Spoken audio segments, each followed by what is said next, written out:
Yo, yo, yo, what is going on, everyone? How are we doing today?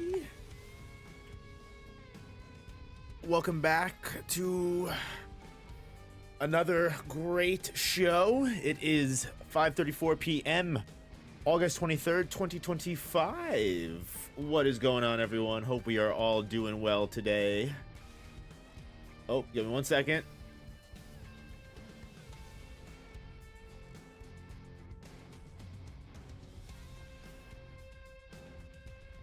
Had to throw on the lights. Here we go. Now I think we're good. Yes. Yes, sir. And or madam.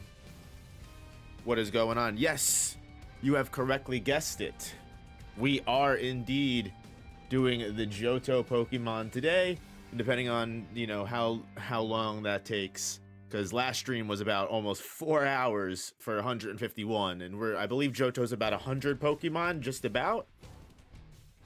So we'll see where we're at. We may do Hoenn. Hoenn's about like 130, 135, I believe. But again, we will see how much time we have. We'll take it from there.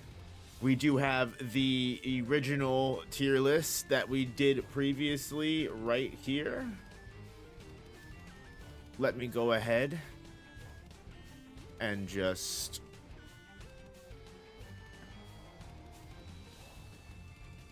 move all of this stuff. Let's move this window here. Oh, perfect. Fix that. And then just minimize just enough so everything is on there. We have so much. What up, Sirius Cyrus? What up, Jackalope? I'm doing well. Hope you guys are all doing good. Sending out that Spirit Bomb energy genuinely and super duper seriously. Hope you guys are all having good things happen to you in life. What up, King Kamui? How we doing today? For me, do I have anything new going on in my life? Last night I went to an emo night and that was a lot of fun. I found out that personally, I myself am not an emo. I thought I had an emo phase, and apparently I definitely did not, because to be completely honest with you, I really did not know that many songs that they played last night. I knew like 3 or 4, but like it was just like a different kind of emo than I'm used to personally, and I think it's just because I grew up maybe a little bit younger than the people that I went with a little bit. It's possible, but like other than that, like that was still a fun time. Goth girls over emo girls, by the way. Hey, listen, goth scene, emo, there's so many genres of alternative. It's like completely impossible to keep up. I would describe myself, and me and my girlfriend, we figured out together that we think we're more MySpace scene personally. When it comes to the department of what kind of category of emo we are. But like, yeah, like I liked, what's the difference between goth and emo? Goth is like, man, goth is more old school. I feel like more traditional.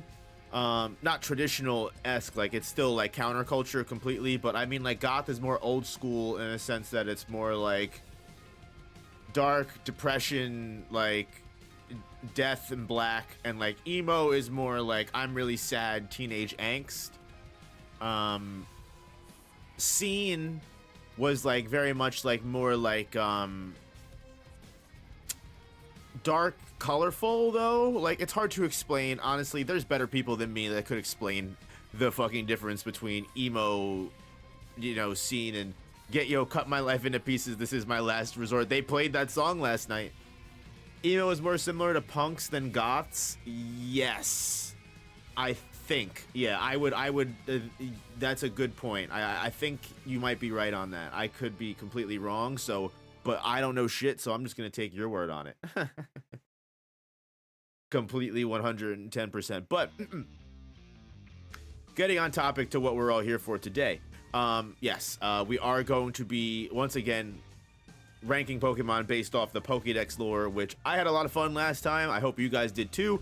The VOD is available on the channel, so if you did not go ahead and check that out. Feel free. It was very long. It was almost 4 hours, but we, like I said, had a really good time, and we came to a lot of crazy conclusions, like the fact that some of the strongest Pokemon by Pokedex lore are, besides the legendaries, obviously, right? You've got Machamp, Rhydon, and Gyarados that were all said to be capable of not just moving mountains, but potentially just outright destroying mountains. You've also got fucking Rhyhorn, just base Rhyhorn, that was capable of destroying entire towns and cities, although its only stipulation is that it can only run in a straight line. And like you've got like random like city block contenders, multiple city block contenders like Seal, that were said to completely be able to headbutt and destroy humongous titanic glaciers. Like, it's ridiculous. What up, Melissa? How you doing?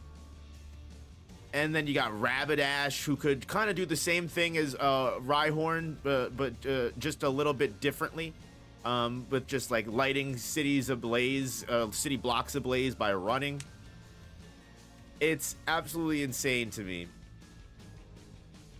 You've also got like Nidoking. Hitmonlee is fucking throwing around kicks that are able to destroy entire buildings and take on diamonds. There were so many Pokemon that were compared to diamonds, or we found the Indian elephant. A lot of Pokedex, a lot of Pokedex entries compared Pokemon to, which, give or take, this is the original 151. You know, so a lot of the older Pokedex issues, they didn't have the full lore of the world mapped out, so places like India or China existed in the Pokemon world, weirdly enough. You know, Kanto is also, the Kanto region is quite literally, you know, technically a region in Japan, right? There is a Kanto region in Japan, I'm pretty sure. So, you know, definitely keep that in mind. But anyway, we are going to get into Johto. And what I was able to do is I do have a tier list here of every Pokemon so far in every generation. At least I believe this is up to 2024. I know they're about to come out with R to Z, A to Z, whatever new Pokemon game they're coming out with. I think it's a sequel to Legends Arceus. So give or take, that could have some new Pokemon. They might have those new Pokemon on here. I don't know. There were some versions of like Venusaur, and like some of the other Pokemon that I've never seen, but I think those might just be Gigantamax. Either way, I do have this here, so I did map this out alongside the Kanto tier list just to make sure that, you know, we do have everything kind of flowing together and we can put everything on a major full tier list by the end of all of this. And yeah, I will be making a compilation of all of these videos later for sure, I promise you. And I'm gonna do my best to stick to these streams. I may not be doing them one after the other. I might spice it up and, you know, throw some, you know, stream ideas in between. But yeah, I'm gonna do my best to try and finish this, you know, within like a month or two.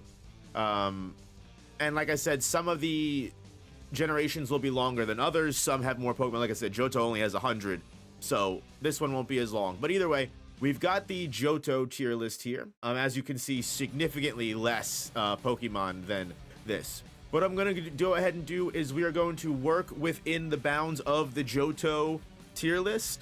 But again, I will have this on the side to refer to.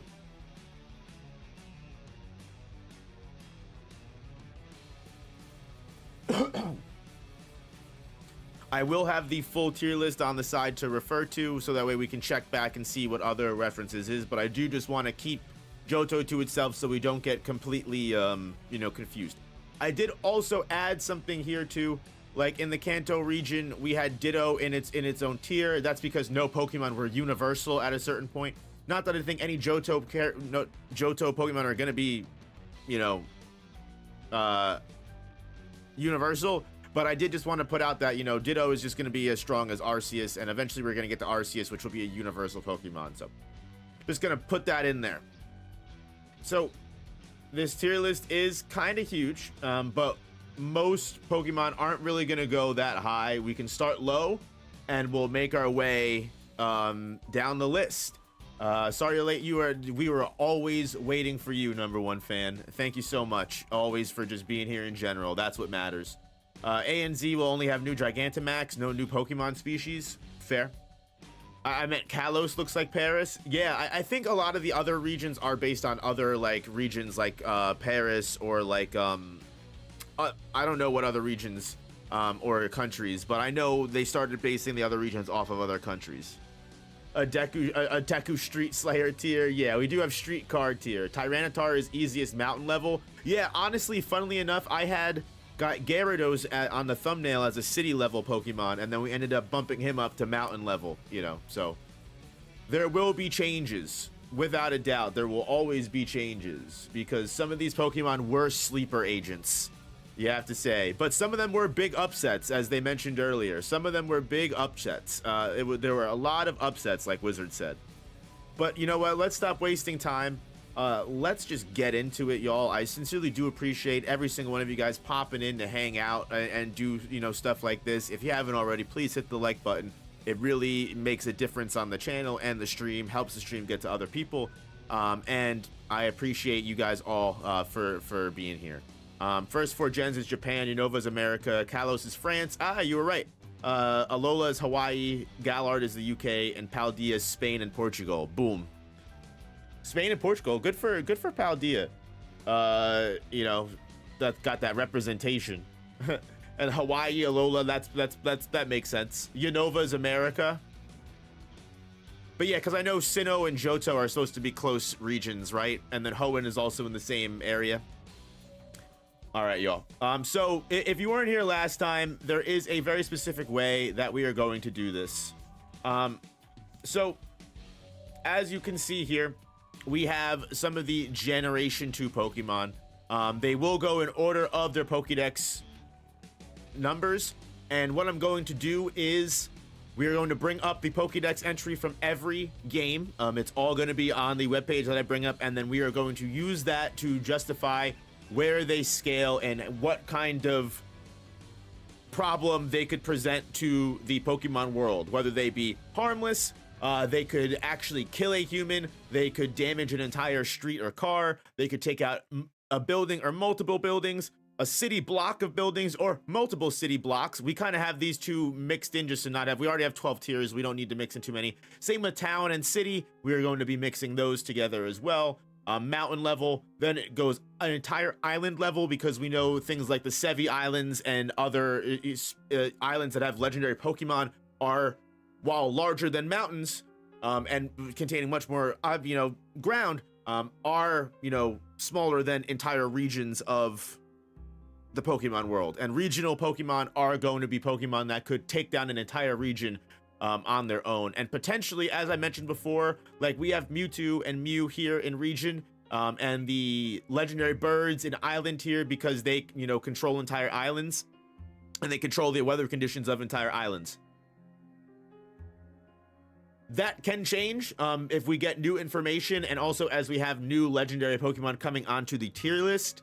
It is going to be possible that some of these other Pokemon may change because they may scale to other Pokemon. Like, let's say, for example, I don't know if this is true, but if Mewtwo, let's use something that will come up later that isn't really a spoiler because it's just fucking Pokemon. Mewtwo is probably going to end up scaling to Deoxys when Deoxys comes up in Hoenn, and Deoxys, because it was able to bring down the Delta Meteor, is a planetary Pokemon that could have destroyed the planet. So if by nature Mewtwo should have to level up a tier, which will make Mew level up a tier. So we will see a lot of that happen in the tier list as well. So if you do see me put a Pokemon in a tier list that you're like, wait, this Pokemon should be higher, it's possible that these Pokemon will be changing once we get to that kind of information. But as of right now, I'm just sticking to what we know, which is why, again, I'm going to resort to, instead of just going to the full tier list like we have with all the Pokemon and getting confused with all the Kanto Pokemon, I'm just going to stick with the Johto tier list as a whole, and then we can compare with the full tier list on, you know, back and forth on the end here. What up, Samuel? Unova specifically New York, but it has DNA from all across the US. I love that. Got that northeastern representation. Do I think Mewtwo is one of the strongest characters in Smash Bros? Mewtwo probably was one of the strongest characters in Smash Bros. since Ultimate came out and that roster has gotten fucking humongous, I really don't know who the strongest. I don't know what the actual meta of Super Smash Bros is anymore. I've lost the plot completely. So I know Mewtwo used to be, back in the Melee days, Mewtwo was OP.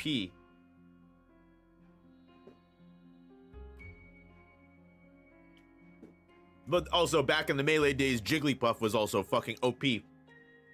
Because with Jigglypuff, you could just fucking sleep people. It was insane, bro.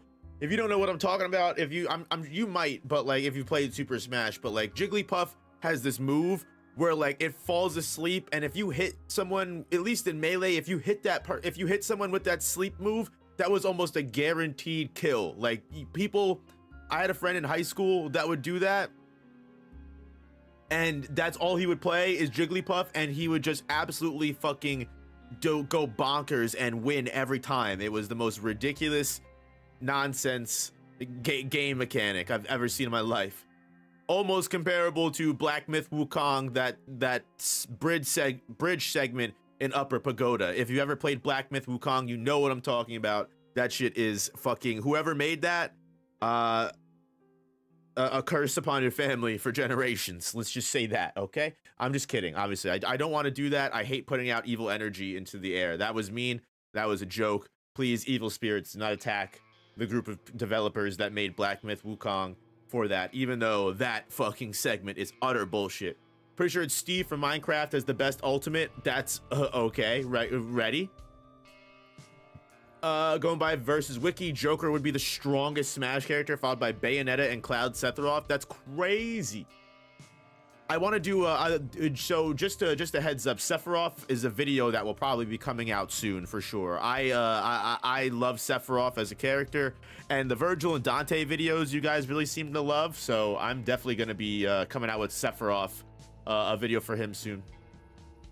What if you rank if Pokemon has an attack that continue to spread and destroy things? So we don't really consider that. We're mostly using the Pokedex lore, like even though technically you could say like a Pokemon could learn Hyper Beam, we're just saying like out in the wild, if this Pokemon is left to its own devices based off of Pokedex lore, how big of a threat could this Pokemon be? Like obviously you're gonna have situations where a trainer could take a Pokemon and probably train them up to be just as, like obviously a Totodile, if you train a Totodile well enough, a Totodile can beat a, you know, a Machamp, right? But like a Totodile might end up being like, you know, not in a mountain tier. So take that into consideration. This is purely on Pokedex lore. It's not really taking into consideration battle stuff, you know, very rarely.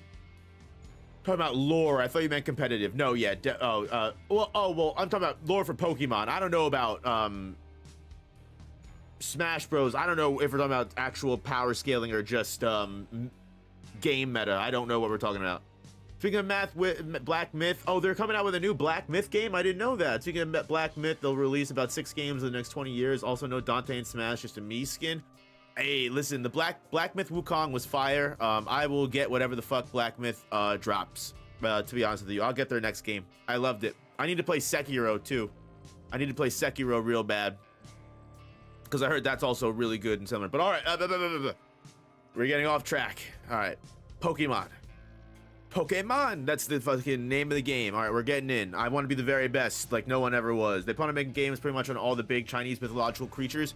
Fucking based. I love that shit. All right, everyone, hold your horses. If you're not wearing pants, I don't know why that is the case, but put them the fuck on and tighten that belt, baby, because we're fucking going into hyperdrive. Let's fucking go. Where the hell is... I had a window that had all of the Pokemon. Oh, here we go. Chikorita stats. Okay, so first on the list is Chikorita. We've got the very first starter Pokemon. Not a lot of people like Chikorita. Personally, I'm not a fan of the Meganium line. However, might be regaining some clout in this new Pokemon game that's about to come out. So who knows? Big possibility. But let's check out this Pokedex lore, y'all. Let's see what's going on. Make sure all you guys can see all of that. All right, perfect. All right. So, a sweet aroma gently wafts from the leaf on its head. It's docile and loves to soak up the sun's rays. Its pleasantly aromatic leaves have the ability to check the humidity and temperature. It uses the leaf on its head to seek out warm places. Now, normally, I would say that this is a harmless Pokemon, no worries. However, I like to keep reading towards the end because one thing we found out last tier list is there were some random Pokedex entries, sometimes later, sometimes earlier, that would completely throw out some random, like mountain level. Like we were putting Gyarados at city, and then like its Legends Arceus entry made it like a mountain level crazy or something similar to that. But either way, you gotta read every single one. You really have to take into consideration. But right now, this is just a harmless Pokemon. Sweet fragrance also wafts from the leaf, becalming the battling Pokemon and creating a cozy, friendly atmosphere all around. Nah, it's harmless. It ain't got shit to do. A Chikorita could probably slice a boulder in half. Yeah, it definitely could, but based off of the Pokedex lore and based off the fact that it's a docile nature type Pokemon, if you run into it, it's just going to try and, release its aroma and befriend everything and make everything happy. Harmless Pokemon, not really a threat to any kind of wild human. I say wild human, like, but you get what I mean. Any kind of, wild interaction with Chikorita is probably not going to result in death. Thankfully. But next up, we have its evolved form, Bayleaf, which can potentially, as we found out, some evolutions do grow in danger, some don't.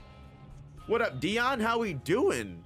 My favorite starters in Gen 3. Gen 3 was the first generation I played. I have very fond feelings for Hoenn.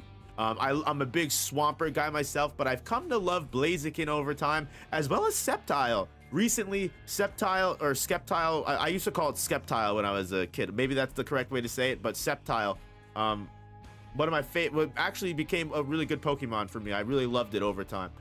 The scent of spices coming from around its neck, sniffing it makes you want to fight. Oh, if you sniff its aroma this time, if you're a Bayleaf, you want to throw hands.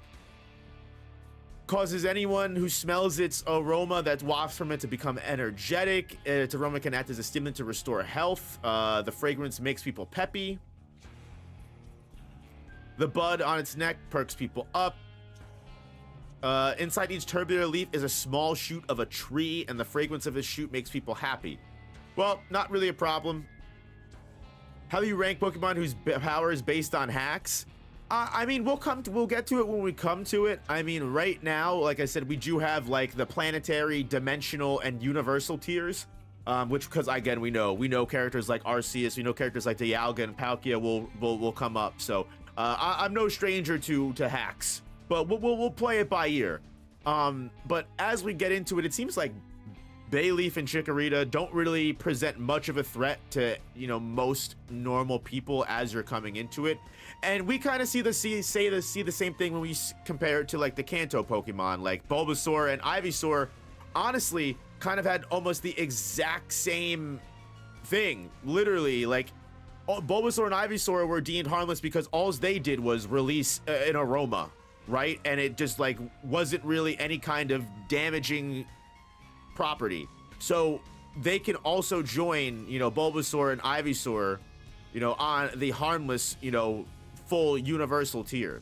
But getting back into the tier list here, Meganium is up next, and Venusaur did get human level because Venusaur could literally bite your head off. We definitely did consider that into the equation. Like, if you are a heavyweight, like Snorlax might be harmless, but Snorlax can still crush you, right? We'll need tiers above universal once we get to Sinnoh. I hope not. We already have 12 tiers, which is just like, good lord, right? Meganium. Its aroma contains a substance that calms aggressive feelings. It can make people healthy again. Yeah, Meganium doesn't really change much. It can revive dead plants and flowers. In battle, this Pokemon gives off more of its becalming scent to blunt the foe's fighting spirit. Doesn't really seem like much of a threat. It's only 100 pounds. It's 5 feet, which is crazy. I mean, I guess if it smacks you with its neck, you might get like a bruise or something. But yeah, Meganium kind of trash in Pokemon, battle, and also in just real world lore in general. Not a much of a problem, unfortunately. which is, at least that's not what you can say about Venusaur. You know, at least Venusaur could bite, you know, a human's head off. But doesn't seem like that is going to be, isn't going to be the case for Meganium here. So we can go ahead, just toss that in harmless as well. Now, Cyndaquil, Charmander, we did give harmless for Kanto just because Charmander, it didn't seem like Charmander could completely burn an entire person. You could get a, you know, a 3rd degree burn from Charmander, but it didn't seem like you would really be able to worry about full incineration until Charmeleon. So let's see if Cyndaquil is any kind of different. These starter Pokemon may be very similar, but as we can see with Meganium, they could also be completely different. You also have, I'm gonna completely butcher this, Hisuian, Typhlosion, the ghost type, so we'll take that into consideration as well. It is timid, oh, well, that's also when it comes to Typhlosion, but either way. Damn, it levels up, it evolves later in Legends Arceus, that's trash. It's timid, always curls itself up in a ball. If attacked, it flares up its back for protection. It shoots flames out of its back, and the flaring flames are meant to intimidate foes. It burns its hottest when it's angry. The flames are vigorous if the Pokemon is angry. However, if tired, the flames splutter fitfully with incomplete combustion. If angry or surprised, it shoots flames out of its back. Now, vigorous flame. The fire just seems like self-defense. Yeah, exactly, Radiant. Vigorous. Strong, healthy, and full of energy. I mean, I would say the same thing about a fucking oven flame. That doesn't mean I'll die from an oven flame, right? So, yeah, I would say for right now, a Cyndaquil is mostly harmless if it's just, you know, flaring up in self-defense. It's not fucking full-on, again, burning you at the stake. However, Quilava might be different if its flames are already much of an issue at Cyndaquil level.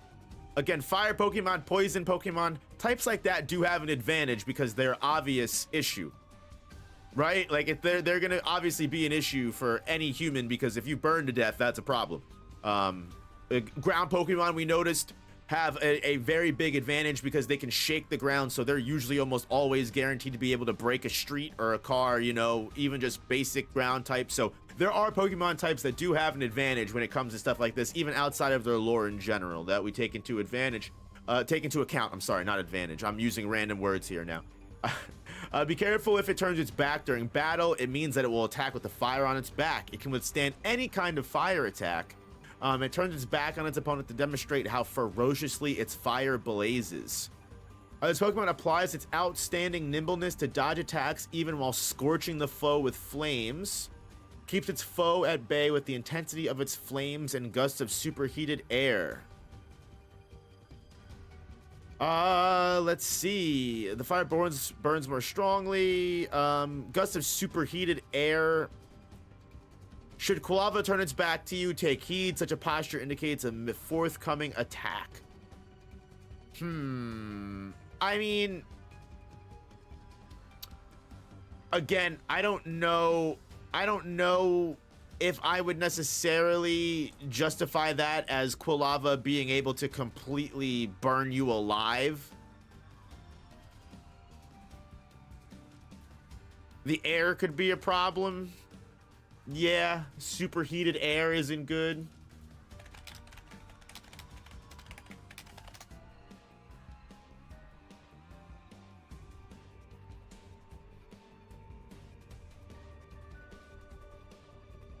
Yeah, superheated air can be dangerous. The resulting gas cloud could toxify people, killing people. Yeah, you know what? Yeah, you guys are right. Yeah, the gusts of superheated air. See, it's small little details like that we have to pick up on when we're doing this. The air could definitely be an issue, and I think you're right. Yeah, that could definitely present some, you know, issues.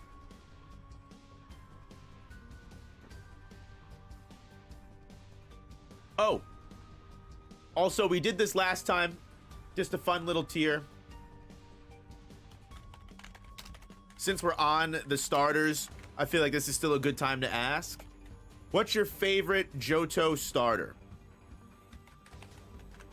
Last time, obviously, we did Charmander, Squirtle, and, you know, Bulbasaur. This time, we'll do Cyndaquil, Chikorita, and Totodile.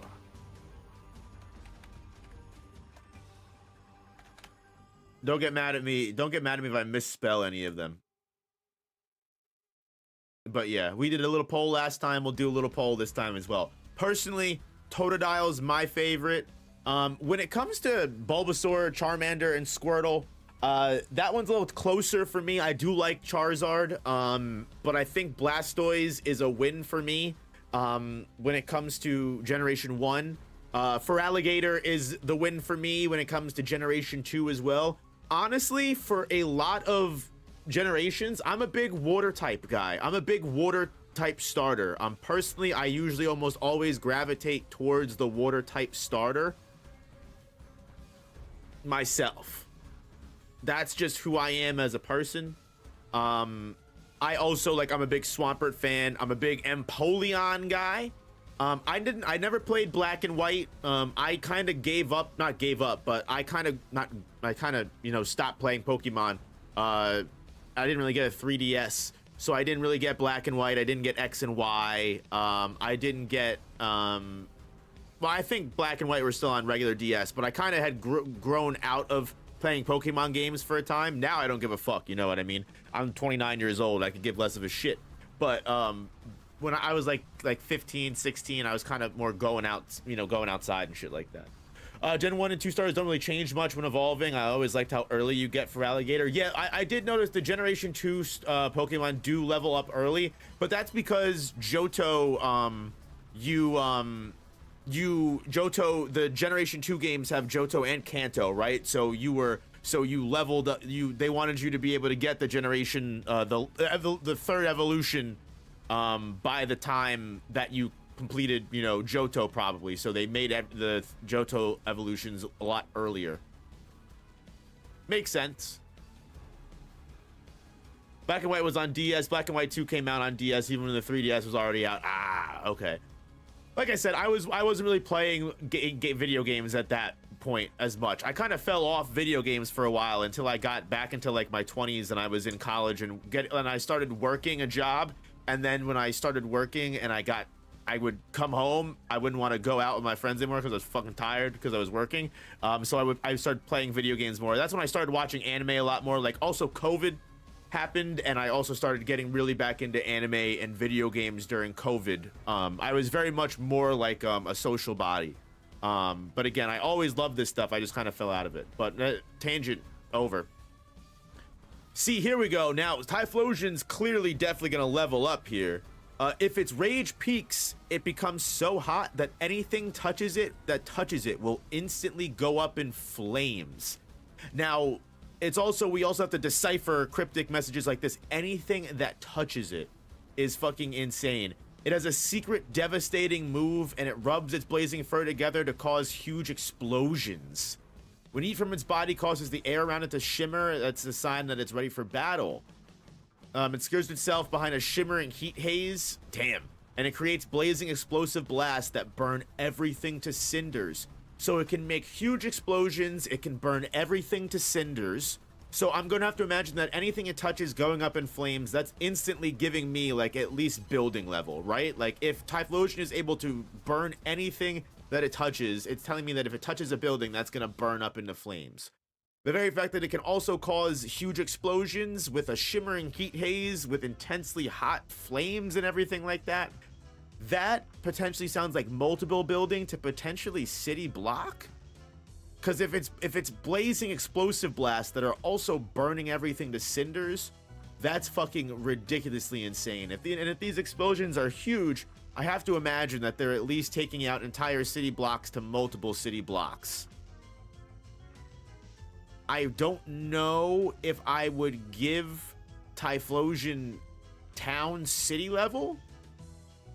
We could maybe boost it. Yeah, like it doesn't say exactly how big the explosions are. And personally for me, I do like to trend on the lower ball side. I don't like to like I don't want to say just because the blasts are huge, it's taking out an entire city. I think building level, well, I think more than building level, just because, again, if anything it touches instantly goes up in flames. I think just a statement like that alone is enough to claim building level, personally. Like, it would, that statement alone to me tells me that it could probably burn a house.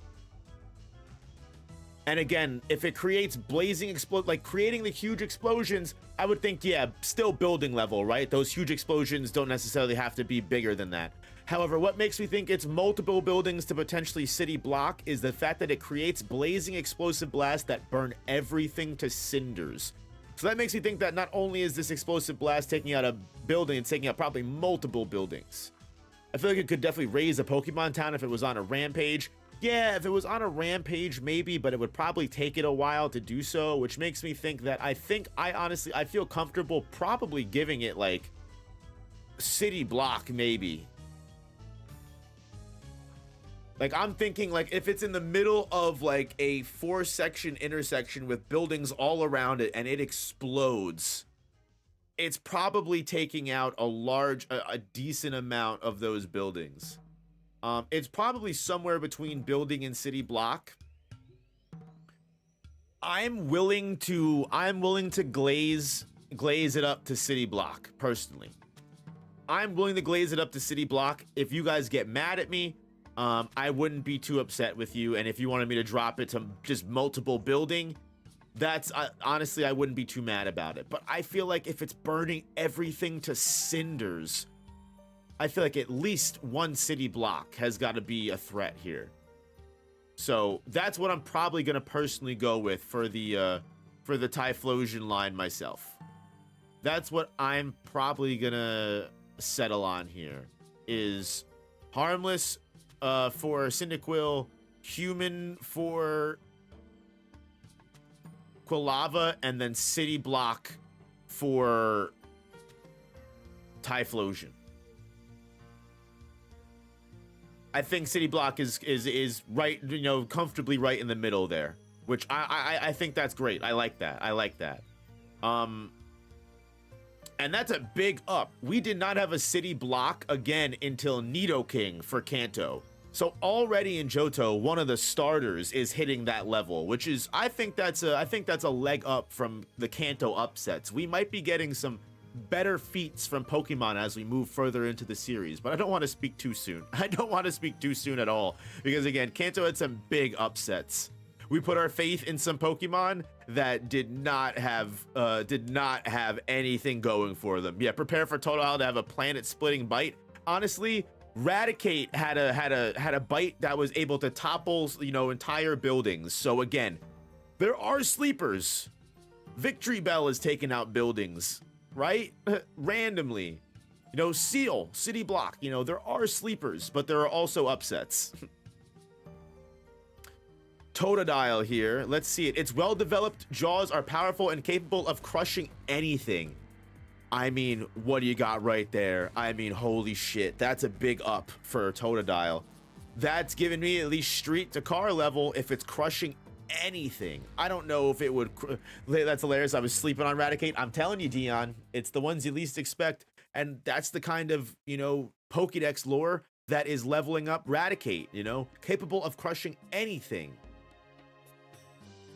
Yeah, even months-old real crocodile can crush bone. If it's crushing anything, I would give it street to car level, honestly. It could probably bite through a car. Yeah, it won't hesitate to, but let's read through some more lore and see if that's justified. Small but rough, it's small but rough and tough. It won't hesitate to take a bite out of anything that moves. This rough critter chomps at any moving object. Turning your back on it's not recommended. Totodile's jaws are very powerful. While the Pokemon may think it's just playfully nipping, its bite has enough power to cause serious injury. It's a small but rough and tough. Even its trainer needs to be careful. Imagine if a pre-evolved version of Pokemon is stronger than in lore than their. And honestly, not for nothing, like you got like real life dogs, like a pit bull can chew through a car door, right? Like if this bite is able to crush anything within it, I think if you gave it a car door, it could probably crush through it. Maybe I'm glazing. Let me know. Let me know if I'm pushing too much. Maybe it should just be human level, right? Because it's just, you know, it's just biting through a skull, you know. But I feel like it could probably, if it's crushing anything that's in its mouth, even like as it says here, even it bites any object, any moving object. I don't know, man. I'm willing to say street car level personally, but let me know if I'm tripping. It might just be because I love Totodile. I might have showed my hand too early by making the poll and saying that I preferred Totodile, who, by the way, is winning the poll out of 9 votes. Cyndaquil and Chikorita are tied at 22%, but Totodile is coming in strong at 56. Y'all, there's 18 people in here. I'm gonna need y'all to vote on this poll and speak out for your fellow Johto starters. Seems a bit sus, no op, but I'll look past it. Hey, I appreciate that. That's the kind of actions that keeps people like me. It keeps people like me in the game. I'm just kidding. Talk about injury a lot. I'm thinking of lowering to human because it sounds like they're talking about living things mostly. Don't mind car level though. A real life Croc's bite force is like street level. They have bites stronger than animals, orders of magnitude larger than them. Hey, you know what? I think it's one of those things where if you get mad at me, I wouldn't blame you. Who the fuck is voting for Chikorita? Hey, listen, I think Cyndaquil at least needs some more votes, okay? You got the... Listen. I think Cyndaquil at least needs some more votes. Let's see what Croconaut says. Maybe Croconaut will be a little bit more definitive. It's a second evolution. Maybe that will define a stronger bite. There are always 48 fangs lining its mouth. If it loses any fangs while biting, they grow back in. It's opened its huge jaws wide and when it attacks, and its tips of its fangs are slanted backward, so the prey has no hope of escape. That's fucking wild. They become impossible to remove once they've sunk in. Damn, that's rough. Once Croconaut has clamped its jaws on its foes, it will absolutely not let go. Because the tips of its fangs are forked back like barbed fish hooks, they become impossible to remove. And there are always 48 fangs lining its mouth. Huh. I would have to say that based off of that, it's pretty much probably the same, right? Probably didn't level up much at all.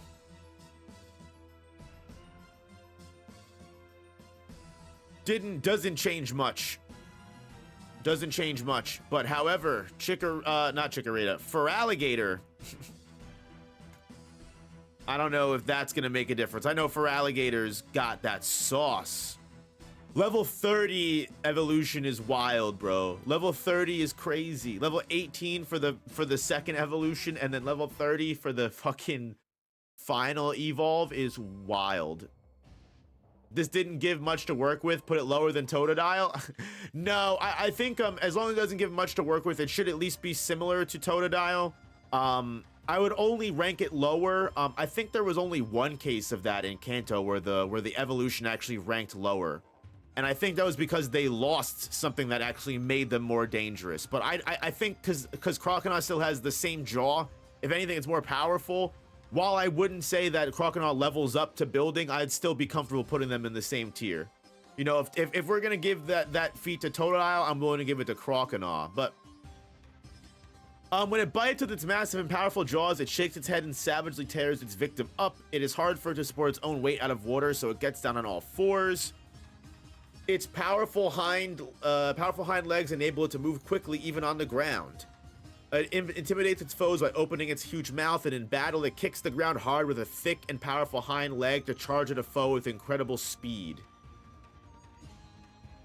Yeah, it doesn't really say much at all for leveling up. Yeah, I think, honestly, I think the entire Crocodile line, the Totodile to Croconaut to Feraligatr line, just stays street to car level. They really don't, you know, pose much of a threat. And you know what I'll do is I will lower Totodile to human. I will lower Totodile to human, and then I'll give Croconaut and Feraligatr street to car because of their wider jaws, whereas like Totodile is a little bit smaller. Yikes, I thought Feraligatr would get higher. I really was hoping that was the case too, because I love Feraligatr, but no, I can't give him anything higher, so I think that's fair. Move Totodile down to human, and then put Croconaut and Feraligatr into street and car level because, again, they have the wider jaws. We can at least give them that. But yeah, I just don't see either of them being able to move up to like building level in any kind of sense. And this is kind of, again, what happens, you know, like where Typhlosion, you know, has the sauce in his Pokedex entry to bump him up to City Block. For Alligator and Crocodile really don't have much to push them anything higher than Streetcar, you know? Again, whether you were here last time or you weren't, like, you're beginning to see, like, what kind of is the, what kind of ends up being the play for some of these Pokemon here. And of course, obviously, now what we did end up finding is as we get deeper into the Pokedex, you will have stronger Pokemon that begin to show up. Obviously, you have the legendaries usually saved for the end, the pseudo legendaries as well. But you also have like, because of course you're gonna have the centric, the normal types, you're gonna have the basic bird types and everything like that in the beginning here. So things are gonna slow down a little bit. Are you going through all the Dex entries just from the debut generation? Or no, we're gonna go through every single Dex entry that has been created for that Pokemon ever to justify the ranking. Because again, like Gyarados was town level last tier all the way up until we got to like I think the Legends Arceus or like a black and white Pokedex entry that leveled Gyarados up to mountain. So we do take all the entries into account. It's important to do that. But like what I was kind of saying is like for Sentret, like I don't think we're gonna have to worry about this Pokemon being anything lower or anything higher than harmless. But I could be wrong. Maybe Sentret's got like a punch that fucking, you know, is strong enough to completely bash through a skull. I don't know. But I doubt it. A very cautious Pokemon. It raises itself up using its tail to get a better view of its surroundings. It stands on its tail so it can see a long way, and if it spots an enemy, it cries loudly to warn its kind. It warns others of danger by screeching and hitting the ground with its tail. Yeah, it doesn't seem like much of an issue. It awakens everyone to sense danger and then runs away, and if one becomes separated, it turns sleepless with fear. Yeah, they don't really seem like problems. They seem like they'll run away before anything. When Sentret sleeps, it does so while another stands guard. If it spots an enemy, it cries loudly. Yep. His best feats are being an annoying brat. Yeah. Again, like a lot of these first couple of Pokemon will probably be harmless or at bare minimum human level. Like I honestly don't even know if Furret will be a bigger issue here, because again, what's a Furret gonna do? Again, it maybe scratch a human's eyes out. It makes a nest to suit its long and skinny body. This nest is impossible for other Pokemon to enter. It's quick at hunting Rattata. The deeper the nests go, the more maze-like they become, and in spite of its short limbs, this Pokemon is very nimble and fleet. I mean, besides being able to fucking take Rattata down, Furret is deceptively large. Yeah, I mean, holy shit, it's 5 feet. That's fucking wild. 5 feet 11 inches. A Furret is as big as I am. I'm about 5 feet 11 inches, 6 feet. So a Furret is literally about as tall as I am, which is wild. But it doesn't seem like they're much of a problem. It corners foes with speed. It can quickly squirm through narrow spaces and get away when under attack. Yeah, I don't think a Furret is poses much of a threat to a human out in the wild. They're probably, again, as it seems, more likely to run away and squirm into a tight, you know, place than they are to like actually attack someone. And if they do attack someone, they're probably not hurting a human. Again, obviously, like I said earlier, you could a Pokemon trainer train a Furret to be like a fucking human assassin? Sure. But like just regular Furret based off the Pokedex entry, not really a threat to most humans. Next up, we have Hoot Hoot, which is such a crazy, you know what, I have to say, for all the regions that have bird types that you can get, Hoot Hoot, Noctowl, and fucking Natu and Xatu are crazy fucking, you know, crazy entries to the bird roster. I'm sorry, bro. They just don't hold up compared to like Pidgey. Spearo's kind of trash. Farfetch'd is just a cool, unique type. Like I like Murkrow, especially when Murkrow gets its evolution later. But yeah.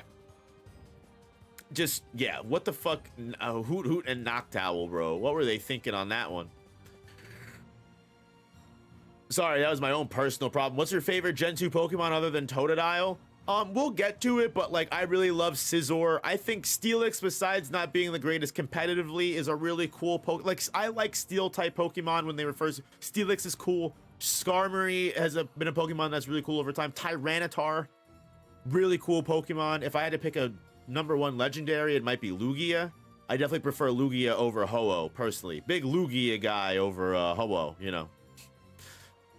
If that says anything about me, I don't know what that would say, but, you know, some people are Lugia people, some people are Ho-Oh people. If you know, you know, you know?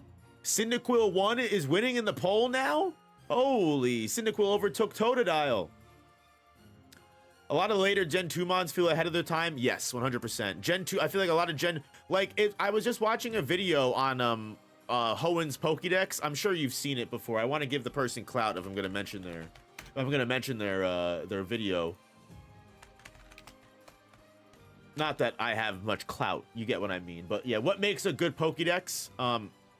Very good video by Kadabra guy. I watched it, and he brings up a really good point that, like, Johto did such a kind of a poor job of introducing a lot of their Pokemon. A lot of people thought Pokemon like Skarmory were introduced in Hoenn, when no, Skarmory was introduced in Johto, but you ended up getting him so late. A lot of trainers didn't add him to their team because they already had, you know, a Pokemon to fill that roster.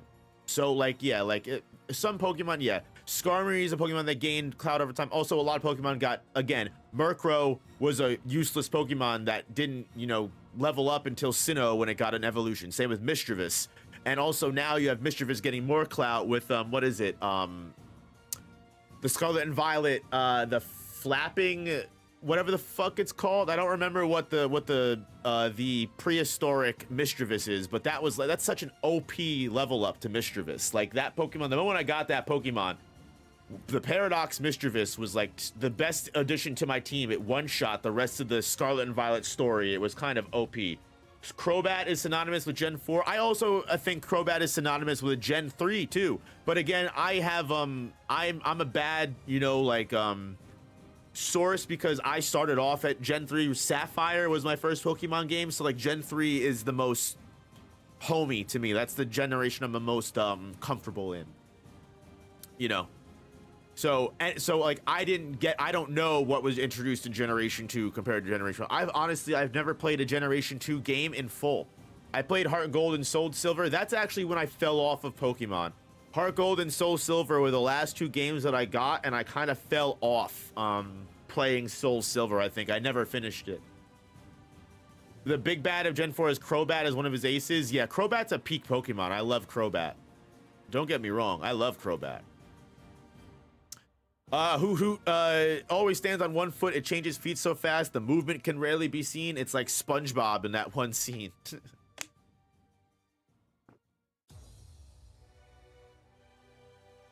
Fluttermane, that's what it was called. Fluttermane was OP.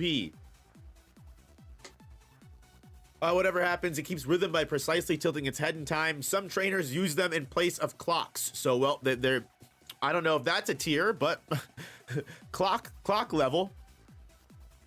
They can replace clocks. Using the special organ, this Pokemon begins hooting at precisely the same time every day. Movement can rarely be seen. It cries at the same time every day. Some countries consider it to be a wise friend versed in the world's ways. It has a perfect sense of time. Using this, it has an internal organ that senses and tracks the Earth's rotation. Well, goddamn. A long time ago, people cherished it and considered it a divine messenger sent to tell the time. Even when attacked, it does not brace itself using both feet. Okay. Harmless. I thought so. And unless Noctowl is pecking people's eyes out, I'm going to assume Noctowl is probably pretty similar too.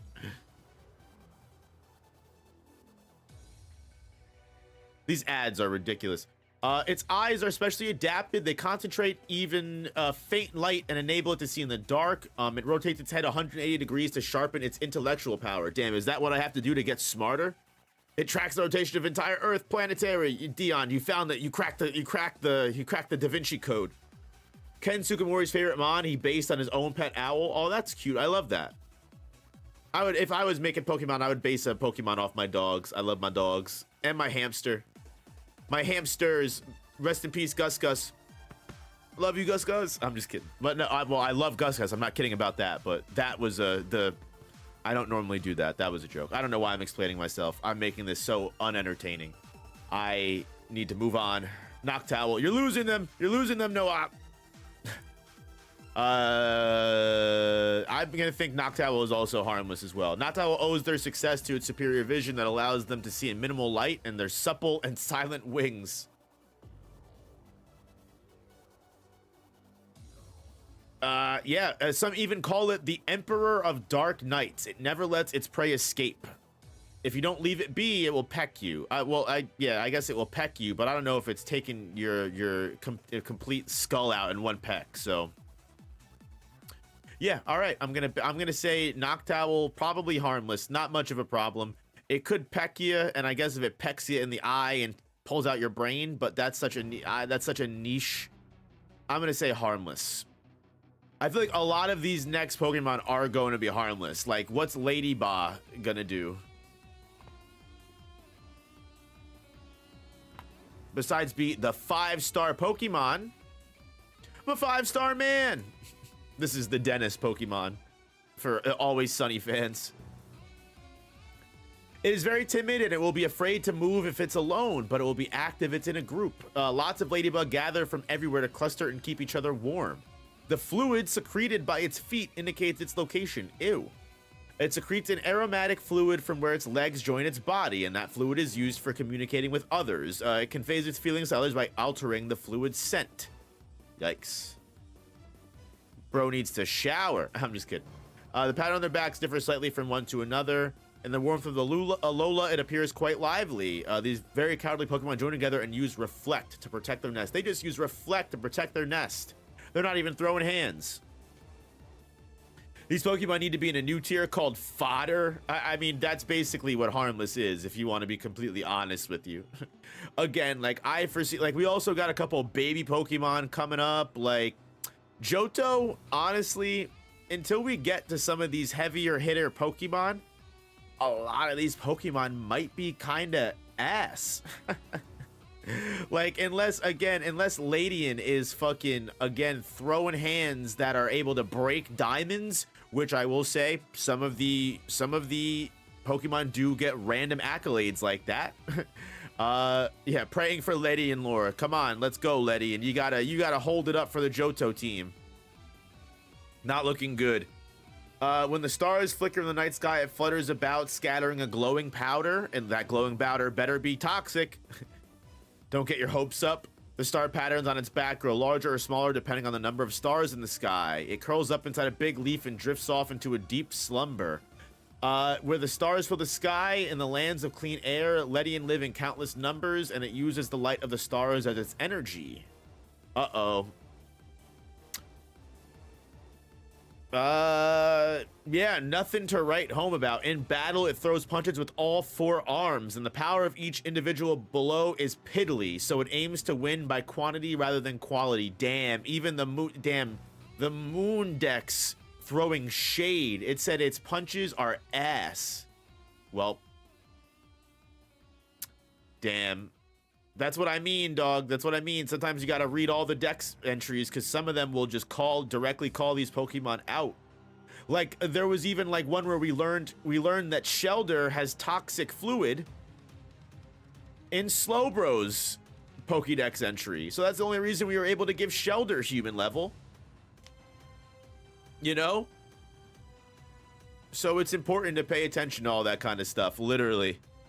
Because, like, you can find other Pokemon lore in other Pokedex entries. Spinarak, it's a poison type, so it might actually just be human level. Again, poison type Pokemon do have that advantage where if they have toxicity, they can kill you.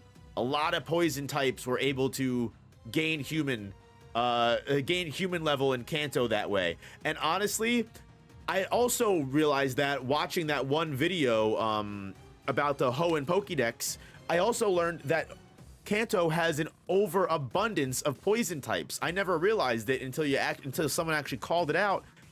The Kanto has so many poison types compared to any other region. It's actually insane. Like, look at how many poison types there are right here. Grimer, Muck. You got the Wheezing line, coughing and wheezing. Nidoran, Nidorino. Like, you got all those. The Ekans, Arbok. you know, Gengar and Ghastly line is all poison type. There's so many poison types. Tentacruel. Actually, they might not be poison type, but either way, you get what I'm saying. So poison type might just be, you know, a leg up compared to most other types. It lies still in the same pose for days in its web, waiting for unsuspecting prey to wander close. It spins a web, and using its fine but durable thread, it waits patiently for its prey to be trapped. The web spun by Spinnerack is considered its second nervous system. This Pokemon can determine what kind of prey touches its web just by the tiny vibrations it feels through the web strands. It waits motionlessly for its prey to survive. Damn, nothing about its toxicity being dangerous. Might not be that bad. It waits intently until its preferred prey, Cutiefly, gets caught. In fact, it's quite a patient Pokemon. Excuse me. Damn. Okay, so it might actually not. It might not even be known for its poison.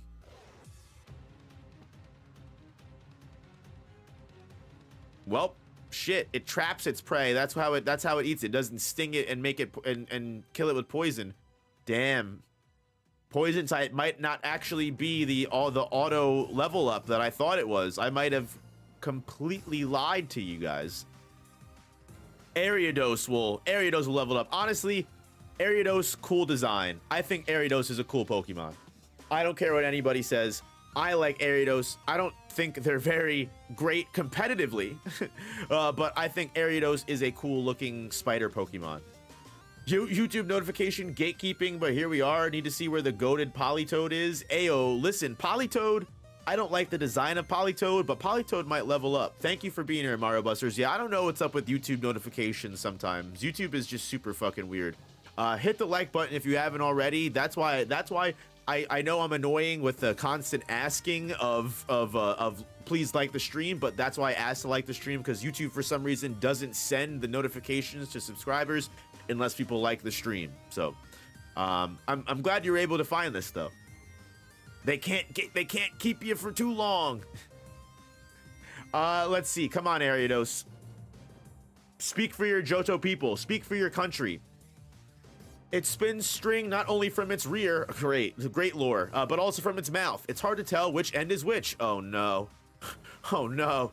The string leads back to it. Says doesn't it have like a crazy backside look, right?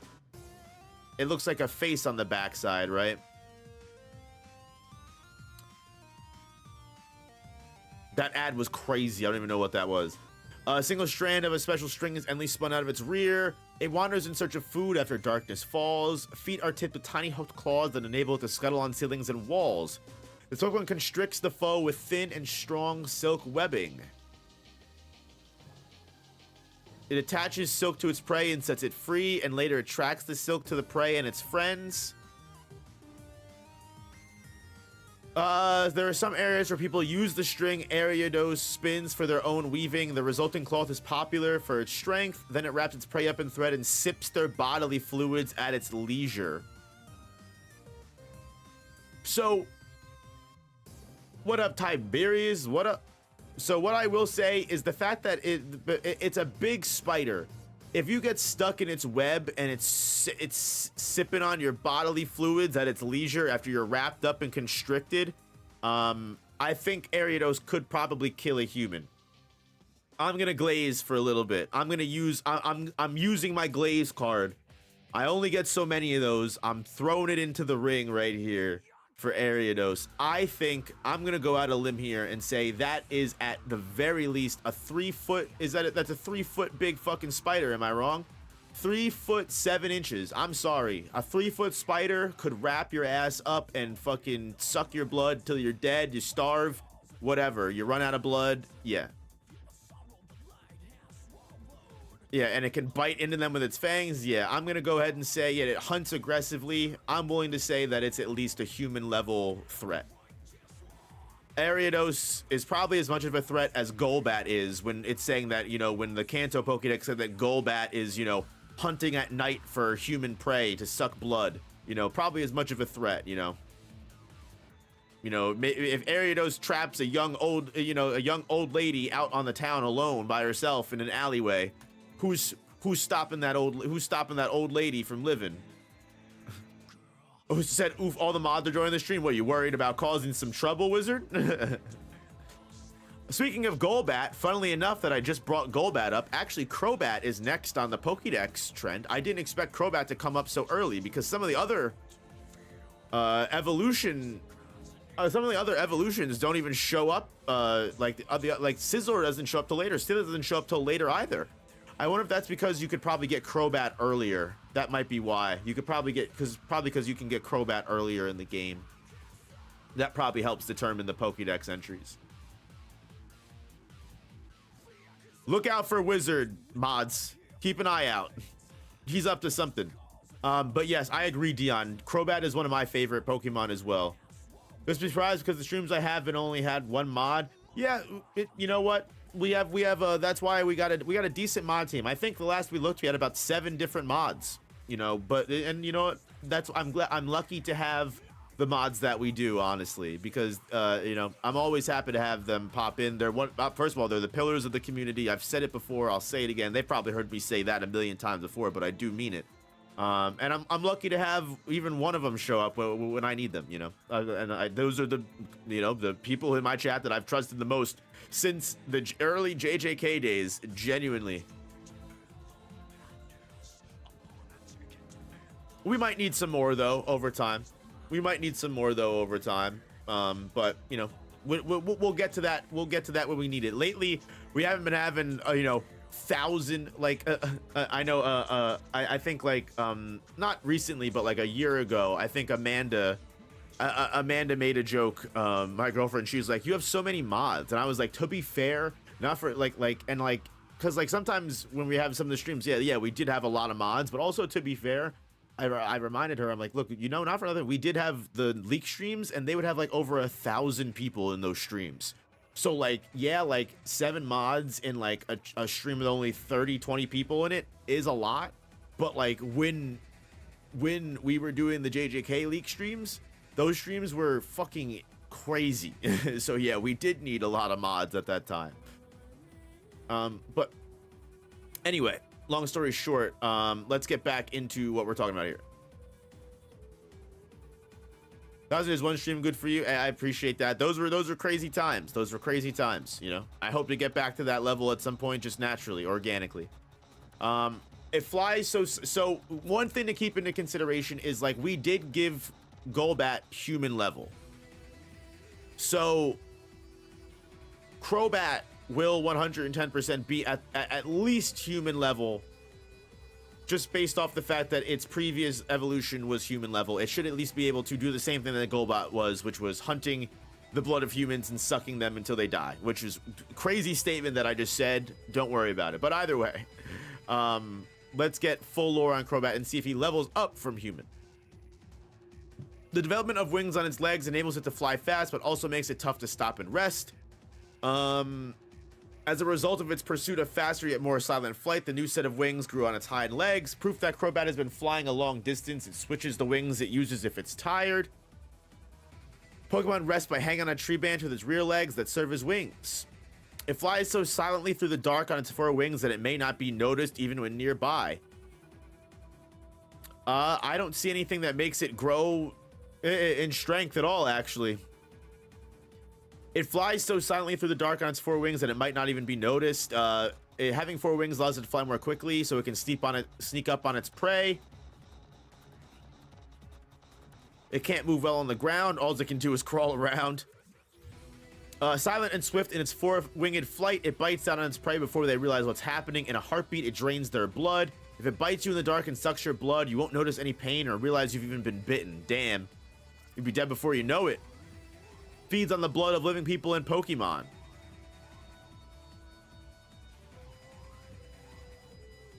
Sinks its fangs to the nape of your neck. It's the first thing it does. Flies through cramped caves without needing to slow down. Turns active when night comes. Crobat expertly maneuvers its 4 wings to dart in exquisite fashion through even the most confined caves without losing any speed. Yeah, still human level. Just a vampire bat completely. W anarchism, yeah, definitely. Yeah, so Crobat does stay human level, unfortunately, but at least it gets its leg up from its Zubat and Crobat counterparts. which some of the other Pokemon will, because again, we do have Onyx, you know, that was building level. And we also have Scyther that was Streetcar, so other evolutions will also get that clout as well. We've got Chinchou. Johto isn't looking too hot. Johto isn't looking too hot, but you know what? To be honest with you, Kanto wasn't looking too hot at first either. Kanto really wasn't looking too hot at first either when we were first starting. I believe Kanto was also pretty like lackluster in my honest opinion as well. While we're here, we might as well throw some of these guys up here. Crobat needs a ton of silence to sneak attack. Hey, apparently it's almost completely silent.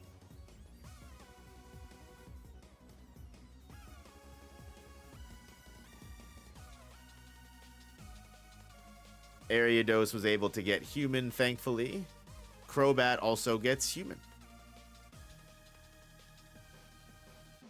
Mario is a human that's on Caterpie level. Damn, coming at him crazy. Let's see what Chinchou can do. Now, electric type Pokemon in Kanto did get a little bit of a leg up due to Thunderbolts normally being able to damage streets or cars and destroy them or cause heavy damage to them. So like Pikachu, Raichu, you know, Jolteon, Electabuzz, you know, they were all at least street to car level. But let's see if Chinchou and Lantern are able to get similar feats.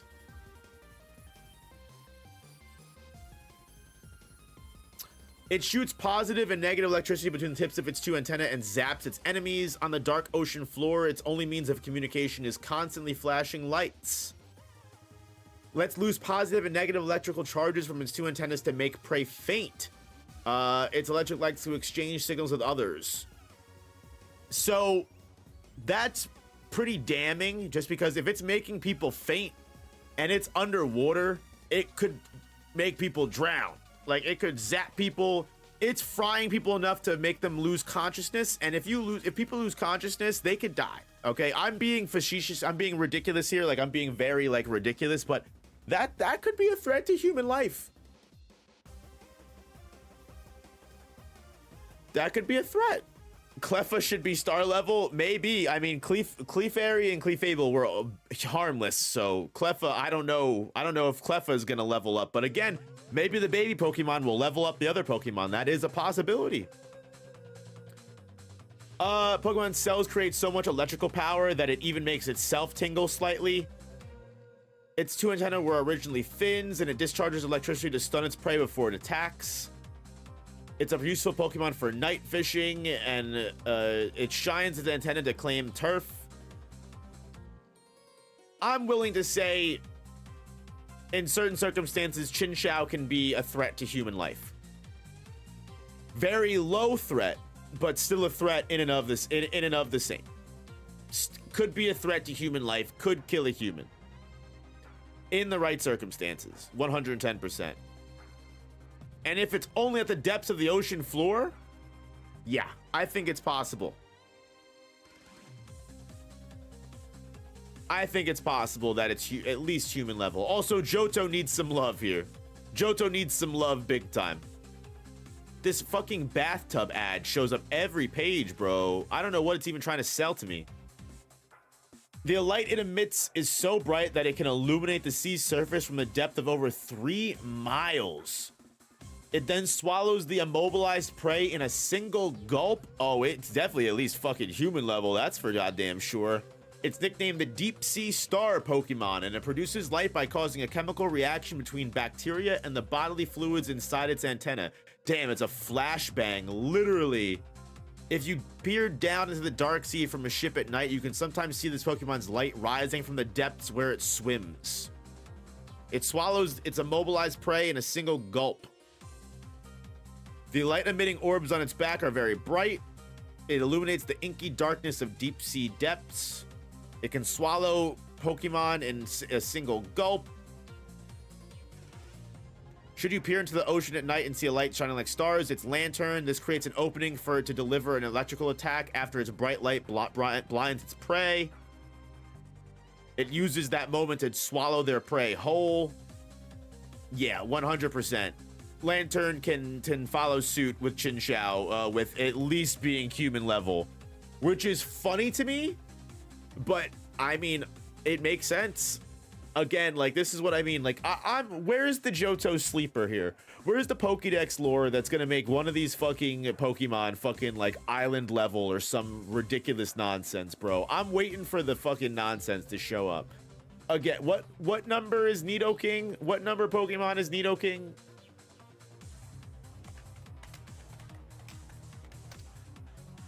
34? I don't know how many Pokemon we've done yet. 1, 2, 3, 4, 5, 6, 7, 8, 9, 10, 11, 12, 13, 14, 15, 16, 17, 18, 19, 20, 21. Okay, okay. So we still got time. We still got time for the sleeper to come out. We still got time. I'm not worried. Let's see what's up with these baby Pokemon, huh? Is Pichu joining its higher evolutions at street and car level? Pichu honestly might. Pichu might be OP. It is not yet skilled at storing electricity. It may send out a jolt if amused or startled. It can even zap adult humans. However, if it does so, it surprises itself. Any kind of shock causes it to discharge energy spontaneously. In that event, Pokemon will begin crying, started by the flash of sparks. It can zap adult humans. I don't know if that's it. Pichu might not be human level. It might be human level at best. I think it might be harmless though. Let's keep reading. It plays with others by touching tails and setting off sparks. It's a test of courage. Pichu charges itself with electricity more easily on days with thunderclouds or when the air is very dry. It may short out electricity with another Pichu, creating a shower of sparks. And in that event, the Pokemon will begin crying, startled by it. If you take your eyes off of it, it could shock itself. Those who want to live with one should prepare to be on the receiving end of its electric jolts. Yeah, not even human level, because even if you own one, it's saying, hey, you know, you might just be on the receiving end of its electric jolts. Not that it's gonna kill you, but yeah, damn, you might get shocked a bit, you know? Which, yeah, so Pichu might actually be harmless. It just discharges its electricity on accident. But it's almost like if you get shocked on accident by, like, you know, you touch a fucking electrical outlet, you go, well, shit, you know? There are people that have gotten hit by lightning that have survived, you know? I'm willing to say Pichu, because it's a baby, yeah, Pichu is actually harmless. I wouldn't argue, though, if you wanted to say that Pichu was human level, because it could, like, you know, kill you with that electric shock on accident. But I think just based off of the specific wording we've gotten, I'm going to go ahead and say, again, like this, like, just prepare to be on the receiving end of its electrical jolts. Whereas for Pokemon like Weedle, we've gotten its toxicity can, you know, put you in the hospital. You know what I mean? Like, I think there's definitely a clear difference, or at least in the grand scheme of Pokedex lore, there's meant to be a difference. So, harmless, but I wouldn't be mad if you wanted it to be human. Let's see, is Cleffa the sleeper that Wizard claims it to be? Clefairy and Clefable were pretty rough, but because of its unusual star-like silhouette, people believe it came here on a meteor. Oh, there you go. You're right. Star level.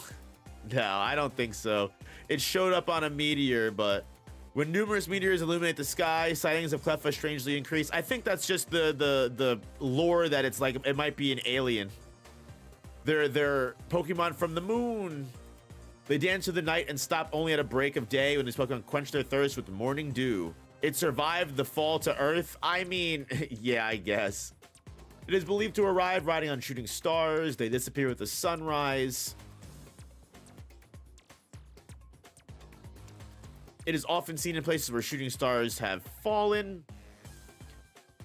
It's believed to be a star reborn. Now, damn, that's big time.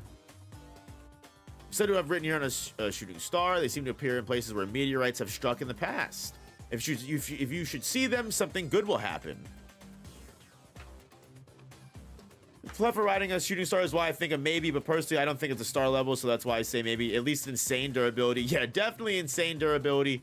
But I'm gonna probably have to put Cleffa along with its fellow Clefairy and Clefable in pretty much harmless to humans. Not really much of a threat. And honestly, if you get hit by a shooting star with a Cleffa on it, it's the shooting star that's gonna kill you, not the not the Pokemon. Jigglypuff is on harmless and Wigglytuff is on human because it can inflate itself endlessly, so it could probably crush a human. So I don't know if Igglytuff will actually be anything more than harmless like Jigglypuff is. But again, if a baby Pokemon is stronger than its other evolutions, that would be pretty crazy. What up, Mr. Quest? How we doing?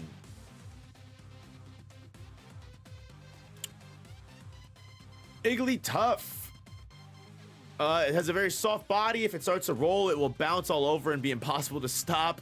Its elastic and flexible body makes it bounce continuously anytime and anywhere.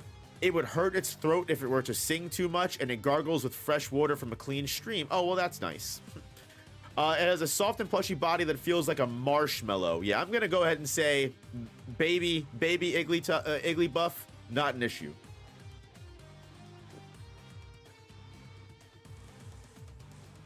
From its body wafts a gently sweet fragrance that soothes and calms the emotions of its foes. It likes to sing, but it's not good at it yet.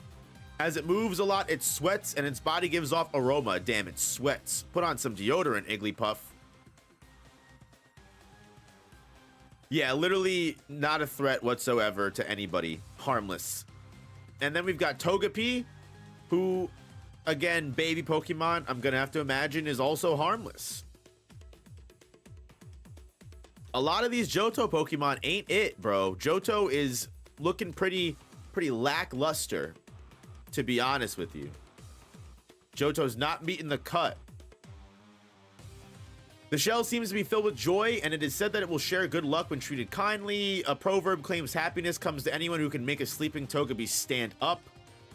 This Pokemon stores up feelings of happiness inside of its shell and shares them with others. It's a happiness Pokemon. Boo.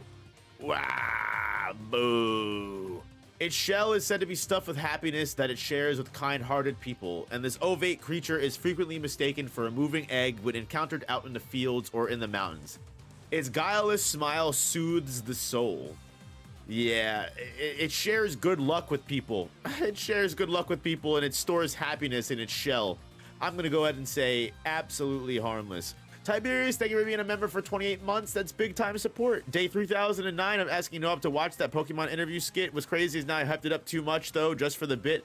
You know, I was gonna say that, Tiberius. I literally was gonna say that to you. It's like, I feel like at this point now, no matter what happens, even if I watch it, it won't be as good as it's been built. It's you know what I mean? Like now it's just been built up so much, it will never be as good as it ever could have been. I feel like now we've lost the sauce. Maybe that's my fault. I don't know. I feel like maybe you just should have been a little bit more persistent in trying to get me to watch the video. I'm just kidding. I love you. Thank you for the 28 months.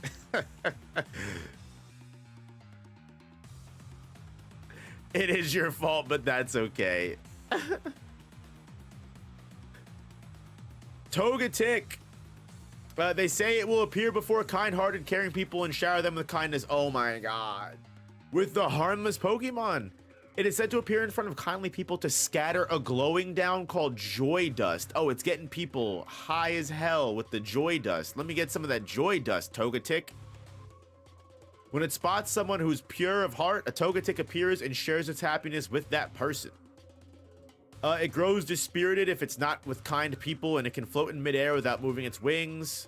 Yeah, it's scattering fucking joy dust, dog. No records exist of Togetic being seen in the wilds. Rumors abound that it evolves under the loving care of a trusted human companion. Yeah, definitely. That's called cocaine where I'm from. Hey, listen, Pokemon World's got some different terms for different shit. Listen.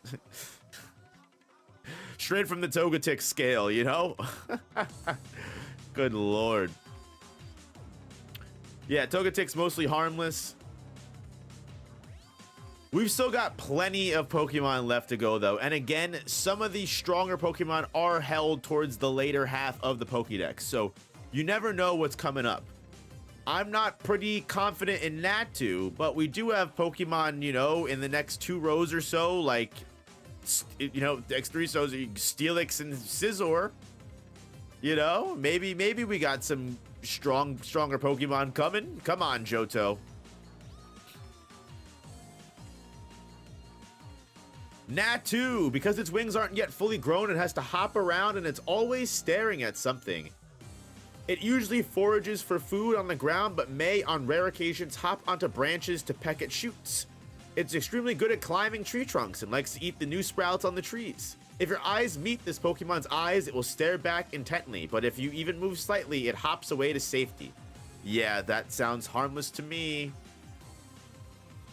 It seems to skip about to move, it picks foods from cactus plants, and deftly avoids buds and spines. It usually forages for food on the ground. If your eyes meet with this Pokemon's, I read that, the Pokemon flaps and leaps onto tree branches that are taller than grown-up people to pick up at the tree's new shoots. Its jumping power is outstanding, but if you approach it, Natu will hop away.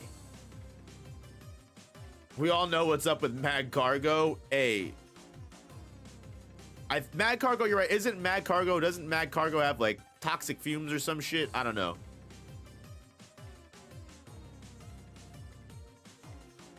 We'll see. Don't spoil me. That's the sleeper agent right there. Magcargo is gonna save all of Johto. That's the character that competitively trash. Lore-wise, amazing. Let's see. Xatu. Natu, yeah. Natu is fucking harmless, but Xatu, maybe a problem? They say it stays still and quiet because it's seeing both the past and future at the same time. Damn, it's Yuhaba.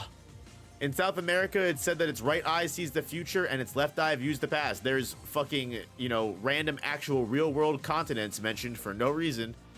Once it begins to meditate, the entire day will pass before it moves again. People believe this Pokemon does so out of fear of terrible things that is foreseen in the future because it stays in one spot. Some people believe in different lands that Xatu are emissaries from another world due to its enigmatic power to foresee the future. It eyes the sun's movement all day. It stares at the fucking sun. That's why it's not seeing the future. It's just fucking blind. People revere it as a mystical Pokemon out of their belief that Xatu is in possession of the power to see the future. Yeah, nothing special about Xatu. Harmless. It's a future sight. It's a future sight time machine. It tells scary fortunes. South America confirmed in Pokemon indeed. Also India and China if we're taking Kanto's Pokedex entries. Let's see what fucking Mareep is working with. Electric type, so maybe street level. It's got potential. Its static electricity builds in its body. Its fleece doubles in volume and touching it will shock you. It stores a lot of air in its soft fur that allows it to stay cool in summer and warm in the winter. The more static electricity is charged, the more brightly the light bulb at the tip of its tail grows. Oh man, it's just touching it will shock you. Nothing crazy.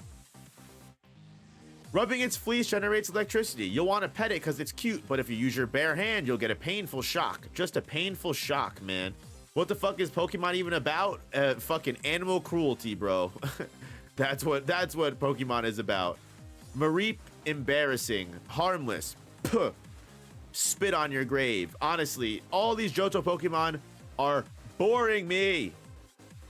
At least we had some decent heavy hitters in Kanto, you know what I mean? We had some variety. We didn't get a city block until 34, but we had some building level Pokemon. I mean, goddamn. Johto is just looking a little sad right now. I want mountain levels. That's what I'm saying, Wizard. Literally. Johto needs to step its game up. That's what happens when Johto was literally just the second half of the first game that they wanted to make.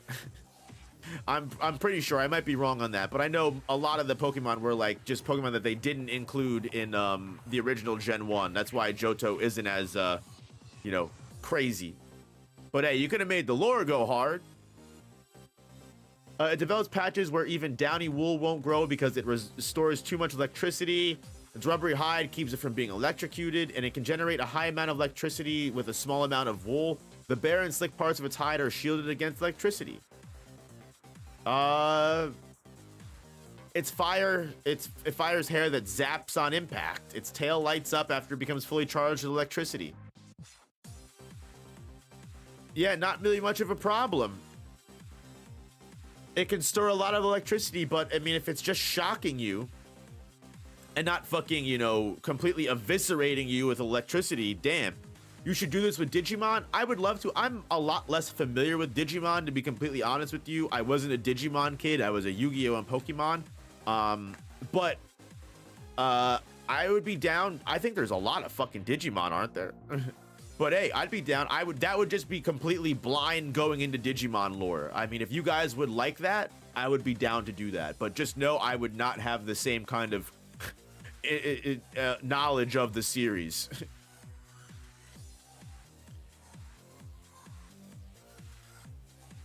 Next up, we've got Ampharos.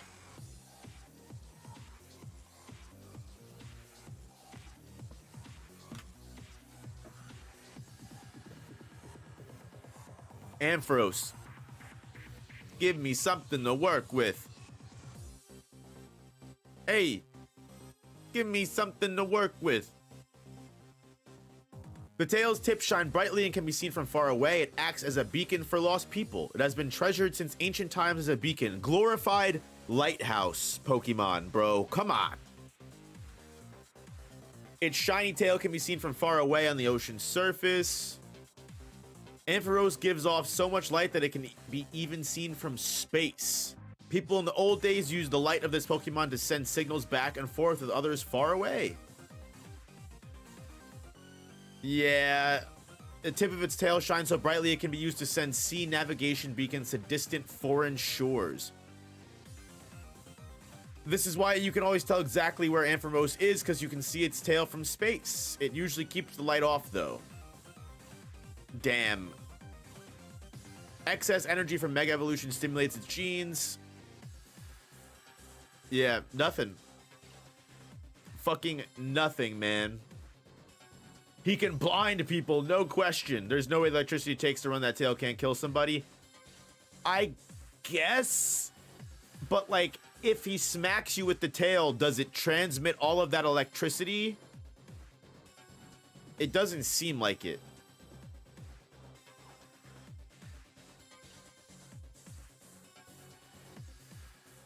It's a glorified lighthouse. Glorified lighthouse, in my honest opinion. Like, if you wanted to say, like, oh, it could just produce thunderbolts, I guess you could give it street car level just because the same as, like, Pikachu. But, like, at least Pikachu's Pokedex is like, oh, Pikachu is releasing electricity that compete with thunderbolts. Whereas Ampharos is like, oh, its tail lights up very bright. Like, would I call a lighthouse harmless? Yeah, probably. If you go directly to a lighthouse and stand inside the light that's generating all that light, will you die? Probably. But I don't. Dion, I said I tried to save you, Ampharos. Ampharos, my beloved. Listen, I'm willing to throw out the Glaze cards. I did it for Ariados. I did it for Chinchou and Lantern. I even did it for Typhlosion. I cannot do it for Ampharos. I'm sorry, brother. Sorry. Can't do it. Can't do it. It wouldn't be right. Wouldn't be right. It wouldn't be fair. Next up, we've got Bellossom. The alternate evolution for Gloom, which honestly, in my opinion, I thought Bellossom was the cooler evolution, but actually, in my opinion, I think Vileplume is better, personally. I think most Pokemon from Gen 2 lore and entry-wise are not very powerful. That's what we're kind of seeing. But again, you know what? Not for nothing, we didn't get a town or city block level character, you know, until Nidoking. So Typhlosion did start us off early, and then we didn't get a town level until Rhyhorn. And Rhyhorn is what level? What Pokedex entry is Rhyhorn?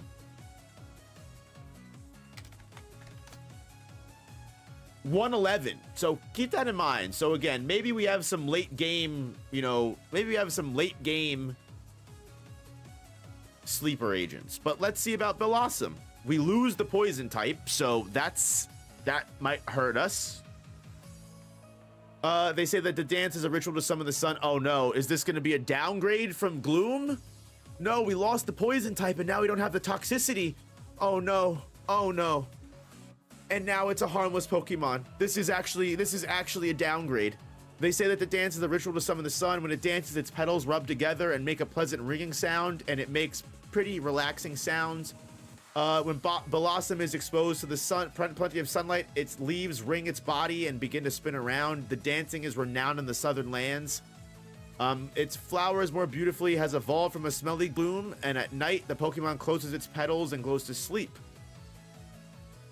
When cloudy weather persists, it does a dance that is thought to be a ritual for summoning the sun. Yeah, no, it's a downgrade. That's crazy. Can it use Solar Beam? Yeah, but I don't know. We're not gonna consider that. We're just basically using the Pokedex lore here. So yeah, looks like Gloom. I'm sorry, Oddish and Gloom were both human. It can summon the sun. Stop. Dion is doing his best. Dion's doing everything he can to push these Johto characters up. But yeah, no, actually a downgrade because we lose the poison type from Gloom and Vileplume and everything. Damn, you hate to see that. Johto really is where good Pokemon go to downgrade. Sheesh. That hurts to see. But you know what? Meryl and Azumarill, maybe the water fairy type? I don't know. I don't know if these guys will do anything either. Honestly, these guys might also be harmless. The tips of its tail contains oil that's lighter than water, which lets it swim without drowning. Its end of its tail serves as a buoy that keeps it from drowning even in vicious current. I try to help the weak guys. They need it because some of these are tragic. It really genuinely is. It really genuinely is. If you see its tail bobbing up on the water surface, it's a sure sign indication that its Pokemon's diving beneath the water to feed on aquatic plants. Damn, it's an herbivore. Its tail is flexible and configured to stretch. It has water repellent fur, and because of that fur, it can swim through the water at high speed without getting slowed down by the water's resistance.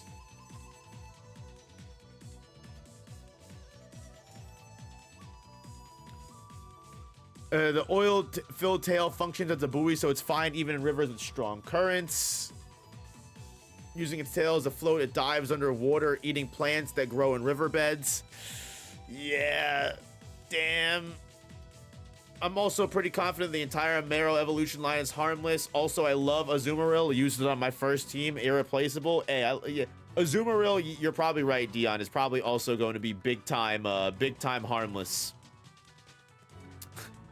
I don't foresee Azumarill being much of an issue either, unless that Pokedex lore goes hard. Keeping still and listening intently, it can tell what is even in wild, fast-moving rivers. It rolls up its elongated ears to prevent their insides from getting wet. By focusing its hearing, it can identify what kinds of prey are around even in rough and fast-running rivers. It can make balloons out of the air, and in these air balloons, if it spots a drowning Pokemon, the air balloons can enable the Pokemon in trouble to breathe. Them is gonna be like, oh, it's like Zahir from Avatar, it can suffocate. Nope, it's just to help Pokemon that are drowning. It has a huge power though, meaning it's at least very powerful. You know, I was never a big fan of Azumarill, but I might be, but you know what, maybe I'm not familiar with its game. Its body color and pattern act as camouflage that makes it tough for enemies to spot it in water. Its coloring and patterns trick the vision of foes, and it can distinguish the movements of living things even on water beds. It can spend all day in water and inhale, store a large amount of air. On sunny days, Azumarill floats on the surface of the water and sunbathes. Yeah, harmless. Also harmless. The fact that we have a a final evolution in harmless should tell you everything about Johto, bro. Should tell you everything about Johto. But you know what? Maybe Sudowoodo is breaking the mold. I somehow really doubt it, though. Honestly, I don't expect to... You know what? I'm going to make a bet right here. I don't think we'll get a single... Well, Politoed is up next, so maybe Politoed will at least be human, because I'm pretty sure... No, even Poliwrath was harmless, so no, Poliwhirl is harmless. Poliwrath gets human because it can knock a skull, but... Oh no, Politoed could be harmless. Politoed might be human, but like, I honestly don't expect to get a fucking non-harmless Pokemon until maybe Mischievous. Maybe Mischievous, but even that's questionable. If you lose, you have to watch that skit on stream. Damn, Tiberius, this is what it's come to. We're making gambles now. We're making gambles now. Sudowoodo. What we cooking with? Although it pretends to be a tree, its composition appears to be closer to a rock than a plant. It disguises itself as a tree to avoid attack, and it hates water, so it will disappear if it starts raining. Because the forelegs remain green throughout the year, the Pokemon is easily identified as a fake during the winter. Damn, well that it can't even hide in the winter. That sucks. If to avoid being attacked, it does nothing but mimic a tree. Its composition appears more similar to a rock than actual vegetation. Because it's will run off if it's splashed with water. Apparently, the larger the green parts of this Pokemon, the more collectors value it. It's particularly favorable among elderly people.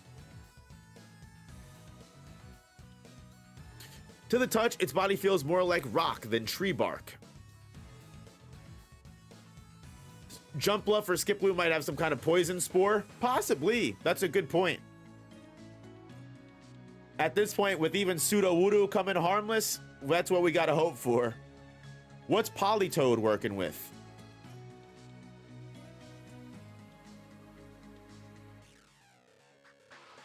So, ending on 51.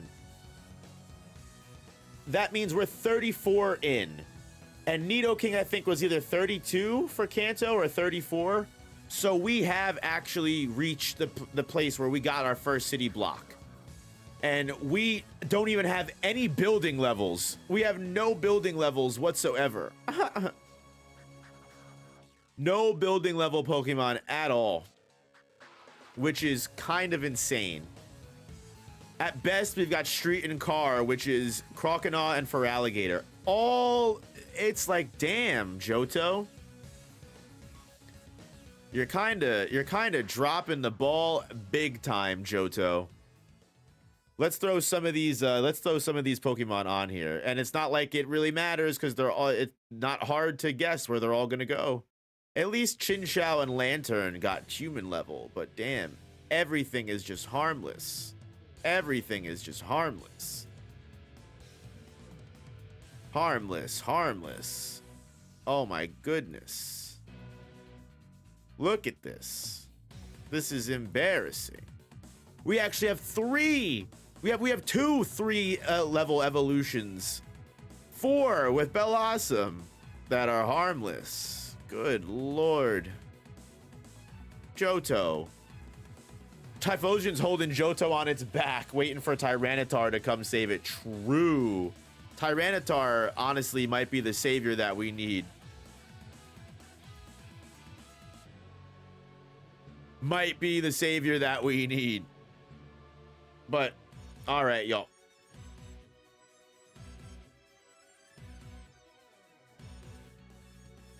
Let's go. Let's see what we're working with Politoed now. We're coming up on 2 hours. We've been going for a while, and we've got about 70 Pokemon left, maybe? Not too bad. Not too shabby. Not too shabby. Maybe a little bit less. Politoed, what you working with? You lost your fighting type. If Poliwag and Poliwhirl hear its echoing cry, they respond by gathering far and wide. The curled hair on Politoad's head is proof of its status as a king. It is said that the longer and more curled the hair, the more respect this Pokemon earns from its peers. They sing in a loud voice that sounds like bellowing that everyone responds to from far and wide. It cries make Poliwag obey. Damn, they can make Poliwag and Poliwhirl listen to them. That's insane. If it could make Poliwrath obey them, I would say that's instant human level. But so far, Politoed might be coming in harmless as well. It's not looking good, bros. It's not looking good, bros and girls. And pure aura alone, yeah, the aura incarnate Pokemon. They announced their territorial claims by letting out cries that sound like shouting. Although its cries sound like screams, a composer created a beautiful ballad that was influenced by the sounds. When Politoed roars, they all cower in fear. Make Politoed with deep, menacing voices, yet it raises an army. Menacing voices find more popularity with the opposite gender. Damn. Politoed just couldn't pull it. Politoed, unlike Poliwrath, sticks and harmless. Poliwrath was able to get human level due to the fact that its punches could break a human skull.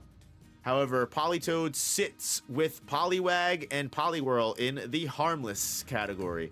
Again, I've never been a fan of Politoed. I prefer Poliwrath myself. I think Poliwrath is a cooler evolution.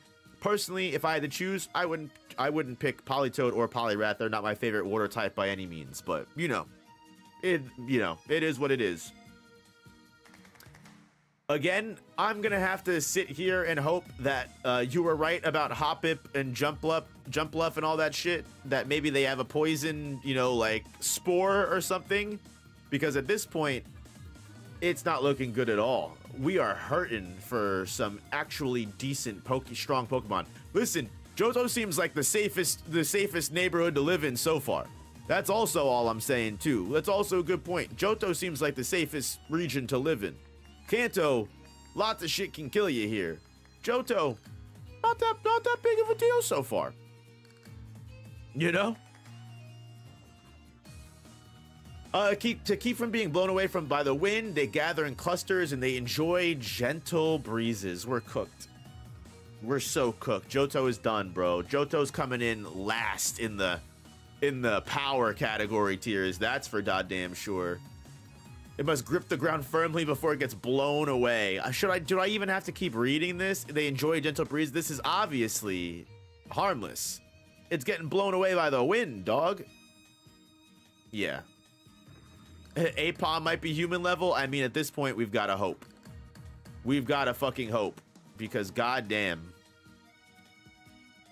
All right, Skiploom. What we working with? The Cottonweed Pokemon. The bloom on the top of its head opens and closes as the temperature fluctuates up and down. Its petals absorb sunlight as it floats to get closer to the sun.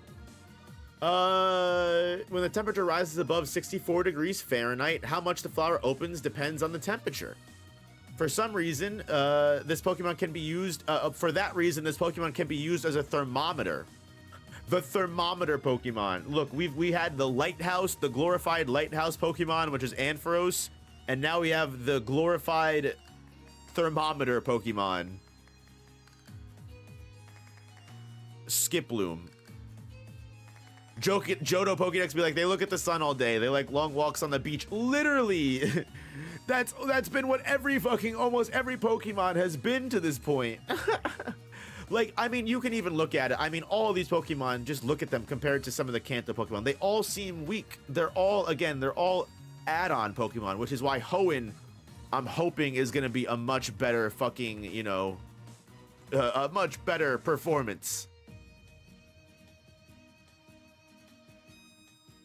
Because this is just embarrassing. Harmless, harmless, harmless, harmless, harmless, harmless. Once it catches the wind, it deftly controls its cotton puff spores to float even around the world. Oh my god, can the cotton puff spores hurt someone? Please.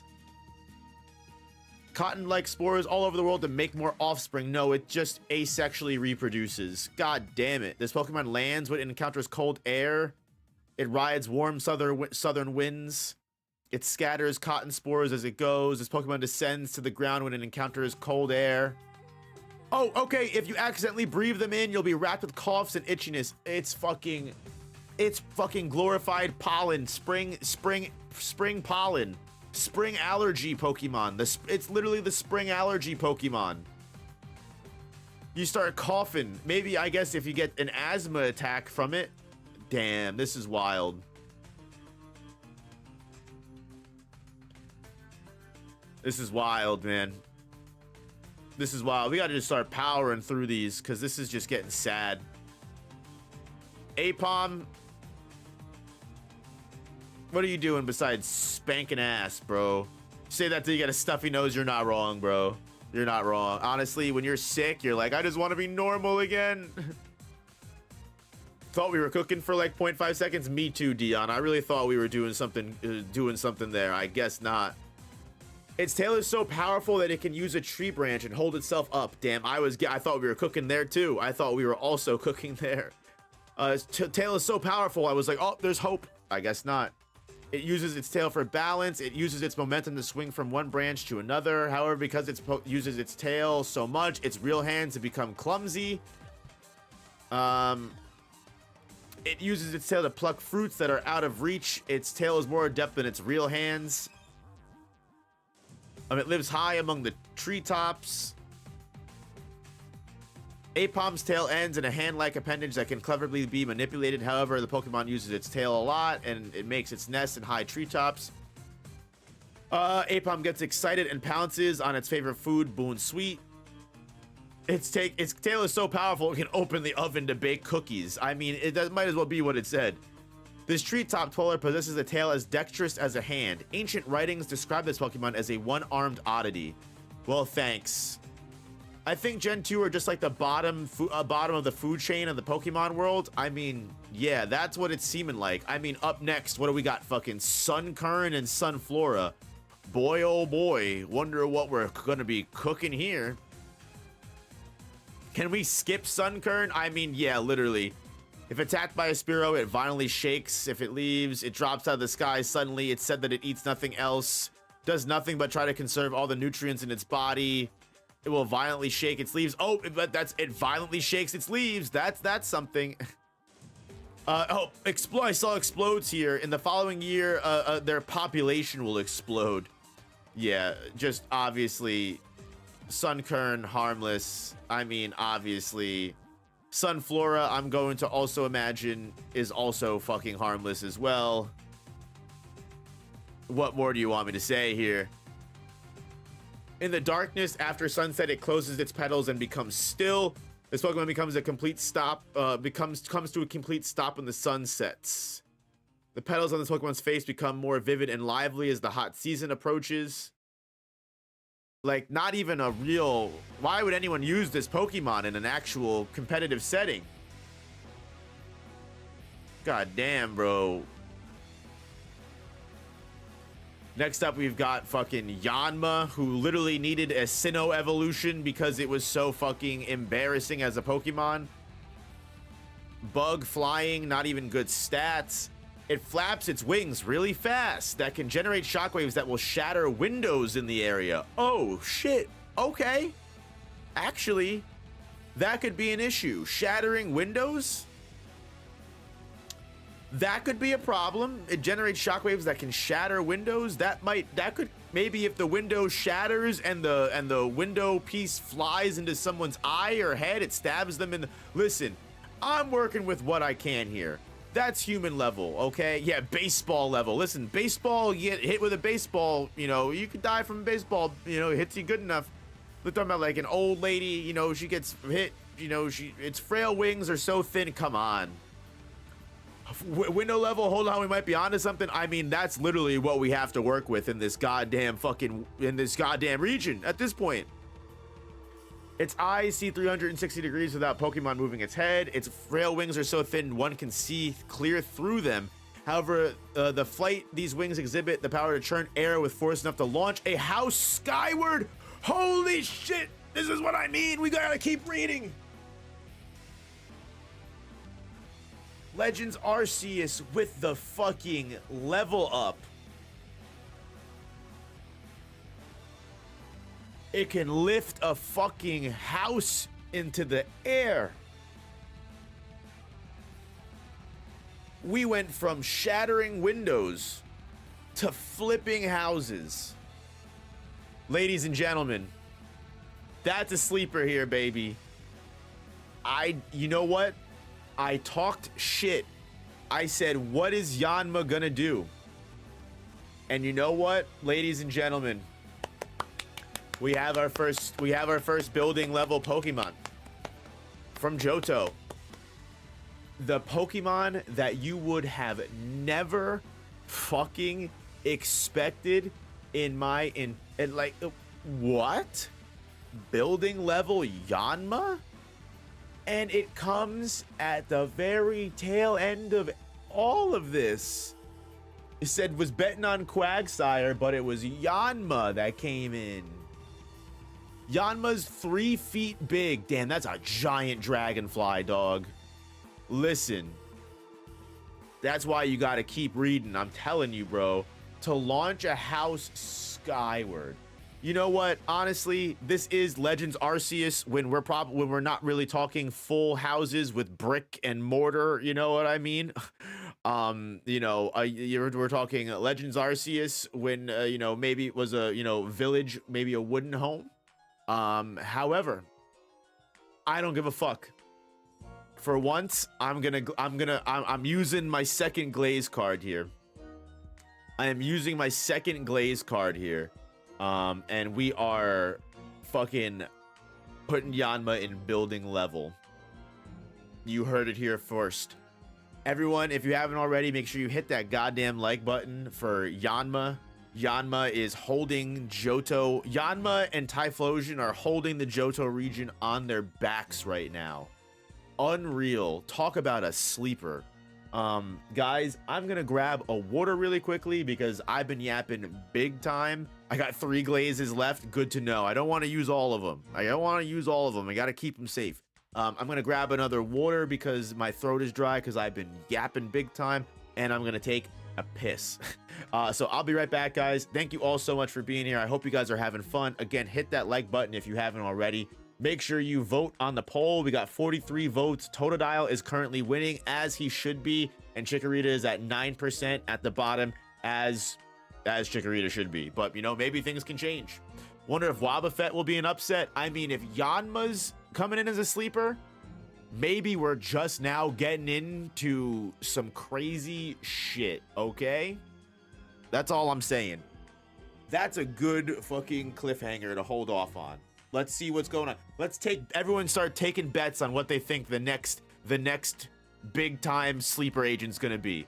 Let me put what we got left on screen. I want to see bets. I want to see bets as to what we think is gonna be the next heavy time hitter here that we don't even see coming. Don't include the legendaries or pseudo legendaries. That's cheating. Be back in a minute.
Okay.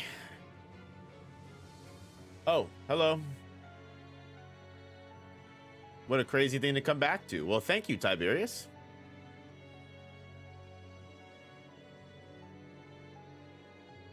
Thank you for the gifted memberships. I appreciate that.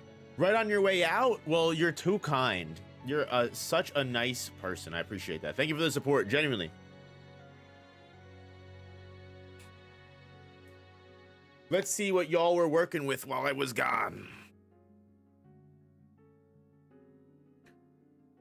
All right, the giant woolly mammoth guy. Piloswine, actually, you know what, Wizard Mammal, you might be onto something there. Piloswine might be a sleeper agent. Actually, that does have some merit behind it. Girafarig might end up a sleeper. That would be interesting if Girafarig. Is Girafarig here? Oh, Girafarig is here, yeah.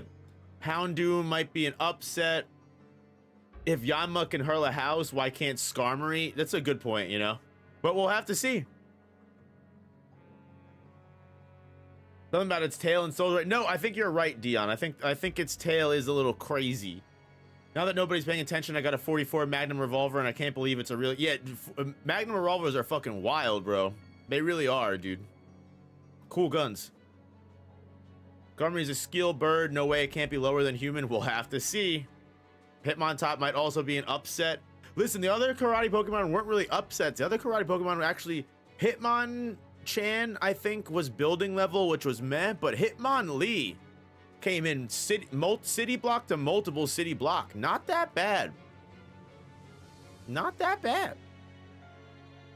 Hopefully Quillfish has lethal poison. We can hope. We can hope and pray. Let me add some of these Johto Pokemon here while we're actually here. Politoed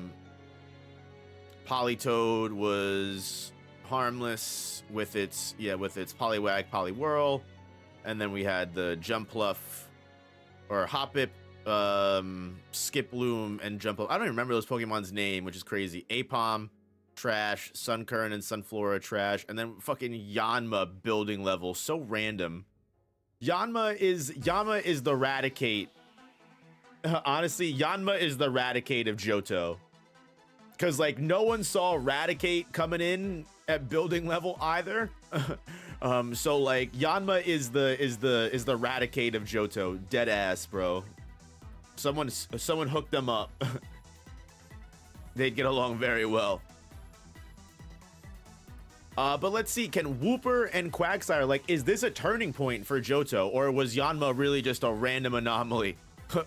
I mean, we do have some decent Pokemon coming up. We are getting into some of the stronger, I mean, we got fucking Snubbull and Gramble, but, you know, again, maybe the Pokemon that I'm immediately gonna talk shit about might be the strongest of all time. But, I mean, I talk shit about Yanma. Let's see what Wooper's got to offer.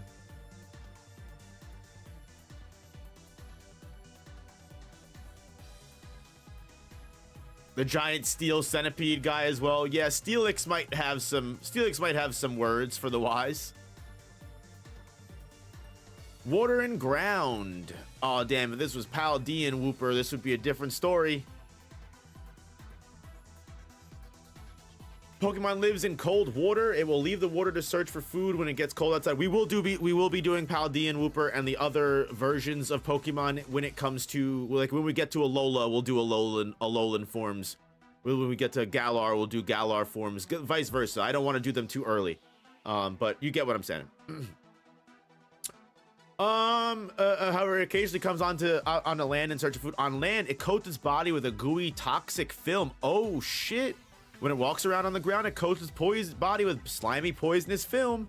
This is the change. This is the change. Yep, toxic film. I see it, baby. Touching it barehanded will cause a shooting pain. With the poisonous film. Now, on land, they coat their bodies with a gooey, toxic film. They emerge from the water to seek food. The poisonous film keeps its skin from dehydrating. Yeah. I'm gonna say, obviously, it's probably not a big pain, but if you get fucking caught with it big time and you just get a bad whooper thing, or get hit with multiple whoopers, or you fall into a pack of whoopers, that could hurt you. That could hurt you. I'm calling it human tier for sure. Johto might be the change we needed. Yanma might be the signal that Johto started off slow, but they're coming in strong in the back end, baby. I don't want to get too excited. I have zero faith. Listen, if it's leaving us like a huge pain, like if you touch it with its bare hand, where did it say it? It will cause a shooting pain. Listen, if you get hit with a whole bunch of whoopers, we get the same thing for Rattata, right? There's a bunch of Rattata. You know, one Rattata might not kill you, but Rattata is always in groups. You know, it has the potential, very low, but potential to kill a human, which is fine. Human level is human level. Johto, honestly, Johto needs the love, so I'm not even that mad. This carefree Pokemon has an easygoing nature, this is Quagsire, the evolution. Its body is always slimy. It often bangs its head on the river bottom as it swims, but seems not to care. Because the Pokemon does not move, it does not get very hungry. It hunts by leaving its mouth wide open in water, and it just waits for its prey to blunder in. Because it doesn't move, it doesn't get hungry. It lies at the river's bottom. It doesn't care if it bumps its head on boats and boulders while swimming. Damn, it has fucking insane durability. Does it lose the toxic film? It might.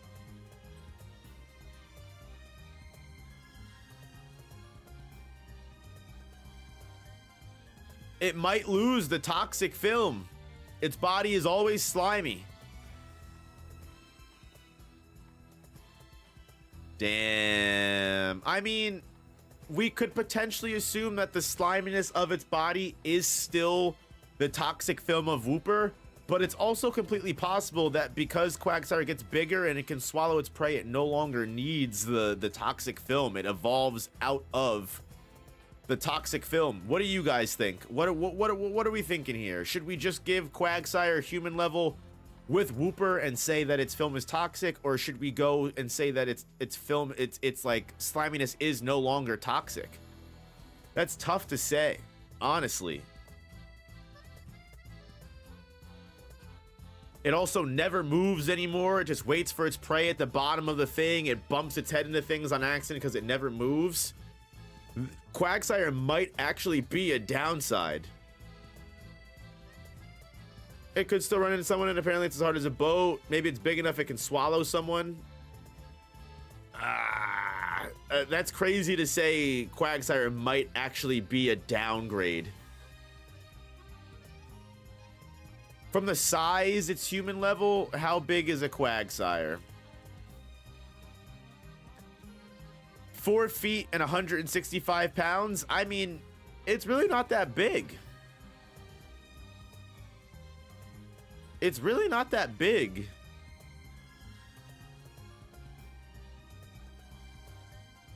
I don't know, man.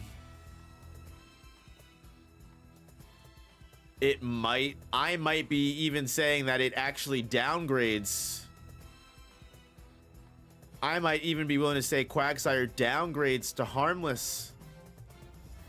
Yikes. Not good. I don't want to spend too much time getting bogged down on this, but yeah, I'm going to say I'm actually going to push it down to harmless. Quagsire actually levels down. No longer a threat once it evolves. Oof. Are Espeon and Umbreon going to be just as bad? I don't know if Espeon's going to be able to cook. So the other evolutions, Flareon, we were able to give building level, I think, because of its ability to, you know, reach insane temperatures, fires. Jolteon was street and car level, and actually Vaporeon ended up being harmless down with regular EV2. But let's see what Espeon and Umbreon are working with here. It uses the fine hair that covers its body to sense air currents and predict its enemy's actions. It can predict the weather or its foe's next move. It is extremely loyal to any trainer it considers to be worthy, and it's said that it develops its precognitive powers to protect its trainer from harm. The orb on its forehead glows when it uses psycho power. It can sense minute shifts in the air. It can even predict its foe's thoughts. It can instantaneously sense its opponent's movements by feeling air currents. The orb grows dull and dark when its power is exhausted. Espeon is not good at battling at night as it bathes in the sunshine. Yeah. Wields an arcane power with which it can predict the weather. On its brow glows and builds energy. Yeah, Espeon's cooked, harmless. Espeon charges power in the sun. You know who else charges power in the sun? Superman. Good point. Planetary. Yeah, glorified weather channel. Those psycho powers might leave someone with a real bad migraine. Good point. Just not good enough, man. Yanma and Wooper. What the, just such random entries in the decks. Unbelievable. And something tells me Umbreon is going to be just as embarrassing, because I don't know if the dark type is going to, you know, if the psychic type isn't getting a big level up. I doubt the dark type is too. Only one city block, yeah, and again, Yanma as building level. Ridiculous. Low building level, if that. Yeah, Johto is rough, honestly. Johto is rough, indeed. When agitated, this Pokemon protects itself by spraying poisonous sweat from its pores. Oh shit! There we go, poison! Randomly from the dark type. When darkness falls, the rings on its body begin to glow and striking fear into the hearts of anyone nearby. It hides silently in the darkness and waits for its foes to make a move, and the rings on its body glow when it leaps to attack. It protects itself by spraying poisonous sweat from its pores. How bad of a poison is it? I don't know. It's a good question. Umbreon locked in. What the fuck? With its black fur, it blends into the darkness. It bides its time, and when prey appears, this Pokemon goes for its throat and eats it. And even in total darkness, its large eyes can spot its prey clearly. Damn, it's fucking going for the fucking throat. It's going for throat bites, and it's got poisonous sweat. Listen, if these are the vague statements we're working with, if this is what Johto's tier list is looking like, I'm willing to give Umbreon human level. If it's releasing poisonous sweat and it's biting people in the throat, that's a vicious warrior of an animal right there. That's like if you had fucking a fucking vile Rottweilers that were the same color as the night, just roaming and jumping for your neck, that were also poisonous. That sounds pretty fucking dangerous to me. I'm sorry. Umbreon could probably sneak someone on a dark and gloomy night. Exactly. 110%. I'm gonna go ahead and say, yeah, without a doubt, that's enough for me to give Umbreon human level. And considering how little human levels we have, it's necessary, because we got, again, Johto's the safest neighborhood in the Pokemon world. That's for damn sure. Safest neighborhood for sure. Give it to him. Oh, I will. We got Murkrow coming up next. Feared and loathed by many, it is believed to bring misfortune to all those who see it at night. It lures its attacker onto dark mountain trails where it will get lost. Murkrow and Meowth loot one another's stashes, and it hides any object it finds in a secret location. It is feared and loathed as the alleged bear of ill fortune. It shows strong interest in anything that sparkles or glitters, and even steals rings from women. People seeing it at night will bring about ominous occurrences. A get home before the Murkrow fly has been a very common expression. It's been known to sneak into the nests of Gabite, noted collectors of jewels in search of treasure. So it's just a black crow, yeah. Widely shunned as a bearer of ill fortune, I've been told one must chant workrum, bad luck don't come as protective incantation. I just put a spell on myself just from reading that out loud. Yeah, Murkrow's pretty harmless. Leading people out into getting lost on the mountain trails is unfortunate, but not that bad. And also just stealing coins and shiny things, just a regular crow. Yeah, just a petty thief. Harmless Pokemon. We've got Slowking up next, and Slowpoke and Slowbro were both harmless Pokemon, so I'm not sure if Slowking will change, personally. Black crows do steal shiny items. Yes, just like Murkrow's Pokedex entry said. Let's go. Oh, I didn't know Galarian Slowking looked like fucking Frieza. That's fucking crazy. It has incredible intellect and intuition. Whatever the situation, remains calm and collected. Its head was unlocked with extraordinary power due to Shelter's toxins. The poison makes it more intelligent. So just to be clear, this is from Shelter's poison, so the Slowking itself isn't human level because of the poison. The Shelter is just poisonous. It can't spread that poison out. Yeah, it's just got a bunch of intelligence. It has full control of its psychic powers. When in doubt, ask Slowking. It's constantly coming up with new ideas that would change the world, but as soon as it hits upon a new idea, it forgets. Don't see any of these being a threat in their lore. Damn. It engages in battles of wits with Oranguru, but the result is usually a draw. Well, unfortunate. Slowking is also harmless. We've got Mischievous. A lot of you guys are saying no big issue till Girafarig. I kind of probably agree. I don't even know if Girafarig will be a worry. Mischievous as a ghost-type Pokemon, it likes playing mischievous tricks on people, such as screaming and wailing to startle people at night just to see their shocked reactions. It might bite and yank people's hair. It uses its red spears to absorb the fearful feelings of foes and turn them into nutrition. It frightens people with a creepy and sob and cry. Yeah, it just seems to be a scary ghost. Spooky ghosty. Spooky ghosty. It bites and yanks people's hair from behind, but it's not like cracking their fucking skulls open. It practices constantly to hone its skill in causing fear. It can frighten people and absorb their life energy, but I don't know if that would kill you. I guess maybe if you're absorbing full life energy. If you set your ear against the red orbs around its neck, you can hear shrieking. What gives meaning to its life is surprising others.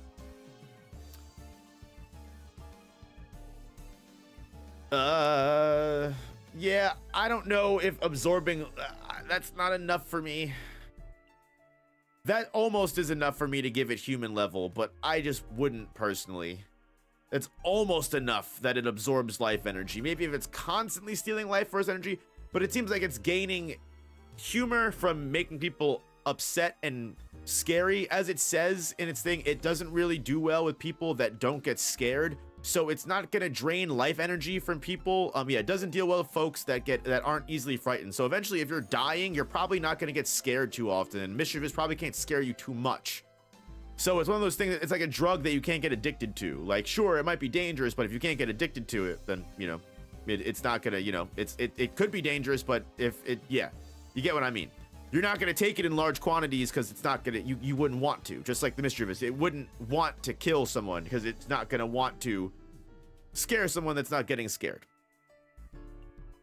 So yeah, not human level. It's not gonna ever absorb enough life energy to kill someone. So yeah, it's literally just a bully. Just a bully indeed. Which, damn, just another addition to the harmless tier. Just sad, man. Just big time sad. And I'm going to imagine Unknown, probably the same. Their shapes look like hieroglyphs on ancient tablets. It said the two are somehow related. It said they may have a variety of abilities. Although research is ongoing, it's a mystery as to which came first, the ancient writings or the unknown. An odd power is said to emerge if there are two or more. Its shape appears to have some meaning. Yeah, Unknown are basically harmless as well. No surprise here. No surprise here. Unknown is just no information. Yeah, literally. And Unknown aren't even like, they're not even like that crazy of Pokemon. The lore went nowhere. Wobbuffet. In before Wobbuffet is a crazy like sleeper, has the power to destroy the world or some shit, right? It hates light and shock. If attacked, it inflates its body to pump up its counter strike. It lives quietly in the darkness, and it is never the first to attack. Damn. There you go. If 2 or more Wobbuffet meet, they will turn competitive and try to outdo each other's endurance. However, they may try to see which one can endure the longest without food, and trainers need to beware of this habit. They'll take themselves out before they take anything else out. When that happens, Pokemon will try to take the foe out using its Destiny Bond. Damn, can Destiny Bond work on people?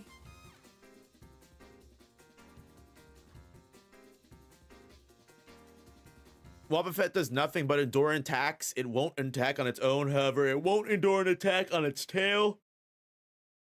When that happens, the Pokemon will try to take the foe with it using Destiny Bond. Damn, that might actually be barely human level. Like, I'm willing to actually give that human level, because what if it's like a poacher? Right? What if it's like a poacher and they're trying to kill the Wobbuffet, and the Wobbuffet deals and the person deals a lethal attack, kills the Wobbuffet, and then the Wobbuffet takes it down with Destiny Bond? Yeah, honestly, for all dumb things I'm willing to give a Pokemon human level for, that's enough for me. The fact that it can use Destiny Bond, and that's even in its Pokedex entry, I'm gonna give it, the fact that Destiny Bond is in the Pokedex entry is enough for me, right? That's what solidifies it for me. I don't want to give Pokemon credit just because they can use an ability, because then any Pokemon that could use Hyper Beam would probably be OP. But the fact that Destiny Bond is mentioned in its nature, human level for sure, without a doubt. Just thought of an interesting idea. Hey, listen, I'm open to anything at this point, because this tier list is looking sad still. Is Girafarig worth the hype? Was everyone hyping Girafarig up for no reason? Let's see. I've never been the biggest fan of Girafarig personally. I'm glad that it finally got an evolution later on, but... Hi, girlies. Hi, my babies. You guys coming to hang out? Yay. Oh, my dogs. Hi, babies. Hi, Harley. Hi, Harley, baby. Hey. Come on, dingus. You're so annoying. I love my baby. I love.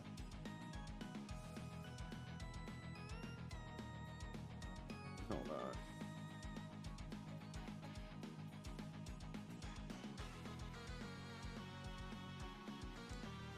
Harley, say hi.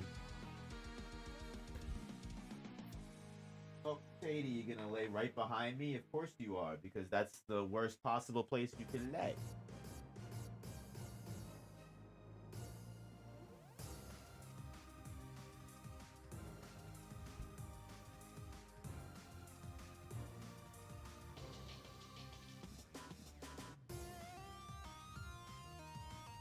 Say hi, Harley. Hi, Harley, baby. I do love cats. I do like cats as well. I don't have any personally, but I do like cats. Yeah, with that good cardboard. Fucking moron.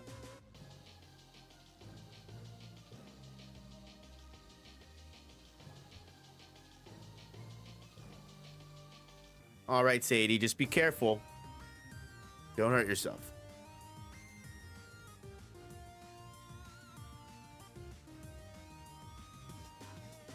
Let's get back into it. Sorry for the interruption. The dogs wanted to come hang out. I have a kitten. She likes to chase after people's feet for some reason. Don't know why. Cats are fun. I used to, when I lived with a couple of my college roommates, we had a cat, and I loved that cat. Its name was Henny. Loved that cat more than anything in the world. I hope it's doing well. Nigel, I don't know if you're watching, but if you, I'm sending that energy out. I hope Henny's doing good. Oh, the number one grandma says hi. All right, let's see. We've got Girafarig. Is it living up to the hype? Let's see. It might not. Its tail has a small brain of its own. Beware if you get too close, it may react to your scent and bite. Oh, damn. So the giraffe tail bites. It doesn't give a curse like Ninetales. Wah, wah. Its tail contains a small brain and may bite. It uses some sort of mysterious powers to drive enemies away. The rear head attacks in response to smells and sounds. Approaching this Pokemon come from behind can cause the rear head to suddenly lash out and bite. Beware if you get too close. While it's eating, its tail makes chewing and swallowing motions as if it was also eating. That's funny. Damn. So, nope. Though very small, the brain in its tail is considered an important organ because it emits powerful psychic energy. Nope. Imagine a small Pokemon doing a tailed beast ball. Pfft. How many of a Pokemon would it take to destroy one other Pokemon? That's a good question. Seems like a lot of these Pokemon do eat each other for prey, so there is some kind of food chain. So Girafarig, harmless, no big issue at all. Yeah, I mean, we're just hoping for Steelix, I guess, at this point, huh? Like, geez. Pineco, it likes to make its shell thicker by adding layers of tree bark. Additional weight doesn't bother it. It does not move much on its own. The fluid hardens when it touches its air. It spits out a fluid that it uses to glue tree bark to its body. The Pokemon is disturbed while eating. It shakes its tree and it drops to the ground and explodes with no warning. How strong is that explosion, though?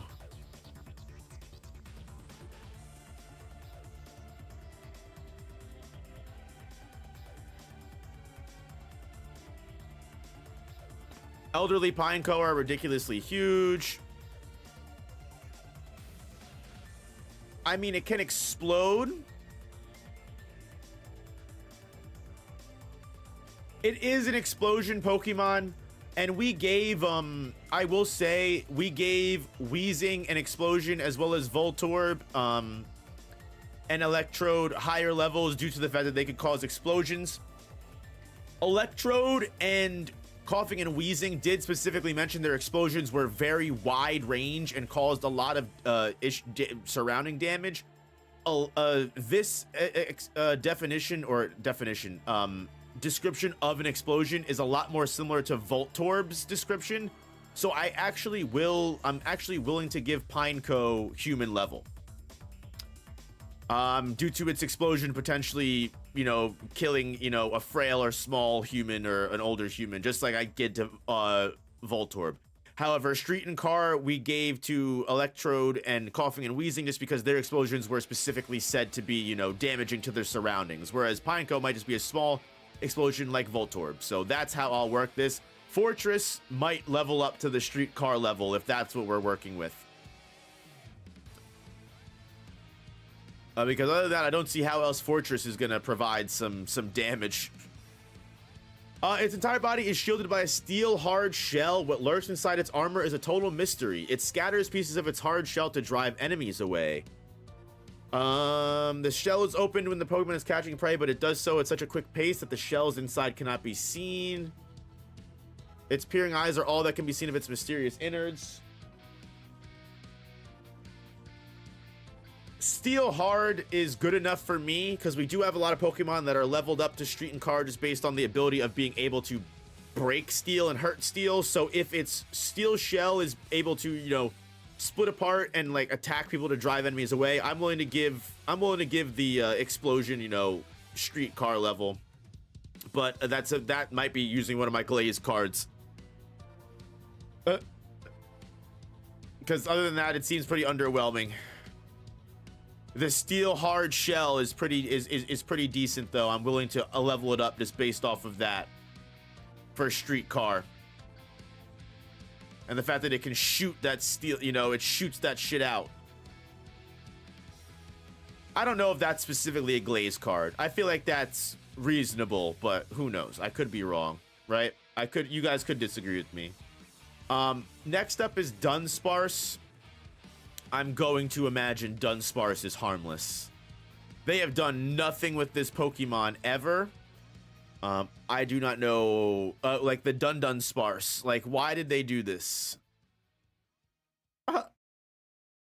Why did they do this? It said that it opens its shell and grabs prey in its steel shell so fast that you can't see what's inside. I feel like you just glossed over that speed statement. Meh. I don't know if it's doing it to a human. Again, and again, it's street car level. I mean, that's enough. I think street car level is enough. I wouldn't give Fortress anything bigger than that. When spotted, this Pokemon escapes backward by furiously boring into the ground with its tail. It can float just slightly using its wings. It hides deep inside caves where no light ever reaches it and remains virtually motionless. It makes its nest in complex shapes deep underground. Known to make its nest, it makes a maze-like nest, and it can fly just a little. Diglett and Dunsparce share one another's tunnels happily. Yeah, harmless. Not an issue. Not an issue. Wasn't trying to get it higher, got you. My bad. Dunsparce, harmless, waste of space, honestly. Gligar, human level, please, Gligar. Let me see what you're working with. It flies straight at its target's face and clamps down on the jartled victim to inject poison. Let's go, baby. That's what I'm talking about. It clings onto cliffs, and when spots its prey, it spreads its wings and glides down to attack. It hops along the ground back to its nest. This Pokemon hangs onto the face of its foe, using its clawed hind legs and the large pincers on its forelegs, then injects the prey with its poison barb. Yeah, damn, that is pretty violent. It's like a fucking face hugger from Alien. Always aims for the prey's face. It sails on the winds with its limbs extended to strike from the sky. It jabs foes with its poison stinger in the face. It clamps onto its chosen prey, then jabs a stinger on its tail when it's stunned by its surprise. Its tail is tipped by a thick, horrible stinger. To bring down prey, it will first obscure their vision and then inject them with venom to bring them down. Yep, human level for sure, Gligar. That's, you know what? That's all we can expect at this fucking point. Literally at this point. Like, this is, Johto, you're coming up to the final couple of Pokemon here. The final fucking, 30 or so. Come on. Because you know what? Next up is Steelix. And Onix, we already gave building level. So, not for nothing, Steelix automatically, because I doubt Steelix is going to be a downgrade of an evolution, I'm going to imagine Steelix can at least be our second building level for Kanto off rip, without even really, needing to look into the Pokedex lore. It's safe to say Steelix is going to be our second building level, and Steelix, honestly, for the two building levels, Steelix makes the most sense. When you look at Yanma and Steelix next to each other, like, how ridiculous does this tier list fucking look?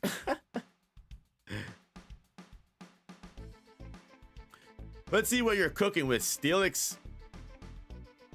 Its body has been compressed deep under the ground, and as a result, it is even harder than diamond. Oh, shit. This Pokemon is known to be able to dig to the Earth's core. There are records of this Pokemon reaching a depth over 0.6 of a mile underground. Its body is harder than any metal.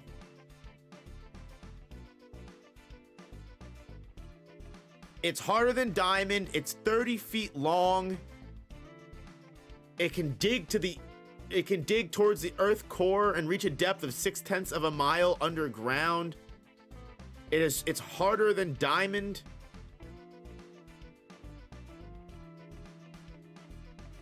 This Pokemon evolved through the use of a strange item. Its body is coated with steel powder and notably hard. Not even diamond can leave so much as a scratch.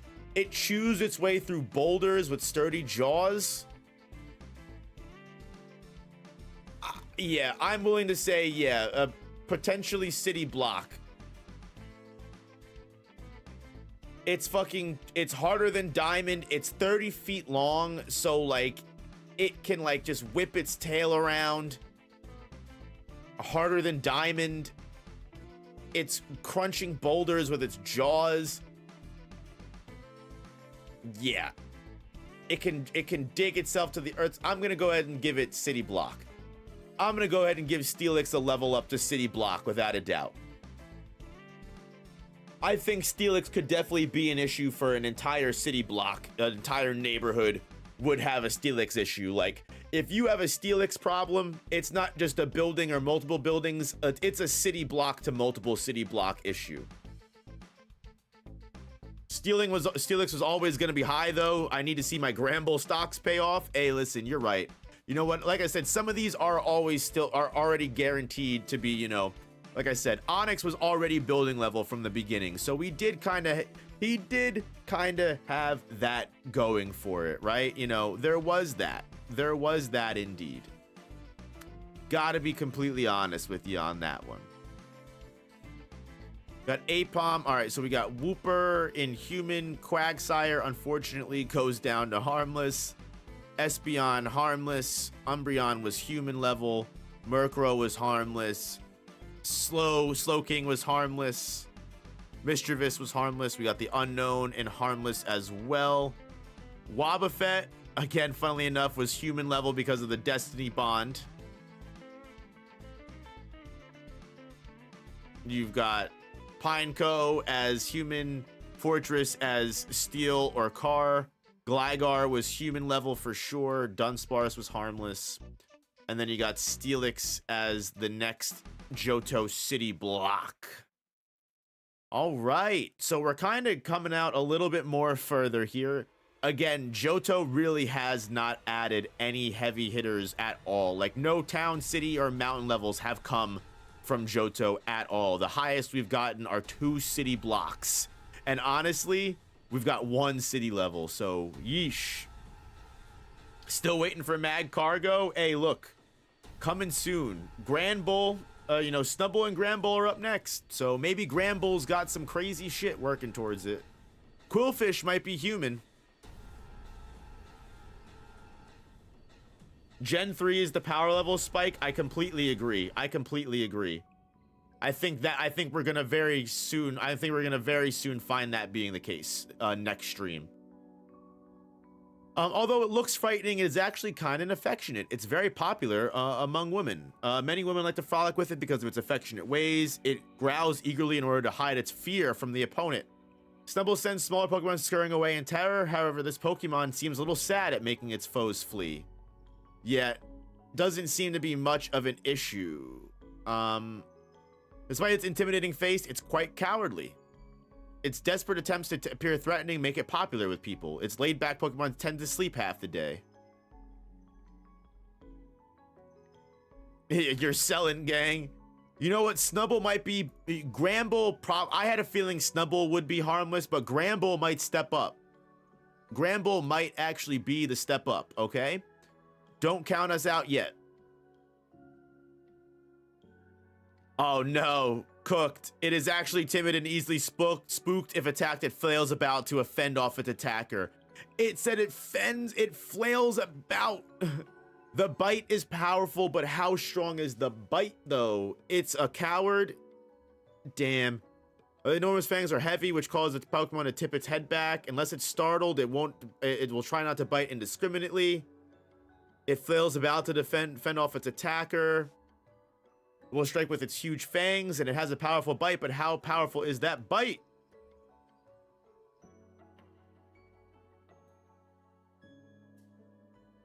It rarely bites. I'm gonna go ahead and say that's not enough for me. Its bite is powerful, but I would say the same about like you know, my bite. Human bites are powerful. No, I don't know. Would you give Granbull human just based off of that? But off a powerful bite? I don't know. Maybe that powerful bite on your head might, you know, hurt. I don't know. It's tough to say. It's mostly a docile Pokemon. Yeah, yikes. Harmless. Quillfish, we need your poison. We need your poison. Give us at least a human level. Johto needs it. To fire its poison spikes, it must inflate its body by drinking over 2.6 gallons of water all at once. They inject a toxin that causes fainting. Oh no, the toxin might not be lethal. Its toxin causes fainting. Its round form makes it a poor swimmer. I mean, I guess if you faint in the water, it might kill you. That's what we gave the Chinchou, but I don't know.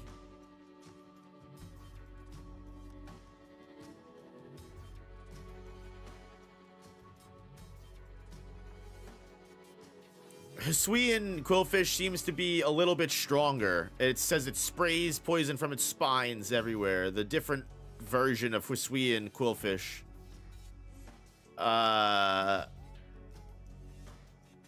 It will soon attack by scattering the toxic spikes that grow all over its body.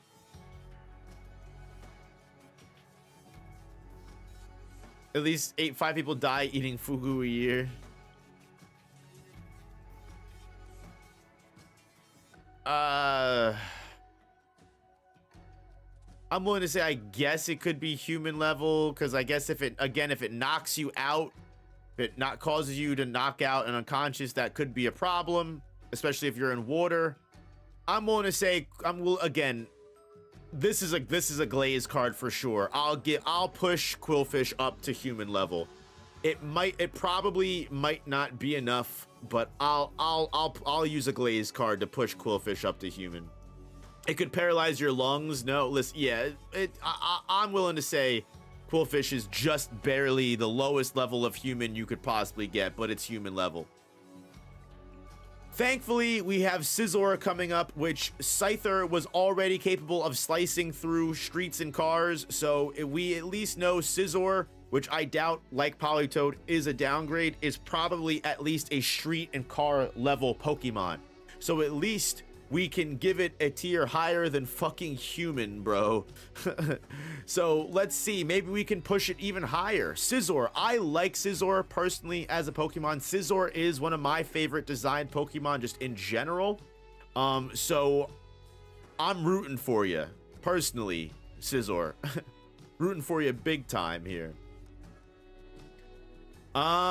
This makes it look like it has 3 heads. Its wings are not used for flying. They flap at high speed to adjust its body temperature. It can crush any object it gets a hold of to bits, which basically is pretty much the same thing as what Scyther was doing. It's just not slicing, it's crushing.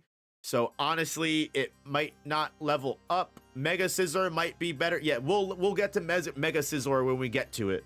Once we get to the Mega, like Kalos and X, and Y, we'll talk about the Mega Evols, but we're keeping them out for now.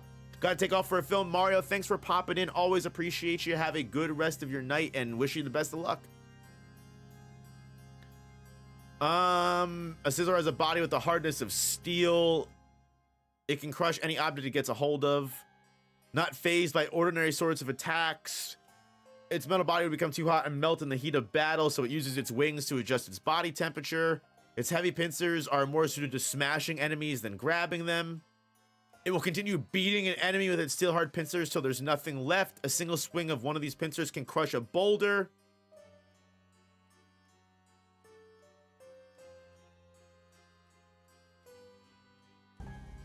Yeah. So yeah, we're gonna remain street and car. We're gonna remain street and car for sure. Doesn't level up to building, unfortunately, but Scizor does remain and keep Scyther's street and car level, which isn't impressive in the grand scheme of things, but it is good for Johto region in general. I'm glad that I decided to make the Johto tier list its own tier list separate from the all at once tier list, because it really does show you how each region compares in general. Like, this is like, what else is our saving grace here in this region, honestly? Shuckle, can you save us? The berries it stores in its vase-like shell decompose and become a gooey liquid. It stores berries in its shell, and to avoid attacks, it hides beneath rocks and remains still, keeping its body concealed inside of its hard shell while eating berries as it has stored away. That's how it keeps itself safe and hides. Yikes. The berries it stores can decompose and become a gooey liquid. The berries will ferment to become delicious juices. Machamp being able to move mountains with one hand, I think, is still crazy. Yeah, definitely a huge level up compared to most other Pokemon, bro. It really is crazy. again, like how much of a difference like the mountain tiers are, how much glaze even the town levels get compared to the other Pokemon. Like they really are a dime a dozen. Shuckle is harmless from what I see. Nothing impressive in this Pokedex entry whatsoever that would make me think it's even remotely able to kill a human, even though it does have great stall tactics competitively. Heracross, what are we cooking with, homie? It's just a blender. Why are all these Johto Pokemon just glorified household appliances? This powerful Pokemon thrusts its prized horn under its enemies' bellies and lifts them to throw them. It can easily throw around an object that's 100 times its own weight. How much does it weigh? 54 pounds, so it's throwing... I'm sorry, 109 pounds. So it's throwing at least 1,000 pounds worth. How heavy is a car? The average car weighs 4,000 to 4,200 pounds. So it can't even flip a car. Can't even flip a car.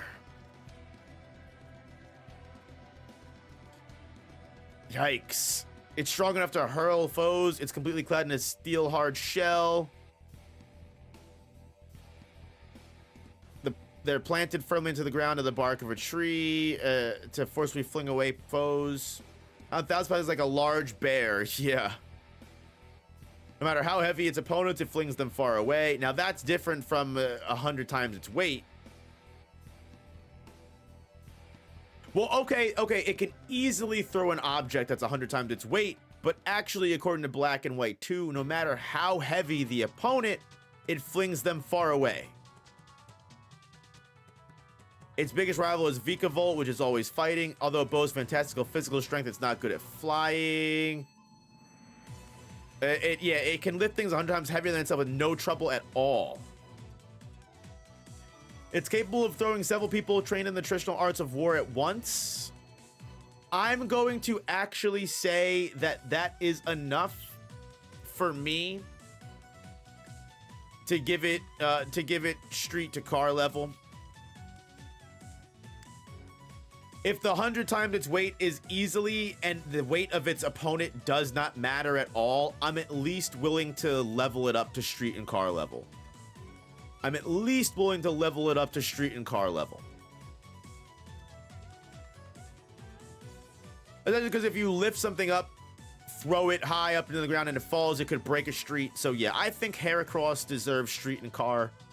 I think while it would be a very low street car level, I think just based off of, again, Black and White 2's Pokedex entry, I think that's enough. That's vague enough to level it up enough. Again, the 100 times itself is no trouble at all, but it can still lift higher than that. No matter how heavy its opponents, it flings them far away. I'll push it up to street car level. Sneasel, now, I'm a big Weavile fan, so while Sneasel is cool, I think, without a doubt, Weavile might be a better tier than whatever Sneasel ends up being, because I love Weavile. Sneasel's meh. Weavile is 10 times cooler in my opinion, but let's see. It suddenly extends its claws and startles its enemy. It drives Pidgey from their nest and feasts on their eggs that are left behind. Damn, that's fucking awful. That's fucked up. This Pokemon seeks out unguarded nests and steals eggs for food while the parents are away. It seeks out unguarded nests and steals the food. Its sharply hooked claws can rip vulnerable spots on the prey. Rip vulnerable spots on prey. It's extremely vicious and does not stop attacking until its foe is incapable of moving. Oh yeah, Sneasel might be human level. They will cooperate to steal eggs from the nest of the bird Pokemon, but will break out into fights to determine which one gets to eat the eggs. Its hard skin can cause Sneasel's claws to snap off if it attacks Sandshrew. Never mind. Sandshrew are another harmless, weak Pokemon that we actually found out was very weak. So yeah, actually that immediately downscales it. I was willing to give it human level just based off of it claws and fights its Pokemon until they can't move, but I think a human would probably be able to withstand a Sneasel. This Pokemon shares roots with the Sneasel of Hisui, but unlike that species, this one's spiteful in personality. I hypothesize that water and earth can affect Sneasel's mind and body. Sneasler. Yikes. Weavile is cooler than fucking Sneasler, bro. Fucking Weavile is 10 times cooler. I'm sorry.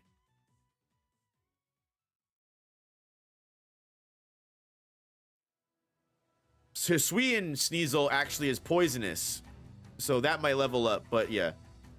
Pretty sure that's using that. A baseball bat's all it takes.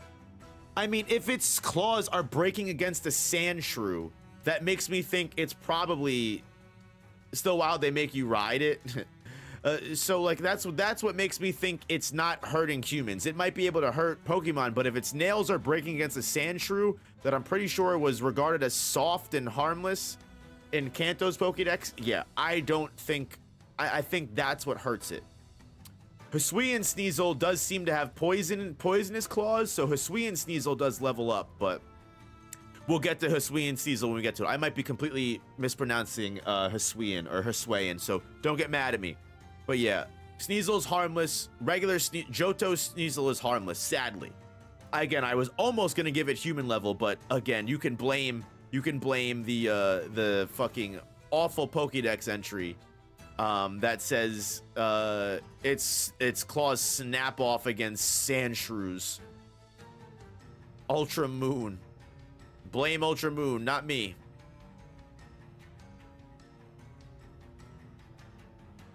You know what? Fuck it. I'm willing to say it's human level, probably. Fuck it. You know what? I guess if you're attacking a baby, you know, that's pretty weak. Sneasel can have human level. You're right. Sneasel makes sense. Sneasel makes sense as human. Very low human, but human nonetheless. Teddiursa and Ursaring, I'm hoping that Teddiursa and Ursaring are sleeper agents. I'm hoping they are. If it finds honey, its crescent mark glows. It licks its paws because they're soaked in honey. Its habit is to hoard food in many locations. It can concoct its own honey by blending fruits and pollen. Its habit is to hoard food. It concocts its own honey. It's cunning and stealing into the nest of Combi, taking for itself the honey that the Combi have amassed. Yeah, Teddiursa mostly harmless. Ursaring though, Ursaring might be the issue.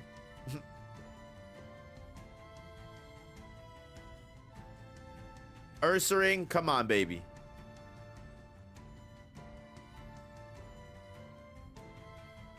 Or maybe we just have to rely on Ursaluna now. I forgot that Ursaring had another evolution into Ursaluna.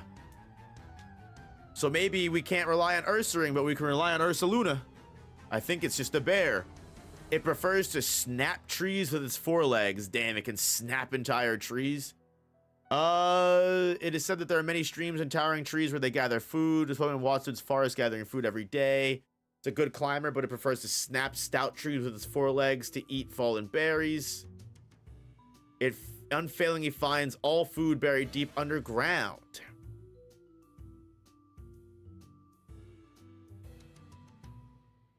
If it comes across a primate while searching for berries, trouble will surely ensue. I'm gonna give Ursaring human level. If it's snapping trees, and also I'm pretty sure primate was human level as well. So if we're saying that it can fight with primates and trouble ensues, and it's also snapping trees, Ursaring is definitely human level. If it can snap a tree, it can snap a human, all right? That's for damn sure. That's for damn sure. All right, next up, we've got Slugma and Magcargo. So these are the Pokemon we have been waiting for, baby. Lava Pokemon. Are they changing the game for Johto? It never sleeps. It has to keep moving because if it stops, its magma body will cool and harden. Damn, that's an awful existence. If it cools off, its skin hardens. If this Pokemon is chilled, the magma cools and hardens. Its body turns brittle and chunks fall off that reduce its size. Slugma does not have any body. Instead, intensely hot magma circulates throughout its body, carrying essential nutrients and oxygen to its organs. If this Pokemon is chilled, Nah, Slugma, a common sight in volcanic areas. It slowly slithers around in the constant search for warm places. Not enough for me to give it human level. Probably a threat, and like definitely something you wouldn't want to touch or get burned by. But similar to like Cyndaquil, you're probably not dying from a Slugma. You might get a 3rd degree burn, but you're probably not dying from a Slugma here. Although Magcargo, let's go. This is Wizard Mammal's been betting on Magcargo. What is it cooking? Shell on its back is just skin that's cool and hardened. It breaks easily with a slight touch. Its shell occasionally spouts intense flames that circulate throughout its body. These flames will occasionally burst from its shell.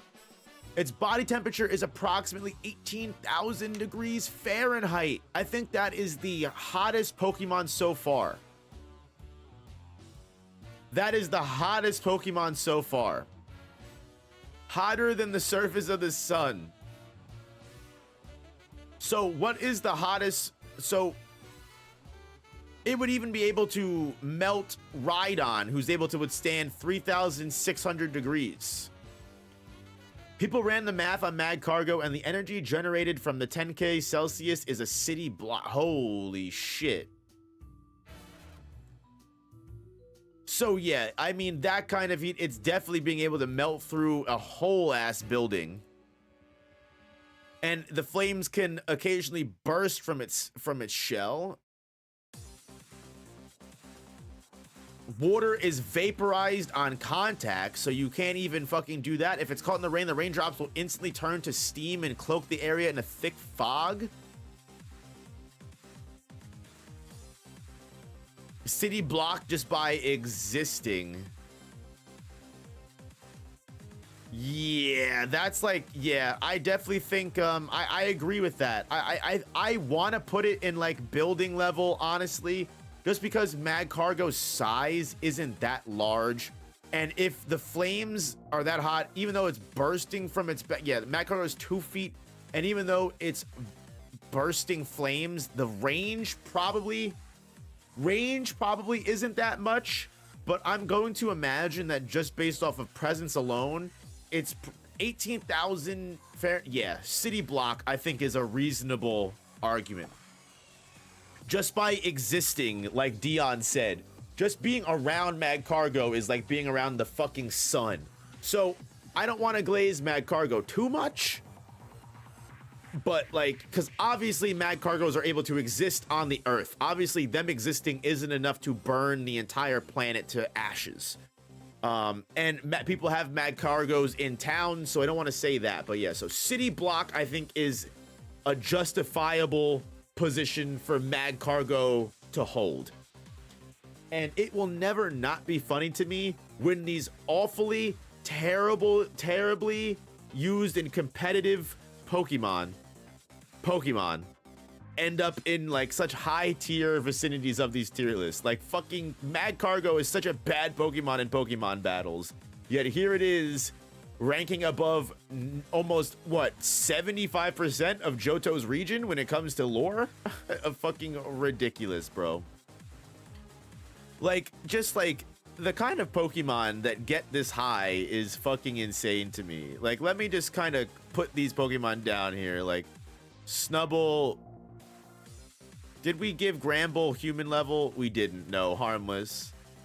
Shuckle is unfortunately still harmless as well.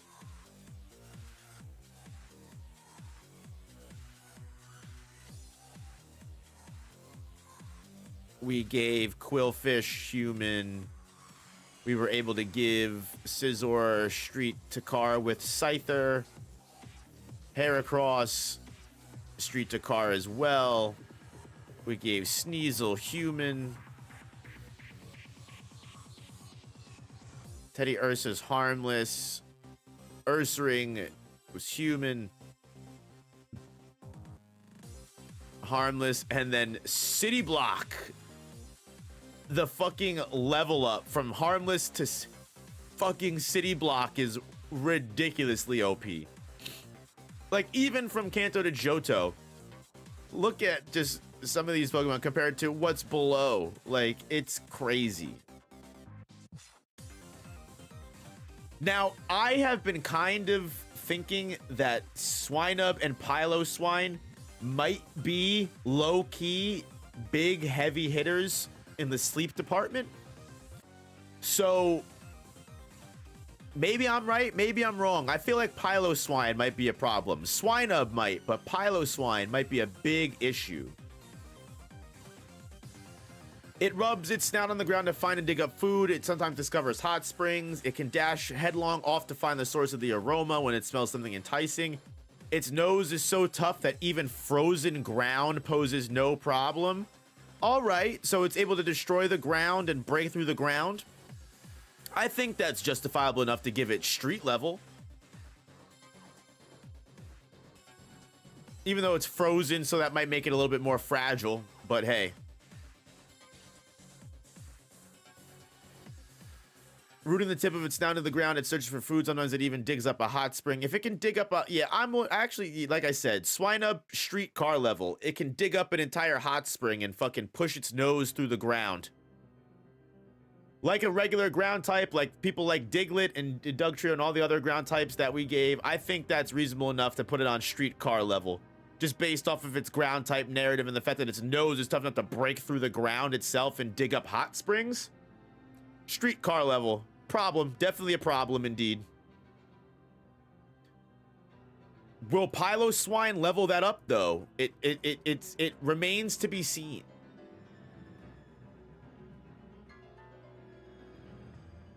Because the long hair all over its body obscures its sight, it just keeps charging repeatedly. It's very sensitive to sound. Its rugged hooves prevent it from slipping. It's covered by a thick coat of long hair that enables it to endure the freezing cold. It uses its tusks to dig up food that's been buried under ice. Oh no, it might not level up. Might be literally the same. It just digs up stuff under the ground. It checks surrounding with its sensitive nose. The Pokemon's white tusks can be used to defeat its enemies. Yeah, not enough to level it up past street and car level, but honestly, I think that's, again, based off of what Johto has shown us, I am more than willing to accept street and car level for Swinub and Piloswine as like, you know what, I think these Pokemon might be a little bit special compared to the other ones. At this point in Johto, street and car level might be special. Again, we have one building level and it's fucking the Dragonfly Pokemon, the 3-foot giant Dragonfly. Let's push through these last couple Pokemon, guys. We've been going for about 3 hours now. Let's push through these last couple Pokemon. I doubt we're gonna get much heavier hitters. Like, you know what? Like maybe Skarmory, maybe Donphan. But I think we might have just nothing but harmlesses and human levels coming forward. Corsola, the tip of its head is a prize, as a treasure for its beauty. The people live in communities that are built on groups of these Pokemon. They cannot survive in polluted water. Its head absorbs nutrients from clean water. If a branch breaks off, this Pokemon grows it back in one night, and they glitter very beautifully into 7 colors if they catch sunlight.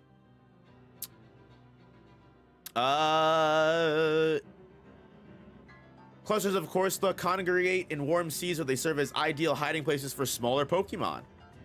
Their branches break off easily. They have stubby branches on their heads. They keep particularly beautiful Corsola branches as charms to promote safe childbirth. I'm sorry. Yep, so nope. Corsola is, as I guessed, harmless. Not a problem. Literally just a glorified coral reef Pokemon. And then next up, we've got Remoraid and Octillery, which Octillery might be street car, maybe human? I doubt Remoraid's gonna be a problem. Superb accuracy. It shoots out, the water it shoots out can strike even moving prey for more than 300 feet. Damn, that's kind of crazy. It can use the force from the water it shoots out of its mouth to swim forward. It uses its abdominal muscles to expel water at high velocity to shoot down flying prey. It can shoot prey from more than 100 yards away. Jet Spray never misses, even when Remoraid is deep underneath the sea.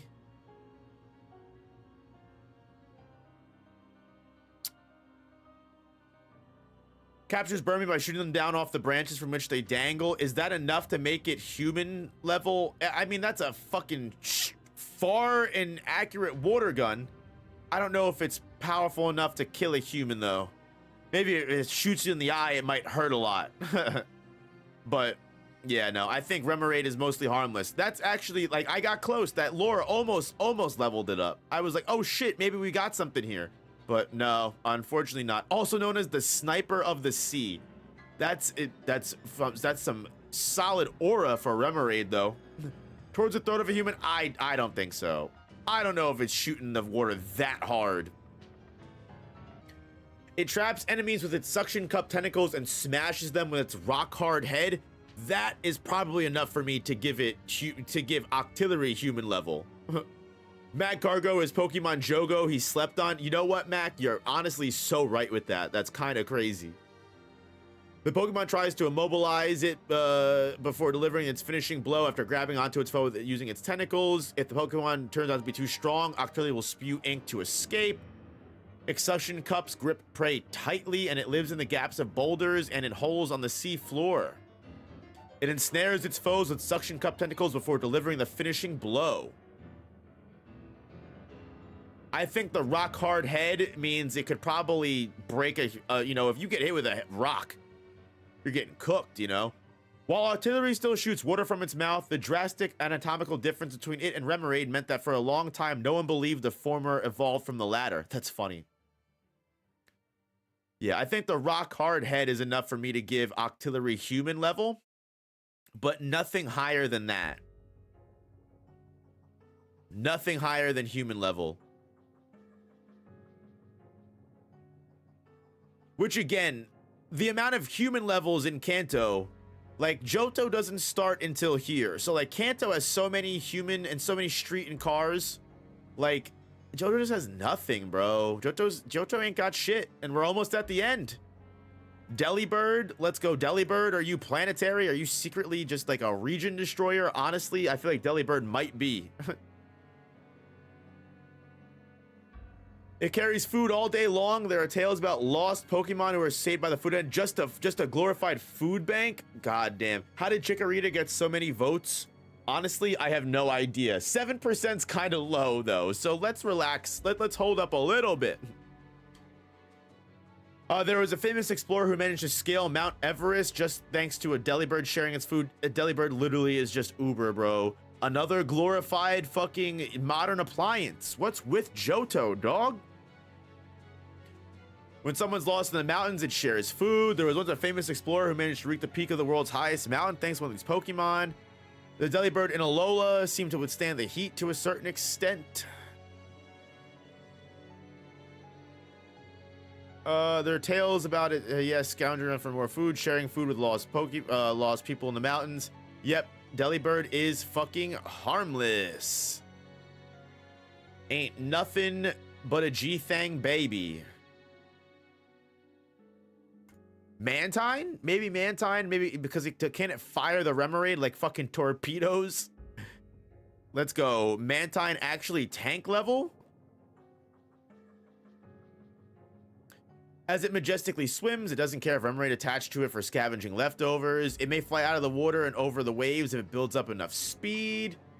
Its whole body is coarse and it can be seen elegantly leaping over the sea's waves. It may fly out of the water and over the waves if it builds up enough speed. It has a docile nature. It can fly over 300 feet out of the water from the surface of the ocean. Mantine leaping elegantly above the waves are popular souvenirs as posters and postcards. People may have taken up surfing because of how they admire how magnificently Mantine swims. Yep, nothing. It's naturally docile. Doesn't care if Remoraid, you know, eat its leftovers. Yeah, and it just, yeah, nothing special. Harmless fucking Pokemon, man. Skarmory are fast. Look, I love Skarmory. I think the design of Skarmory is super cool. So I'm hoping Skarmory can at least get like streetcar level. Come on, Skarmory, let me glaze you. Let me love you a little bit. I love you, Skarmory. You're one of my favorite Pokemon. Bird Pokemon. Its sturdy wings look heavy, but they are actually hollow and light, allowing it to fly freely. The wings of its chicks grow hard from scratches by thorns. It is said that people once used the feathers as swords. Oh, that's at least human level for me. Motherfuckers are using its feathers as swords. That means they're cleaving through people. It slashes foes with its wings that possess sword-like cutting edges. At least human level. Once a year, the battered wings grow back completely, restoring the cutting edges to their pristine state. It can fly over 180 miles per hour, fly close to 190 miles per hour. That's fast as fuck. You get hit by those swords at fast speeds. That's tough.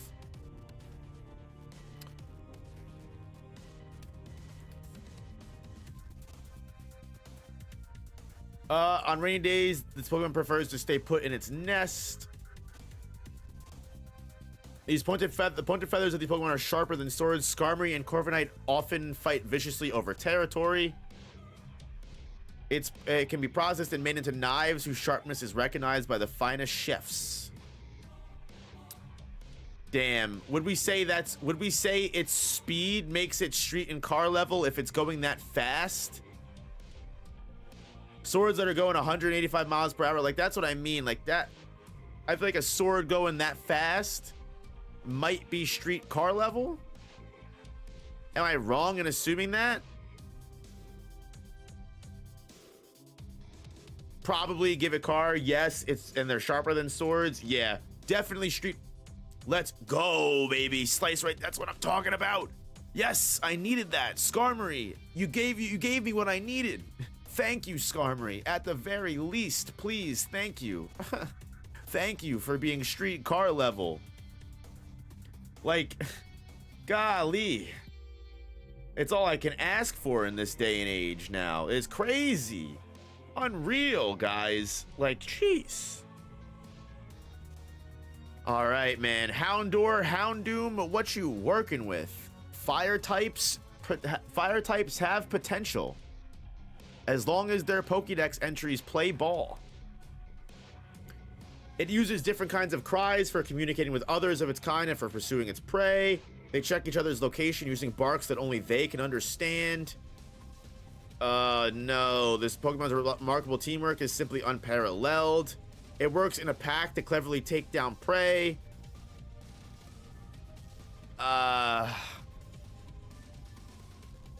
You know what?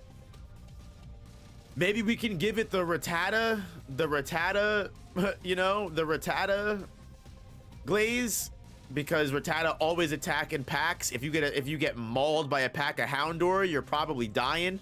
They always work in teams.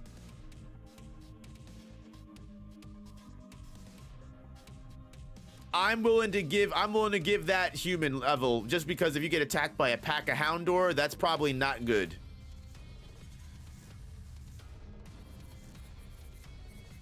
With a pack human level, yeah, I think so. With a pack human level, indeed.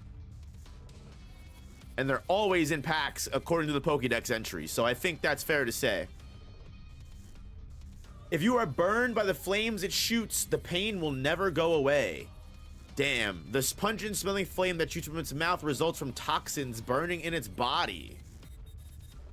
The one with its horns raked sharply towards the back serves a leadership role. These Pokemon choose their leader by fighting amongst themselves.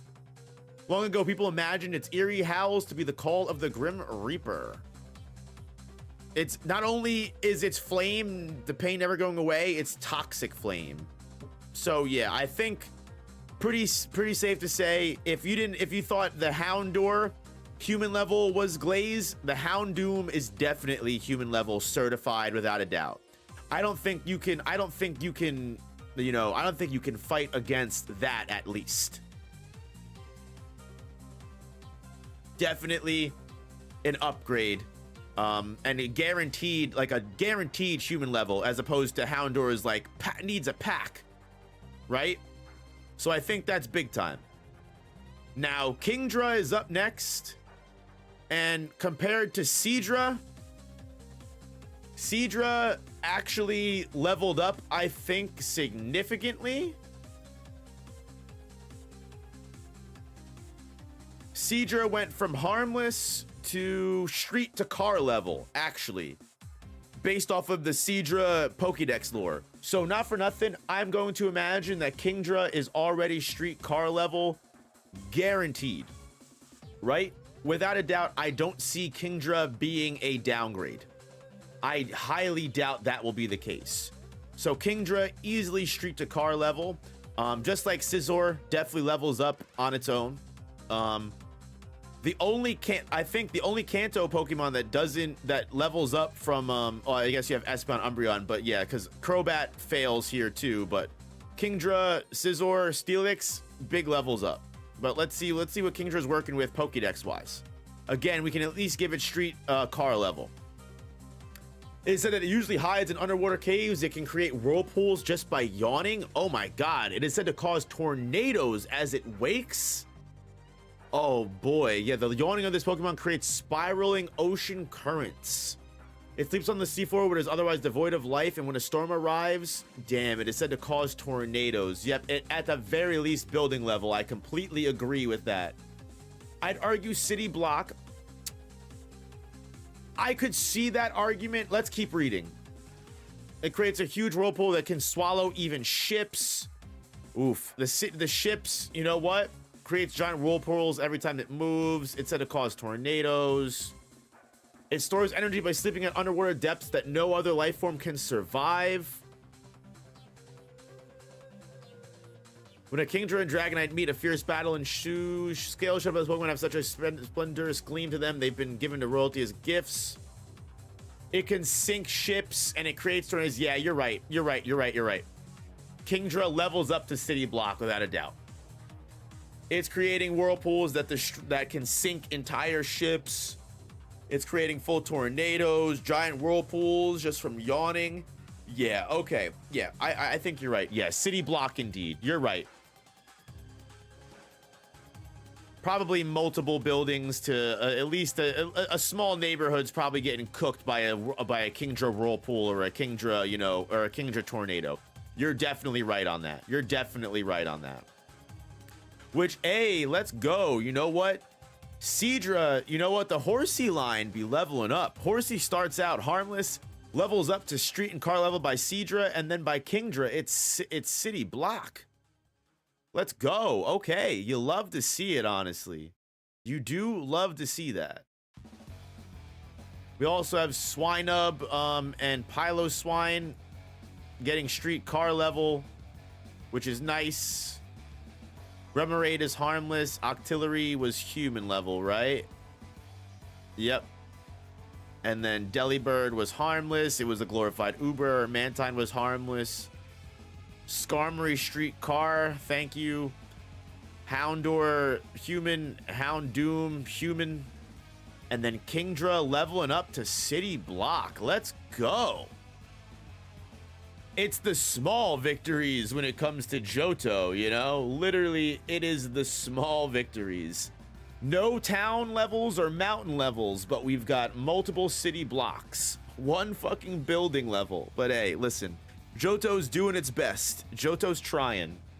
We're on the last bit, okay, of Johto Pokemon here, guys. We are coming up on 231, which means we got about 20 Pokemon left, so we're coming up on the end here. Let's see, Fampi and Donphan, we've had some people in chat kind of hoping that you guys are gonna, stir the pot.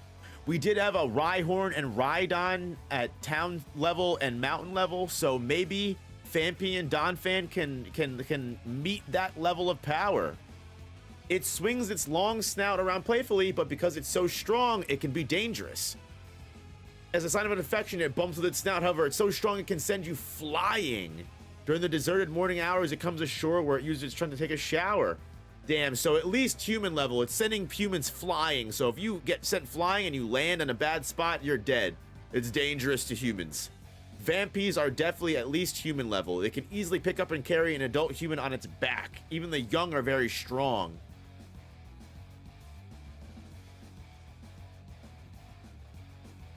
If a Vampy swings its trunk around and your arm gets hit, your arm bone will shatter. Bro. Yeah, that's big time. It's breaking arms just by throwing its trunk around. That's human level. It's probably putting a pretty decent dent in a car too, but it might not be destroying a street or a car.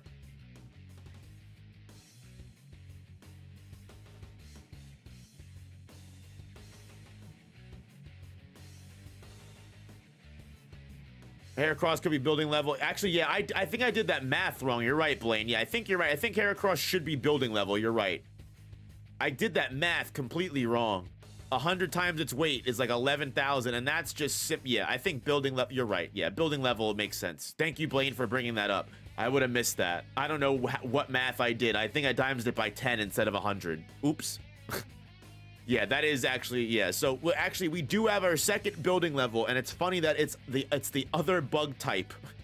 The two bug types of Johto are the building levels. You got Ariados and Spinarak, sure, but you know, they give the Johto bug types a bad name. But Yanma and Heracross, woof, watch out.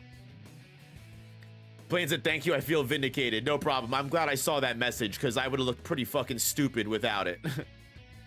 Don Fan, what you cooking with, baby? It has sharp, hard tusk and a rugged hide. Its tackle is strong enough to knock down a house. Sheesh. Definitely a level up. That's at least building level. Yeah, Don Fan worked to a tackle with its hard body. Even a house could be destroyed. Using its massive strength, the Pokemon helps clear rock and mudslides that block mountain trails. Sheesh. Yeah, its tackle is enough to knock down a house. Let's go. Building off the rip. We love that shit. Well, that was concise. We love Pokedex lore like that. We do indeed love Pokedex lore like that. Favorite attack is curling its body into a ball, then charging at its foe while rolling at high speed. Once it starts rolling, the Pokemon can't stop very easily. Using its massive strength, it can destroy a house. It can blow apart a house in one hit. Yep. Boom. And now we got our next building level. Don Fan. Thank God, Don Fan. I appreciate you coming in. We needed some higher tier Pokemon for Johto. Now we're looking a little bit more even. You know what? Kanto still had some more city blocks and, you know, and building levels for sure. Like, Kanto had plenty of building levels and it had plenty of city blocks, but you know what? Johto is looking more like, you know, the island and mountain, right? Like, Johto's looking more like just lower power scaled. The sequel did not do better. Porygon 2, I'm going to, it only goes downhill from here. Yeah, we got some baby Pokemon coming up. And Stantler and Smeargle. Why are they so late in the Pokedex entries? So random. Porygon 2, I'm going to imagine probably harmless. Porygon was also harmless, so yeah. Designed for space exploration, it can't fly. It may exhibit motions that were not programmed. It has unprogrammed reactions, endowed with artificial intelligence to learn new gestures and emotions. It became capable of working in space. It was upgraded to enable the exploration of other planets, but it can't fly. It failed to measure up. For the purposes of planetary development, Porygon was updated with the most cutting-edge technology available. It can't move around well in zero gravity. A bizarre item causes Pokemon to evolve. While it now exhibits many new gestures and expressions, its biology remains inscrutable. Yeah, Porygon 2, still harmless. Not an issue. Stantler, I'm going to imagine, is harmless unless actually it could probably... Stantler might be able to stomp your ass out, actually. I might speak too soon. The curved antlers suddenly change the flow of air to create a strange space where reality is distorted? Nah. No fucking shot, bro. What the fuck? Those who stare at its antlers gradually lose control of all their senses and are unable to stand. Its magnificent antlers were traded at high prices. As a result, this Pokemon was hunted close to extinction. Antlers gradually lose control of their senses. Its curved antlers suddenly change the flow of air to create a strange space where reality is distorted.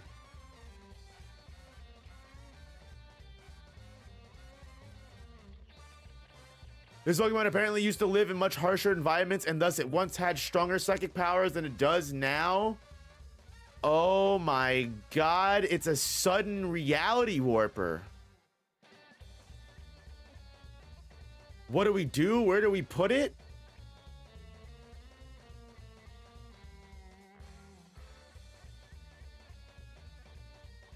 Is Stantler dimensional? It's literally warping reality. It's distorting reality. It's in a small area, though, I guess?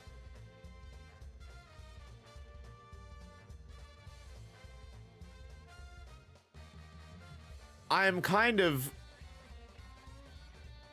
at a loss here.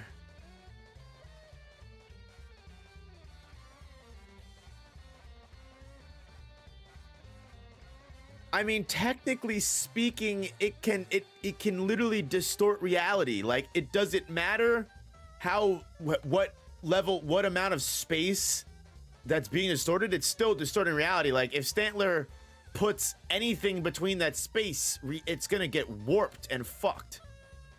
Like, I don't know if Stantler can...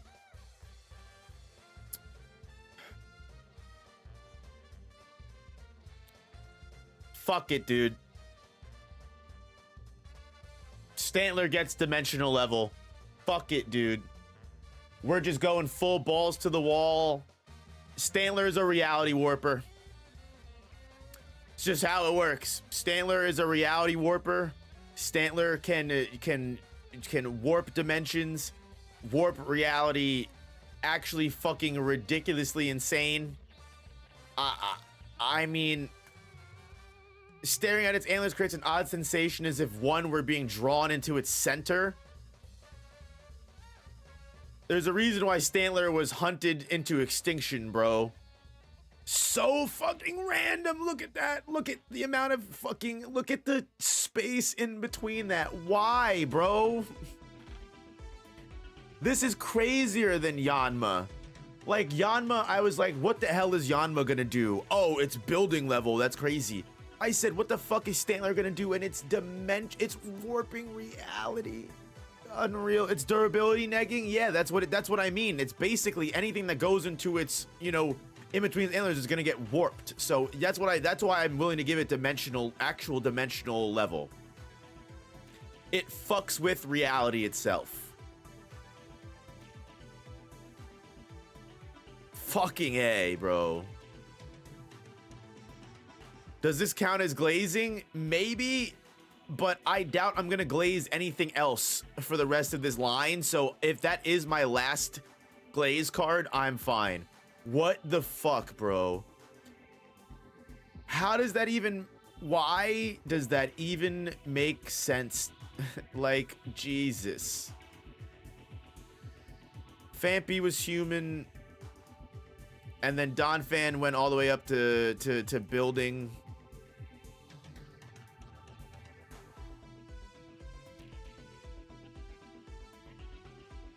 Donphan went up to building.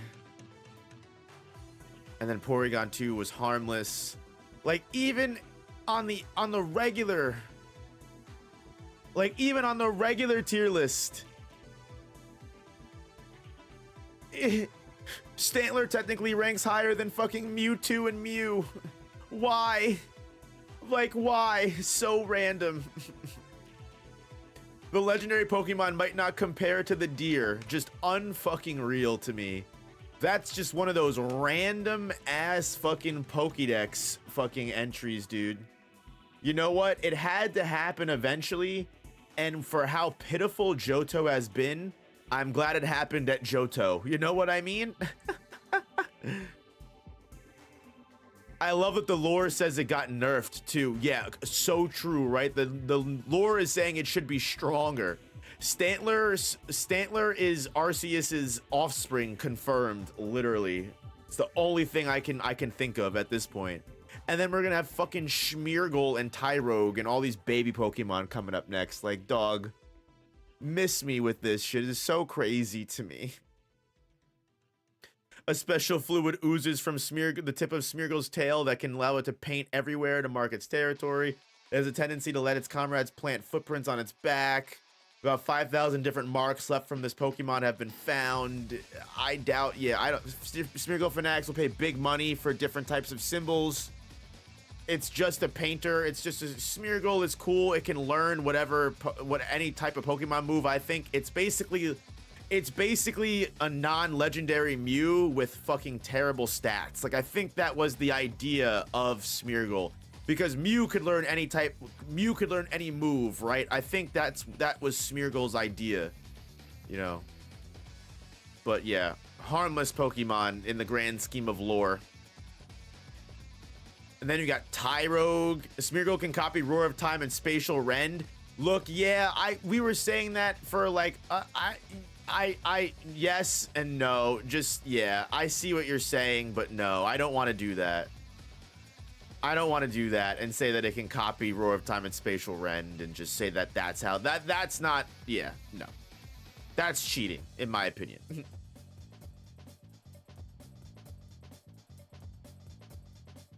Tyrogue, what you cooking with? To make itself stronger, it keeps fighting even if it loses. It can't be ignored because it will slug any handy target without warning.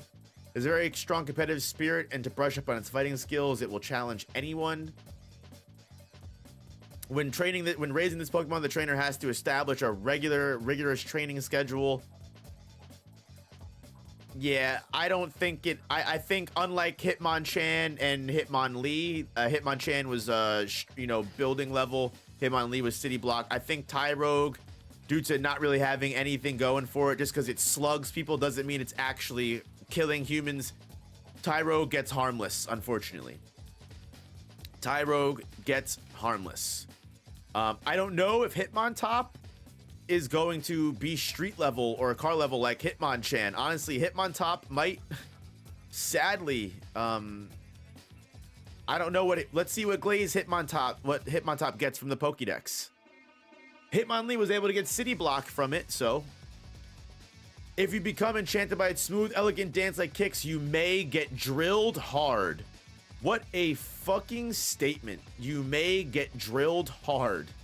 If it spins at high speed, it can bore its way into the ground. Okay, so it can bore its way through the ground and it's like a drilling sensation. The centrifugal force boosts its destructive power by 10 when spinning like a top. Street car level. Yeah, it's like a drill, comparable to a drill. I'm willing to give Hitmontop street and car level. So Hitmontop actually, by lore wise, is actually the weakest of the three Hitmon evolutions, actually, because Hitmonchan at least raises to building level. So damn. Big time sad. Smeargle harmless, Tyrogue harmless.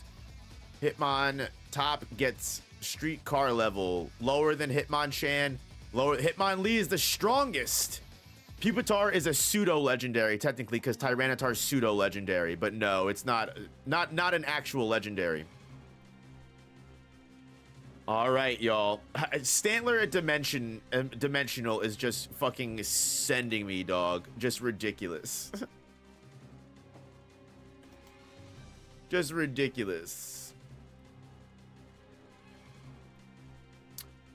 All right. Yep. So we got Hitmontop. Pupitar is kind of a sleeper. Maybe. Let's see. We still got the three baby Pokemon to let's blitz through these guys because they're probably all gonna be harmless. Lips are the most sensitive parts of its body. It always uses its lips first to examine things. It always rocks its head slowly backwards and forwards as if it's trying to kiss someone. It uses them to try to identify unknown objects. Whenever the chance arrives, it will look for its reflection to make sure its face isn't dirty. Actively runs about and also falls. It will check its reflection on in the lake to make sure its face doesn't become dirty. So it just kisses things. It's a sexual harasser. Oh, good lord. The kisser, yeah. Yeah, nothing to write home about. Smoochum is harmless, and also Jinx was harmless, so. Elekid, what are you cooking with? Rotates its arm to generate electricity, but it tires easily, so it can only charge up a bit. Pokemon plays happily if thunder rumbles in the sky. If it touches metal, it discharges all of its built-up electricity. Happily plays if thunder rumbles in the sky. It can't store the energy that it makes. A weak electrical current flows between its horns, and sticking a hand between their shocks the unwary. So it's literally just a shock. And so it's not dangerous electricity. Probably wouldn't even be able to destroy the street like a Pikachu. Pokemon constantly fighting with Togedemaru to try to steal its electricity. It's a pretty even match. Looks for electrical outlets to eat electricity from. If one hears the lively voices of children out in the wilderness, it's actually hearing the voices of Elekid. Yeah, Elekid is harmless. Elekid is harmless, which compared to its Kanto variant, Electabuzz is streetcar level. So there is that. But yeah, I figured the baby Pokemon would probably be harmless. Magby might actually, yeah, Magby isn't weak lore-wise. Let's see what Magby's cooking with. Magby might actually be pretty strong. Or Magby. Sorry if I mispronounced.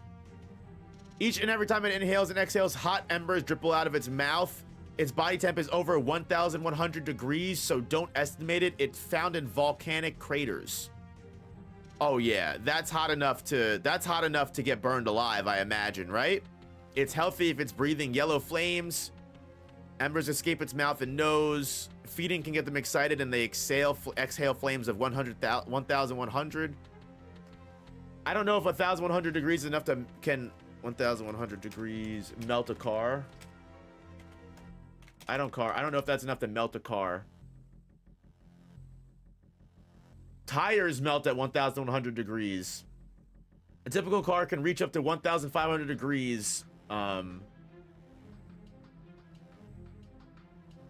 Engine blocks and alloy have a melting point of 1,200.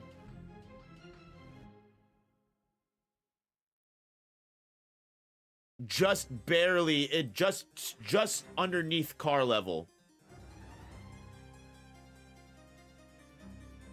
Just underneath car level and street level.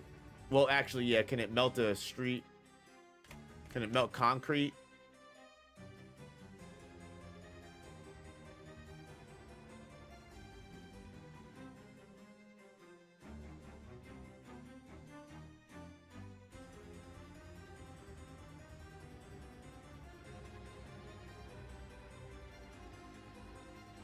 It can get a street, yeah. Actually, no, such as manhole covers and grates can be affected, but still not fully melt the metals around a street. It's close.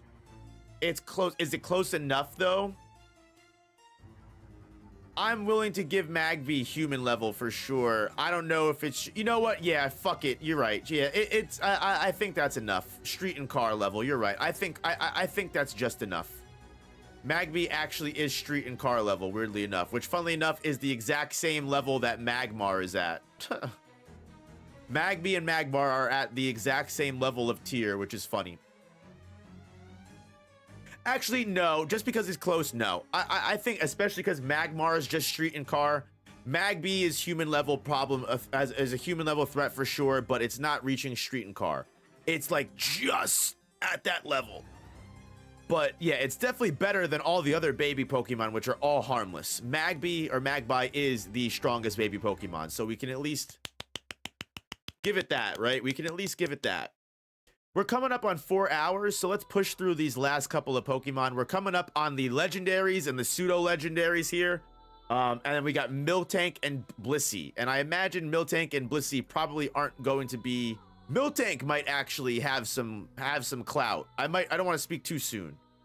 Let's see what Miltank's working with. It might just be the cow Pokemon though. Produces the milk it contains produces much more nutrition than usual. It makes its milk makes the ultimate beverage for the sick or weary. Its sweet milk is enjoyed by children and grown-ups alike. Kids who drink Miltank's milk grow up to become healthy, hearty, healthy adults. If you drink too much, it can make your stomach hurt. Over nutrition, over vitamin, you can die from that. I'm just kidding. Yeah, I'm just kidding. Yeah, Miltank is harmless, definitely. Miltank is definitely harmless. And it only weighs 166 pounds, so it's not even like it's like if a cow like 500 pounds fell on you, you could probably get hurt and die. But yeah, 166 pounds, not that big of a deal. So we'll give Miltank harmless. Just a milk machine. Blissey is probably going to be harmless too, just like Chansey if I had to imagine. Anyone who takes even one bite of Blitzy's egg becomes unfailingly caring and pleasant to everyone. If it sees a sick Pokemon, it nurses it back to health. It will make everyone around smile with joy. Caring and pleasant, rushing over to a sad person. Only Chansey that shares a strong bond with her trainer can evolve. Yeah, not completely harmless Pokemon. Excuse me, completely harmless Pokemon. Now we have the legendary dogs. Raikou, Entei, and Suicune. Now, I will say, when it comes to the legendary Pokemon, similar to Articuno, Moltres, and Zapdos, not only are both of these, not only are most, Zapdos is found in the power plant, but Articuno and Moltres control the weather for almost, they control blizzards and heat storms and the heat and temperature for most of the islands that they sit on, which is why I gave them island level. And also, I feel like most legendary Pokemon should be a tier stronger than most of the other Pokemon in, you know, the region. And that's not just based off of Pokedex lore, that's just based off of obvious lore. They're legendary Pokemon for a region, for a reason. Now, granted, when it comes to Pokemon like maybe, like when we get to like Manaphy and Pokemon like that that are mythical and legendary, but they're not necessarily strong, then yeah, we can talk about it. But I think just for obvious reasons like Raikou, Entei, and Suicune, I am going to imagine should at the very least be, you know, multi-city block to town city level even, just because they should be probably on a base level stronger than most of their region's Pokemon. And also I have to imagine that they also are able to control the weather when they visit the routes and the towns that they go to, I'm pretty sure. And they also burn down the Pokemon, they're born from the destruction of the Pokemon Tower. So I think Raikou, Entei, and Suicune, I'll read their lore, but I think at bare minimum, I'll probably give them town to city level, just at bare minimum.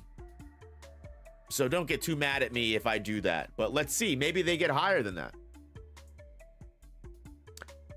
Raikou, let's start with the legendary dog. Personally, my favorite. Suicune I know is supposed to be the best, but I like Raikou. The rain clouds it carries let it fire thunderbolts at will, and they say it descended with lightning. A Pokemon that races across the land while barking a cry that sounds like crashing thunder. This red Pokemon can store energy inside of its body that sweeps across the land, shooting off electricity. Ooh. Ooh. Is that enough to level it higher than town level? It sweeps across the land. Sends shockwaves shuddering through the air that shakes the ground as if lightning bolts had come crashing down. It embodies the speed of lightning, and its roars send shockwaves shuddering through the air and ground as if lightning bolts crash down. The roar of this Pokemon shudders through the air and shakes the ground as if lightning bolts have crashed down.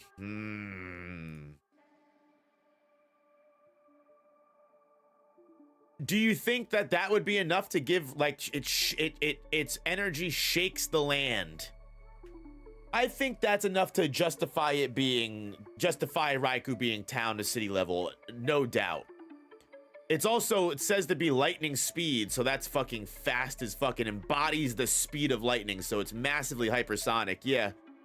So yeah, I think town to city level, even without the big legendary Yap Fest that I just gave, town city level. I wouldn't even argue if you were to say that like that its thunderbolts and energy sweeps across the land. I wouldn't even argue if you wanted to glaze Raikou higher than that.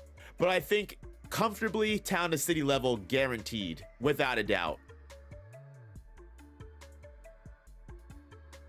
That just makes what I just yapped about feel even more justified personally. I feel better about it. I'm not even glazing. Raikou sits comfortably in that tier list. Volcanoes erupt when it barks. Unable to restrain its power, it races headlong. It is said that one is born every time a new volcano appears. It spouts flames hotter than a volcano's magma. This brawny Pokemon courses the earth. It sends up massive bursts of fire that utterly consume everything it touches. It embodies the passion of magma. It is said that when it roars, a volcano erupts somewhere around the globe. Unable to contain its sheer power, it races headlong along the land. Now, is a volcano erupting mountain level? I guess a volcano forms a mountain. I don't know. A volcano doesn't necessarily destroy a mountain, right? Even if a volcano erupts, the mountain survives. It's not like the mountain is just destroyed by volcanoes. A lot of you guys are saying mountain, though. A lot of you guys are saying mountain tier, though.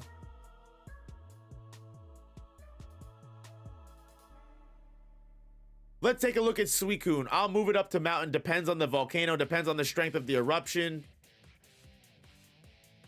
I like mountain. You know, Mount Saint Helene.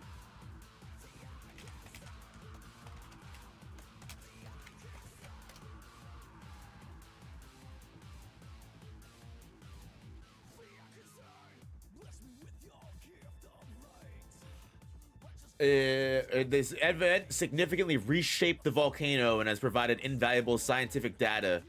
Yeah, you're actually, that's a good point bringing up Mount Saint Helen or Helene. Yeah, between town. Yeah, I agree. Yep, Entei should be mountain level. Entei's mountain level. Volcanoes erupt, shifting tectonic planes and cause earthquakes. Yeah, you're right. Yeah, I think Entei at mountain level is correct. Yeah, there we go. First mountain level, baby. Johto needed it. Good on you, Entei.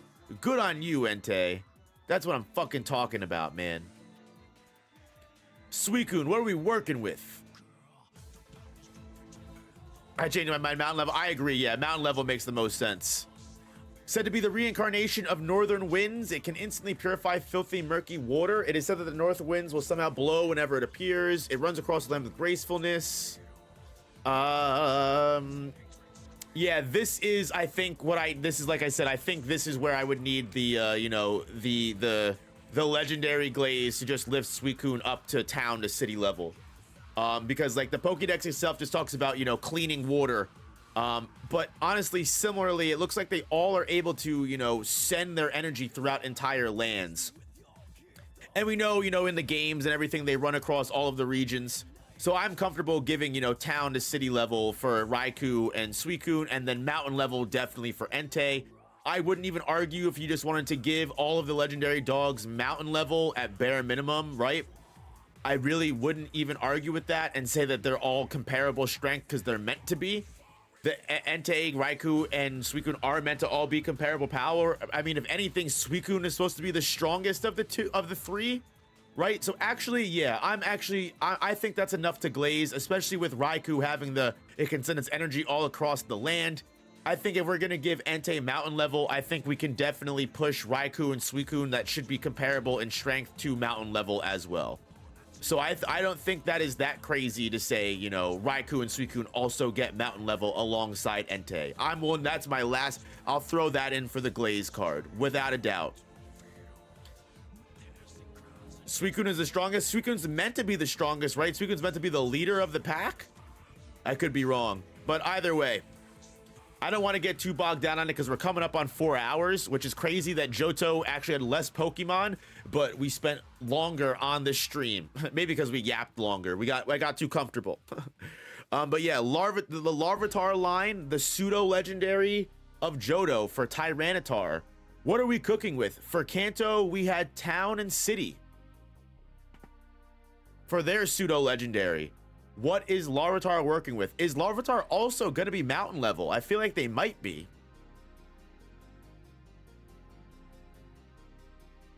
All right, let's see. Pupitar, or I'm sorry, Larvitar. What I said. It feeds on soil. After it has eaten a large mountain, it will fall asleep. Oh my god, no fucking way. It eats an entire mountain. It's born deep underground and it can't emerge until it has entirely consumed the soil. To come to the surface, the Pokemon must eat its way through all the soil. It becomes a pupa after eating enough dirt to make a mountain. No. It comes above and becomes a pupa once it is finished. Wow. Eating enough dirt to make it, it literally consumes a large mountain. So technically it consumes a soil worth of mountain. But I'll still give it mountain level. Fuck it. That's fucking ridiculous. The fact that Larvitar and the Tyranitar line will at least be on the same level as the legendary dogs is so funny to me. Funny as hell to me. All right, so the entire Tyranitar line is at least mountain level without a doubt. But let's see if Pupitar or Tyranitar increase at all. Remember, they could just all stay on the same tier. But mountain level, there we go. That's crazy. Even Larvitar at the base evolution is mountain level. Insane. Johto does have some sleepers, right? For all the harmless and less humans, you have a dimensional Stantler and a whole entire evolution line that's mountain level. Peak. Jupiter, you know, Jupiter. Fucking, I have Pupitar in my head. Johto taketh and it giveth and it taketh away. Its shell is as hard as sheetrock. It is also very strong. Its thrashing can topple a mountain. Even sealed in its shell, it can move freely. Creates a gas in its body that compresses and forcefully ejects to propel itself like a jet. The body is durable. It avoids damage even if it hits solid steel. Yeah, it has outstanding destructive power. It can thrash itself like it can topple a mountain. It can launch itself like a rocket by venting pressurized gas. This troublesome Pokemon can't wait to evolve. Its shell is as hard as bedrock. So by this Pokedex lore, what I'm actually gonna say is I'm gonna give Larvitar town to city level just because, technically speaking, as it says, it eats the mountain slowly. It eats enough soil to consume an entire mountain, whereas Pupitar is confirmed to be able to thrash and destroy a mountain. So while I think Larvitar could, you know, is definitely really close to mountain level, I think it's just underneath it. Technically, it's not saying it destroys an entire mountain. I hope you guys don't hate me too much for that, but I hope that's fair. And then Larvitar, Town City, and then Pupitar makes it to mountain level. I think that's fair, and also it gives Johto a single Town City level merchant. I don't think that's too bad, you know. And then Pupitar, Tyranitar instantly get mountain level. I mean, the Pokedex entry literally says it. Tyranitar, are we leveling up? Tyranitar, I love Tyranitar as a Pokemon, one of the coolest Pokemon of all time. Does not get enough love, unfortunately, due to being a Generation 2 Pokemon and Hoenn just outright eclipsing Tyranitar. Also, Tyranitar, funnily enough, is only 6 feet tall. Tyranitar, you would look at it, you would think it's a lot taller, but it's really only 6, you know. Yao Ming is taller than a Tyranitar. Its body can't be harmed by any sort of attack. Extremely strong, and it can change landscapes. It has the power to make the ground shake and mountains crumble. It can bring down a whole mountain to make it its nest. Oh yeah, it's island level at least. Maps must be redrawn afterward. It knocks down mountains and buries rivers. Regional level. Maps have to be redrawn. Maps have to be redrawn after Tyranitar's fucking rampages. The quakes caused when it walks make even great mountains crumble and change the surrounding terrain entirely. In just one of its mighty hands, it has the power to make the ground shake and mountains crumble.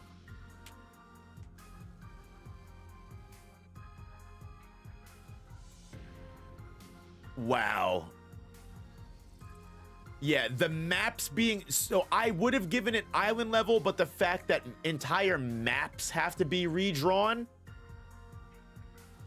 are gonna make me give it regional level, actually.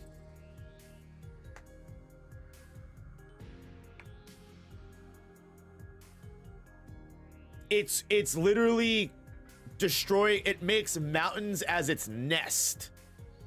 And it's crushing multiple mountains. So like I said, multiple mountains, I'd probably give it island level, but the fact that it is rearranging the map and changing the terrain when it rampages 100% a regional type Pokemon that can quite literally change the entire landscape of a region.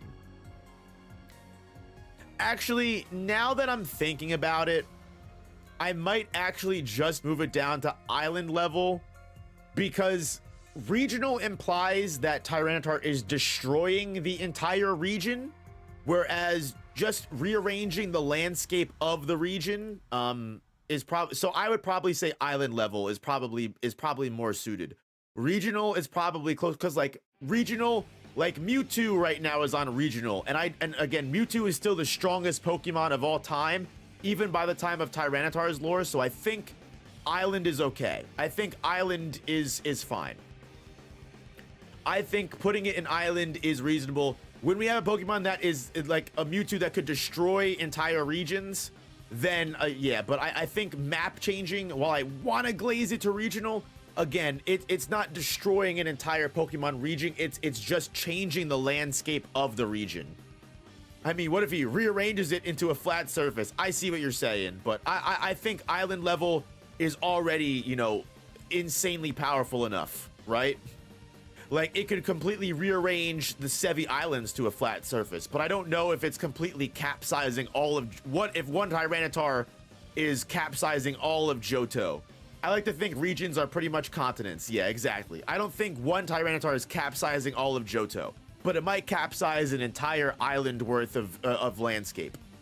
So I think that's fair. I think that's fair.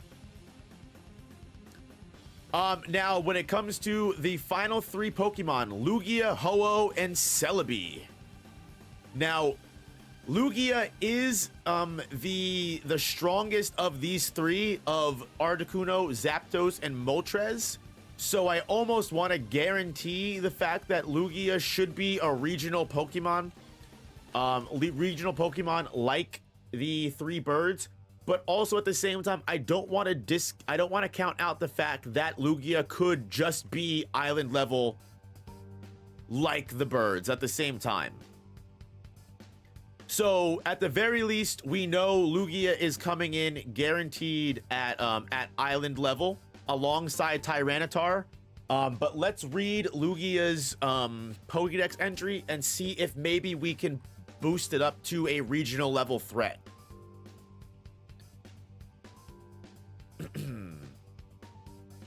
It is said that it quietly spends its time deep at the bottom of the seas because its powers are too strong.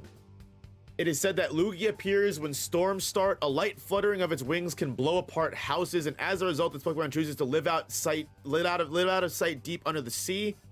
It is said to be the guardian of the seas.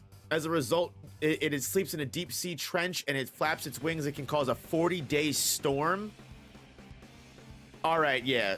Lugia regional level without a doubt. It can't even be on the region. It can't even be anywhere.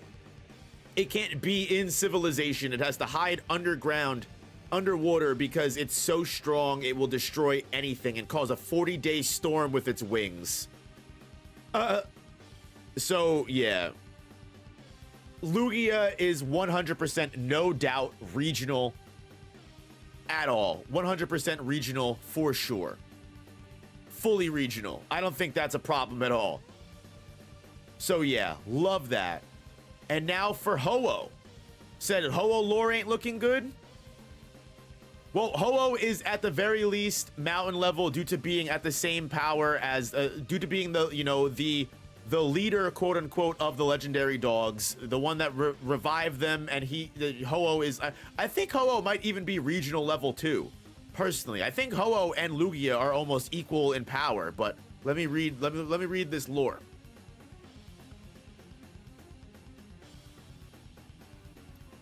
Legend claim this Pokemon flies the world's skies and continuously a rainbow is said to form when it flies. Oh, it might, all of its lore might just talk about, you know, the rainbows that it causes. It is said that anyone seeing it is promising eternal happiness, is said to live at the foot of a rainbow. So what do you guys think?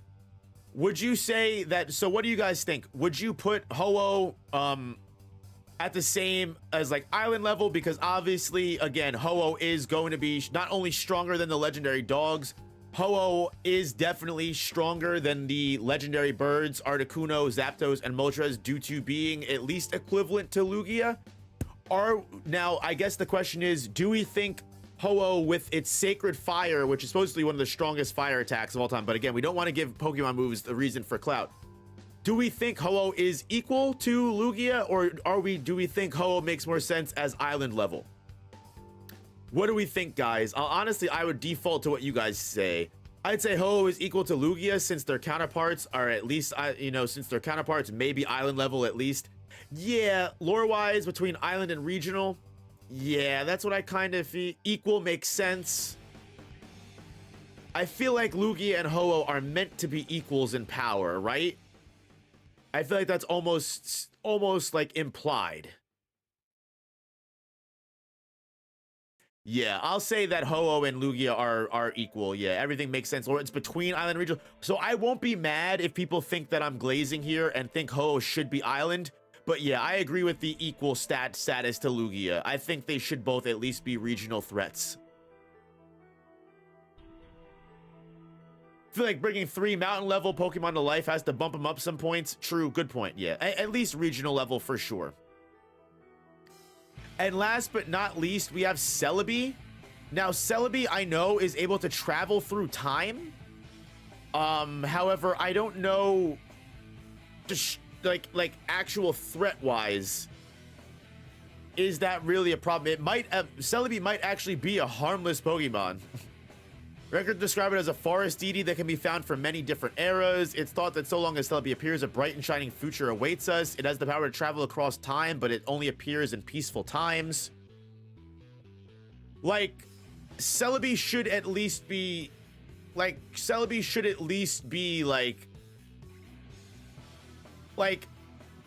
would we say Celebi and Mew are comparable?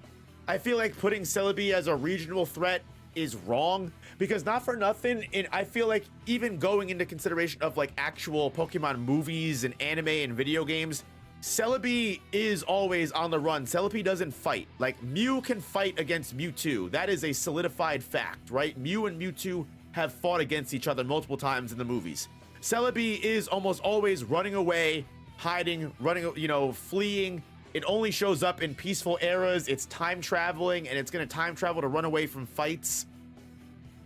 Like, Celebi is mostly a pacifist type. I know based off of stat-wise, like, Celebi is very strong. It has a 600 stat-wise Pokemon. It's supposed to be very,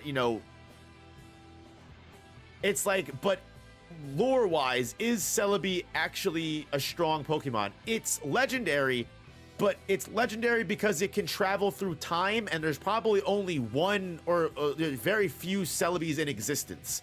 Like, it is not legendary in comparison to, like, Lugia and Ho-Oh that are legendary because they're actually like gods among Pokemon. Whereas Celebi isn't necessarily a god in destructive power. It's a god because it's, it's a listen, lore-wise, I think it's harmless. I think, I know I might catch flack for this, so depending on the comments that I get from the VODs, or if people in chat, like when we do the Hoenn tier list, if people are upset about, legendary, like, Celebi, I'll put Celebi at the top of harmless, first of all, right? But so yeah, if I get some flack, if people get mad at me for putting Celebi down that low, I'm not opposed to changing Celebi. But yeah, I think that makes the most sense, to be honest with you. Between harmless and island, yeah. I think just based off of everything we've seen from Celebi, it just makes the most sense to give Celebi harmless for now. I'm just upset in general. It had nothing to do with this. Good Lord, Tiberius. Give that thing its own tier. Yeah, it does seem kind of mean. It does seem kind of mean, right? But hey, you know what? Maybe just being harmless doesn't always have to be a bad thing.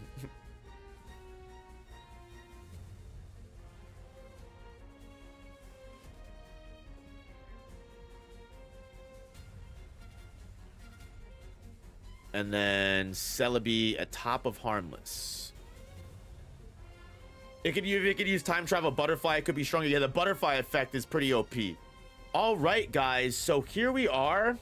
So this is what the Johto tier list looks like, guys. Compared to the Kanto tier list, it definitely looks a little different, right? Definitely looks a little bit different. Less Pokemon, but also less variety. Like, look at that. Like, look at how many human types and streetcar types there are. How many buildings there are. And then you look at Johto. 3 building, a couple streetcar. Everything is mostly harmless. There's a couple human levels. Like, there's 1 town level. You know, there's 3 in Kanto. 3 of non-pseudo, not even pseudo legendary Pokemon are mountain level. These Pokemon are higher than the Kanto pseudo legendary. Johto, however, Johto does make up for it because you got Johto pseudo legendary is fucking island level. You know, even Google AI says Celebi ain't strong. Well, if Google AI said it, then damn. And you got fucking Stantler coming in as fucking dimensional, fucking ridiculous, right? But yeah, guys, that is the Johto tier list. So yep, this is Johto's tier. I will save this and I will make all of the Kanto, each individual regional, you know, tier list. You know, I'll keep them separate. That's why I have, you know, we got Kanto, we got Johto all here, just so we can see the difference and show what, you know, regions. Again, Kanto is definitely the more dangerous fucking region to live in compared to Johto, where almost everything is harmless. There's some problems, but there's not as many problems. Unless you encounter a fucking Stantler, then your life is cooked. But yeah, looking at the whole tier list, this is so far everything. This is Kanto and Johto all put together. Ditto, of course, just because Ditto can transform into Arceus, Ditto is right now the strongest Pokemon. Then followed by Stantler, which is just the fact that Stantler of all Pokemon is currently the number 2 Pokemon lore-wise. Stronger than fucking Mewtwo and Mew and Lugia and Ho-Oh. Just ridiculous. Lore-wise, at least. Obviously, the legendary Pokemon are going to beat Stantler in a fucking Pokemon battle. But yeah, just ridiculous. It shows you how crazy the Pokemon lore is. Again, next region for Hoenn, we will have some changes. Mewtwo and Mew are going to level up most likely to Planetary due to, again, Mewtwo being comparable to Deoxys. And Deoxys could have destroyed the planet with the Delta Meteor. So again, there will definitely be, you know, increases in power for some of these legendaries, maybe even some of the other Pokemon. Because again, there's some Sinnoh evolutions that may change lore. We also have Hisuian versions for some of these characters to get into, Alolan forms. So some of these characters might be counted out, but they're not out. But y'all, I've been streaming for over 4 hours now. I am definitely tired as hell. So as for when the Hoenn tier list will be, not entirely sure. Again, I'm gonna try and maybe do at least one of these a week. So all I can say is maybe sometime next week, maybe next Saturday even. We'll see. But yeah, guys, I've been loving these so far. This is super duper fun to do. I hope you guys have been enjoying them. If you haven't already, please hit that like button. It helps the stream way more than you know. Looks like at the end of the stream, just by the skin of its teeth, Totodile won as the favorite Johto starter with just 3 percentages. So hey, let's see what happens for Hoenn. Again, thank you all so much. You're all great. You know, I appreciate you guys for hanging out for so long. I appreciate you guys for helping me with the tier list as well. And yeah, guys, again, this was Johto. I'll see you guys next time for Hoenn. Peace.